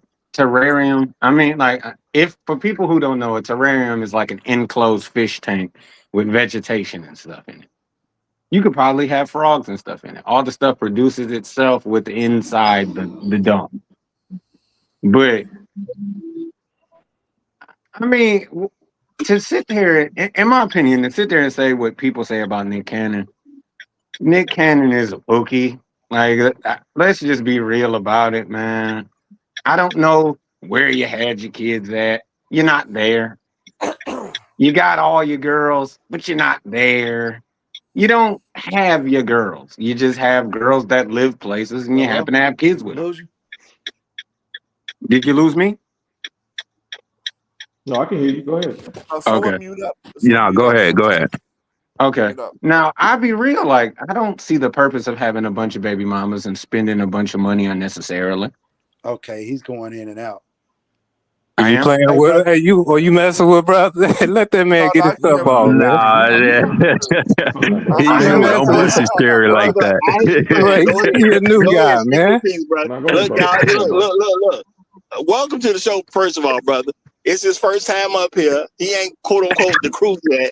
Y'all don't be playing games, okay? Let this man say what he need to say. Okay. I've been here before, Raj. I used to go as is what it is.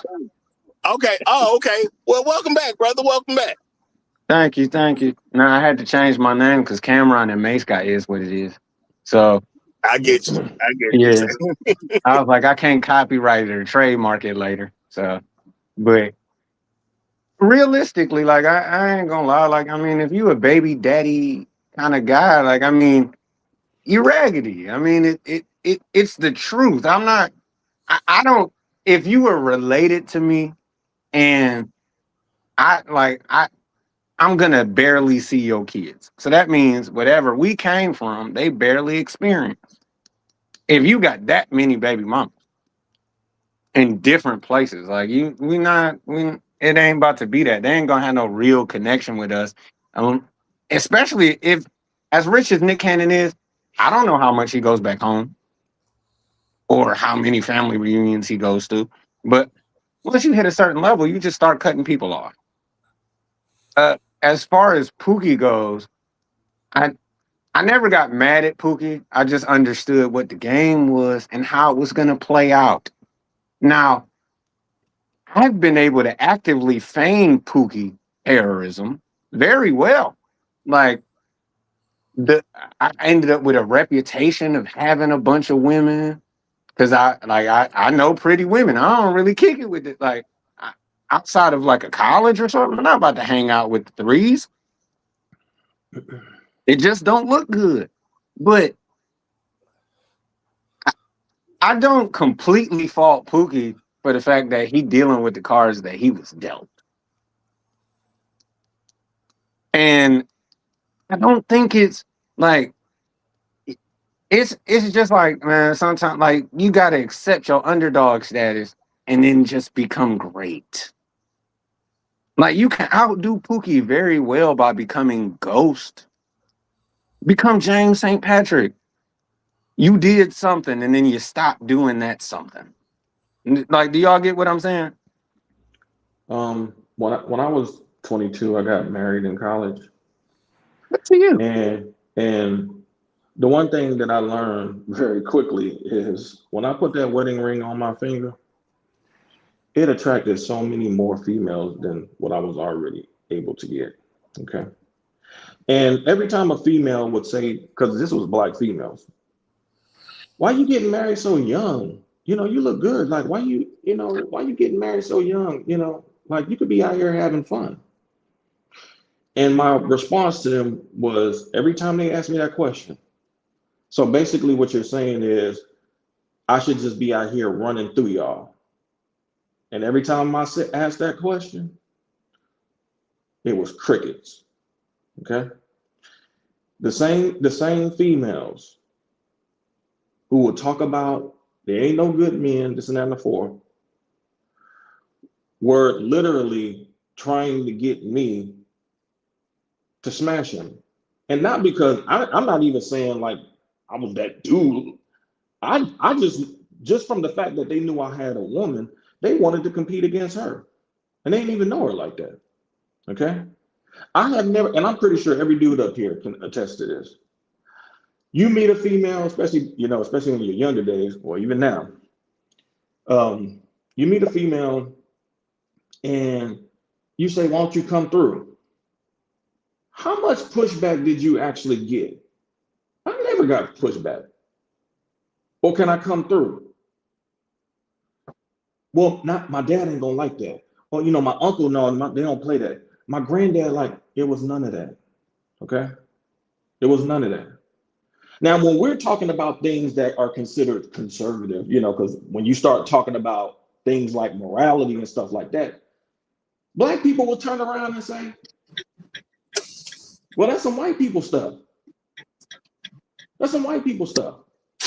My only argument here is that the difference between Nick Cannon and these broads is that Nick Cannon ain't asking the government to fund his lifestyle. Respect to you, God. Respect to you, God. Like that's why. No. That's not a problem. I'm not disagreeing with you. I'm just acknowledging that we got different roles. Well, I'm gonna say this. Look, if y'all gonna play games with these kids, who ain't a Pookie? Because there's a lot of black men who got divorced and they don't get to see their kids at all. They Pookies too now.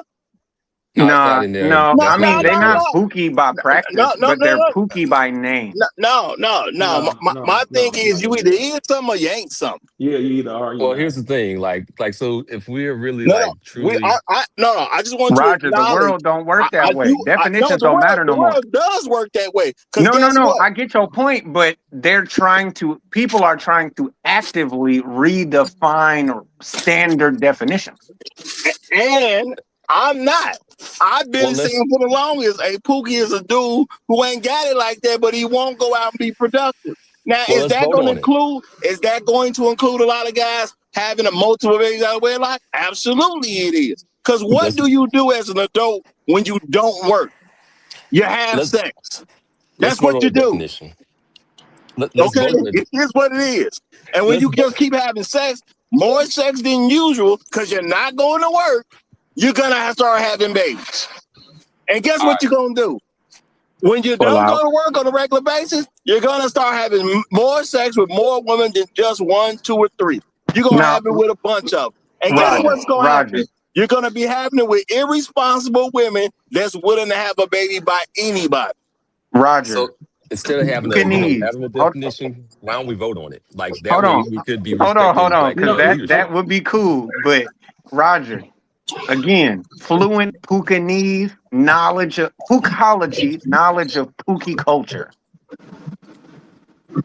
Bruh, there are no specific, there's no assumption of what this man should be. This archetype of man, there's no real expectations except for maybe a couple of things.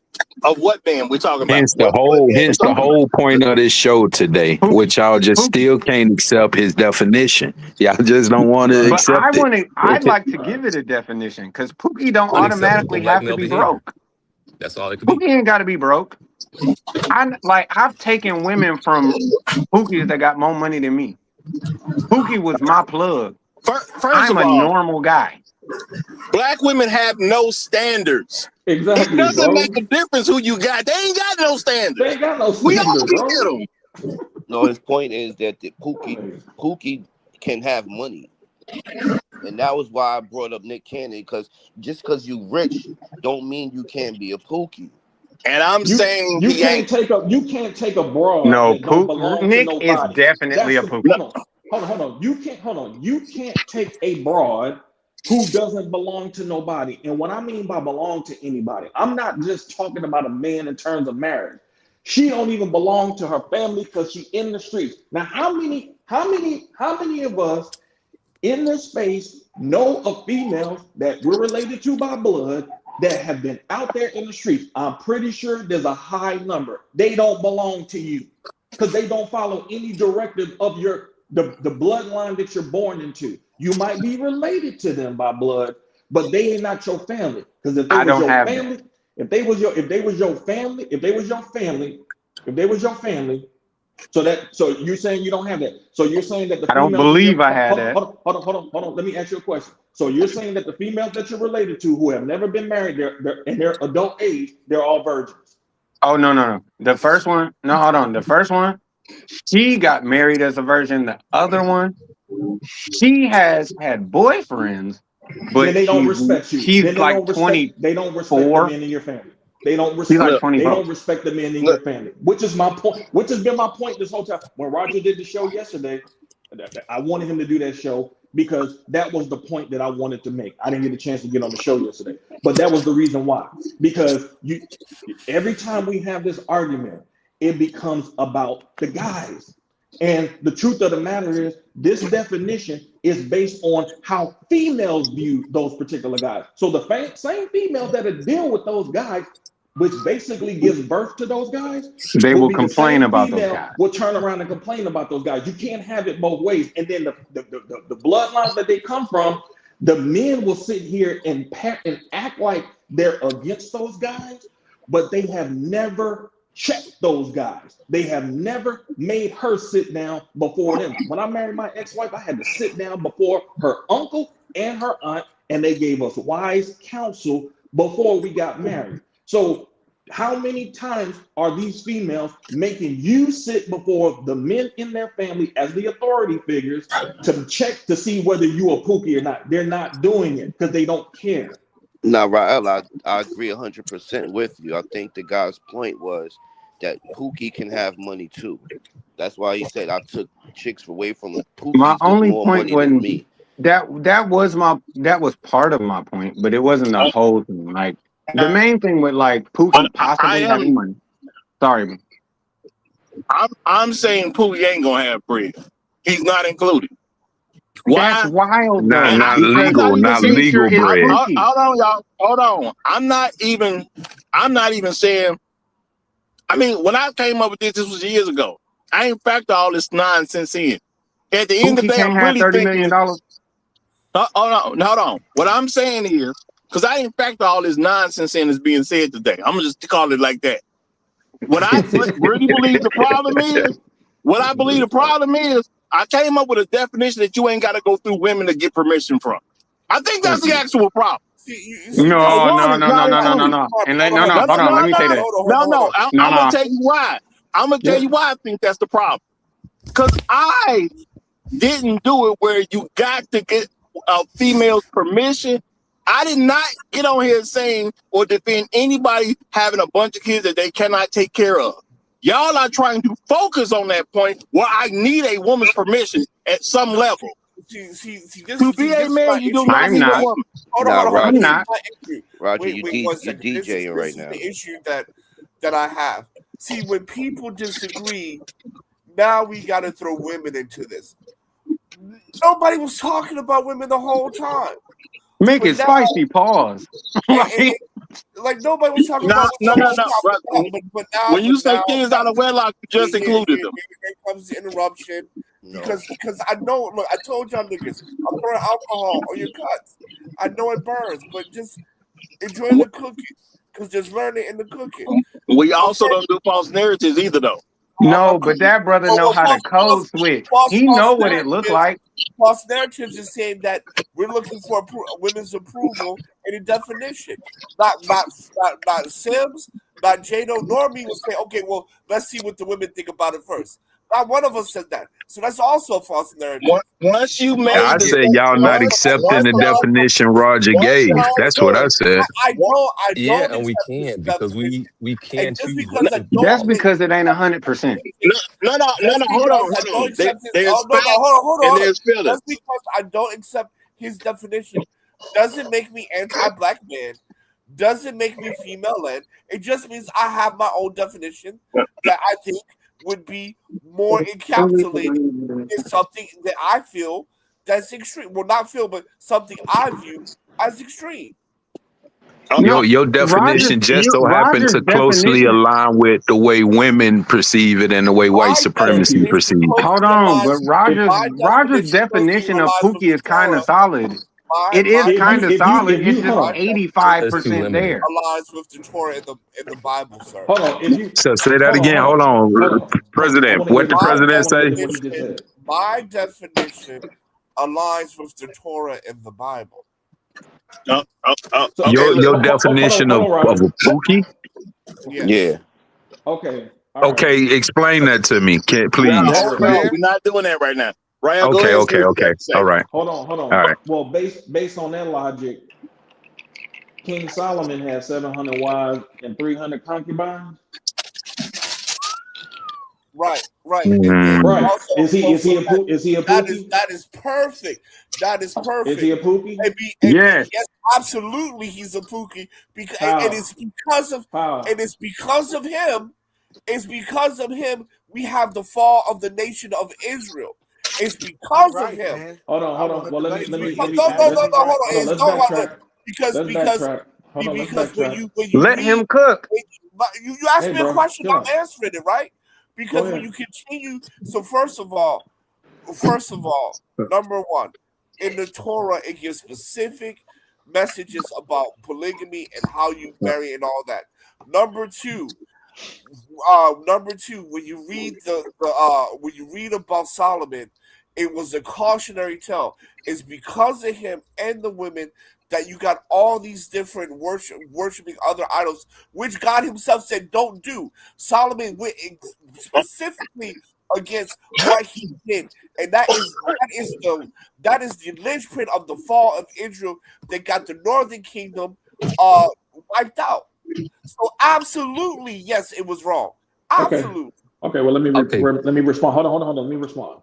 Okay. First of all, when he according to the story, he went to God and he asked for knowledge. Correct. Yes. When he was right. He asked for wisdom. And then he asked for wisdom. Right. So so because he asked for wisdom, God gave him what in return? He made him the most wisest. Wisest man on earth. And the richest man ever too. And he granted him all of those wives and concubines. The issue was he did not. That is false. Hold on. Let me finish. That's false. His issue with Solomon was not women. His issue with Solomon was that he told him not to deal with a specific group of women. That was his issue. That's true. Which is his man's women. You don't deal with your man's women. No, that's David. He told him. That's David. Oh yeah, my bad. Sorry. You can have those, but don't mess with those over there. And he disobeyed. Yeah, those. That was what his issue was. It wasn't the issue he had 700 wives and 300 concubines. That's not what his issue was. It was the caliber of the females he told him not to deal with. Which was now I'm gonna say, and he said, because in the scripture it said, "Do not be a whoremonger." That means not being some whoremonger. What are you talking about, Sol? Hold on. Okay, go ahead. But I want to respond because I'm gonna go back to Roger's definition. I'm gonna go back to Roger's definition. No, because Roger's definition was based off Roger's narrative was based off of an unproductive dude. Okay. Well, clearly he was productive. You know what I'm saying? Why wouldn't your God want one of the wisest men to spread his seed? If Pookie is out there spreading his seed, guess what? You need wise men to counteract that, don't you? So of course he's gonna want him to do that. That's why he's gonna give it to him. It makes sense. But he said also earlier, don't be a whoremonger, which means what? An unproductive dude chasing whores in the street and not being on your mission as a man. That makes sense. Why can't you be a whoremonger and be productive though? Man, you just answered your question by asking. Because they both take time. You ain't got time. I understand that they both take time, but that doesn't mean that everybody sleeps. But I disagree with that one, Roger. Because everybody don't sleep the same way. Everybody don't sleep the same way. I'm not saying everybody do, and you kind of did. Hold on, brother. You kind of did. I'm not holding on, y'all. I'm talking. Everybody shut up. Real talk. Right. Everybody shut up. I'm talking. Okay? It is what it is, bro. Look, because there was a false narrative that was planted because y'all brought up single mothers. As soon as you brought that up, you brought in where you now need a woman's permission. I cannot marry a woman that don't want to marry me. That's just is what it is. I ain't talking about what kind of man you is. I ain't talking about if you slanging. I ain't talking about if all the hoes love. I'm talking about the fact that you clearly can't have a marriage unless the other person agrees to it. I'm not even trying to be on your ass, but you even brought the women in by sitting there acting like their selection process matters. No. I did. My thing is, it doesn't matter to the definition. Whether you a productive man or not ain't got nothing to do with what a woman think of you. But if you productive or not, by your definition, would define whether or not you're a Pookie. A Pookie is a person that it was just a nickname black people used to have for their children. Then when somebody was in the movie, a character that was named as Pookie in the movie, people took it bad and they stopped nicknaming their kids Pookie. What was that guy? He was a drug addict who refused to truly be productive. That's it. So then the old origin of this thing goes back to the movie, and like, did the women make the that's movie? I don't think So so. you can have a moral character and avoid being a Pookie? If y'all haven't noticed, Chris Rock as Pookie is literally on the screen. Chris Rock as Pookie is literally the thumbnail. But I don't know. Did Pookie have kids? Time about. Pookie was productive. He was an informant for the police, and they still called his ass Pookie got back on drugs and got killed, man. Did we see Pookie's baby mama? I said he tried to get it together. He failed. Did we see Pookie's baby mamas? And Pookie didn't even have no kids. Exactly. How was he Pookie? But the thing is, people tried to make it an argument about children. Once you make it an argument about children, now you need women's inserting permission. the women, right? But bruh, Pookie had ashy lips Guess and what, y'all? knees. Pookie ain't had no women. No disrespect to anybody, but we are more than an hour past, and I got stuff to do, so the show over. Now, guess what? I'm gonna say this. I want to say this because we got this new brother, and I appreciate you being here. This ain't got nothing to do with you, brother. I don't want you to feel some type of way. This ain't got nothing to do with you. Okay, cool. It's just I gotta end the show, y'all. It's been a great show. The definition that I chose is gonna stick to this channel. Y'all should spread it to other places because at the end of the day, unless you accept it, you're not gonna fix anything. The reality is, as long as you don't accept it, every black man can be a Pookie. So every black man is a nigger, like white people used to call us before slavery ended. It's that simple at the end of the day. You're not gonna be able to get around that. Wow, that made my chest hurt. If you are new to the channel, subscribe. It's been a great show. Long live Habitual Line Steppers. I'm Roger. I'm right. And I'm out. And he's sharing.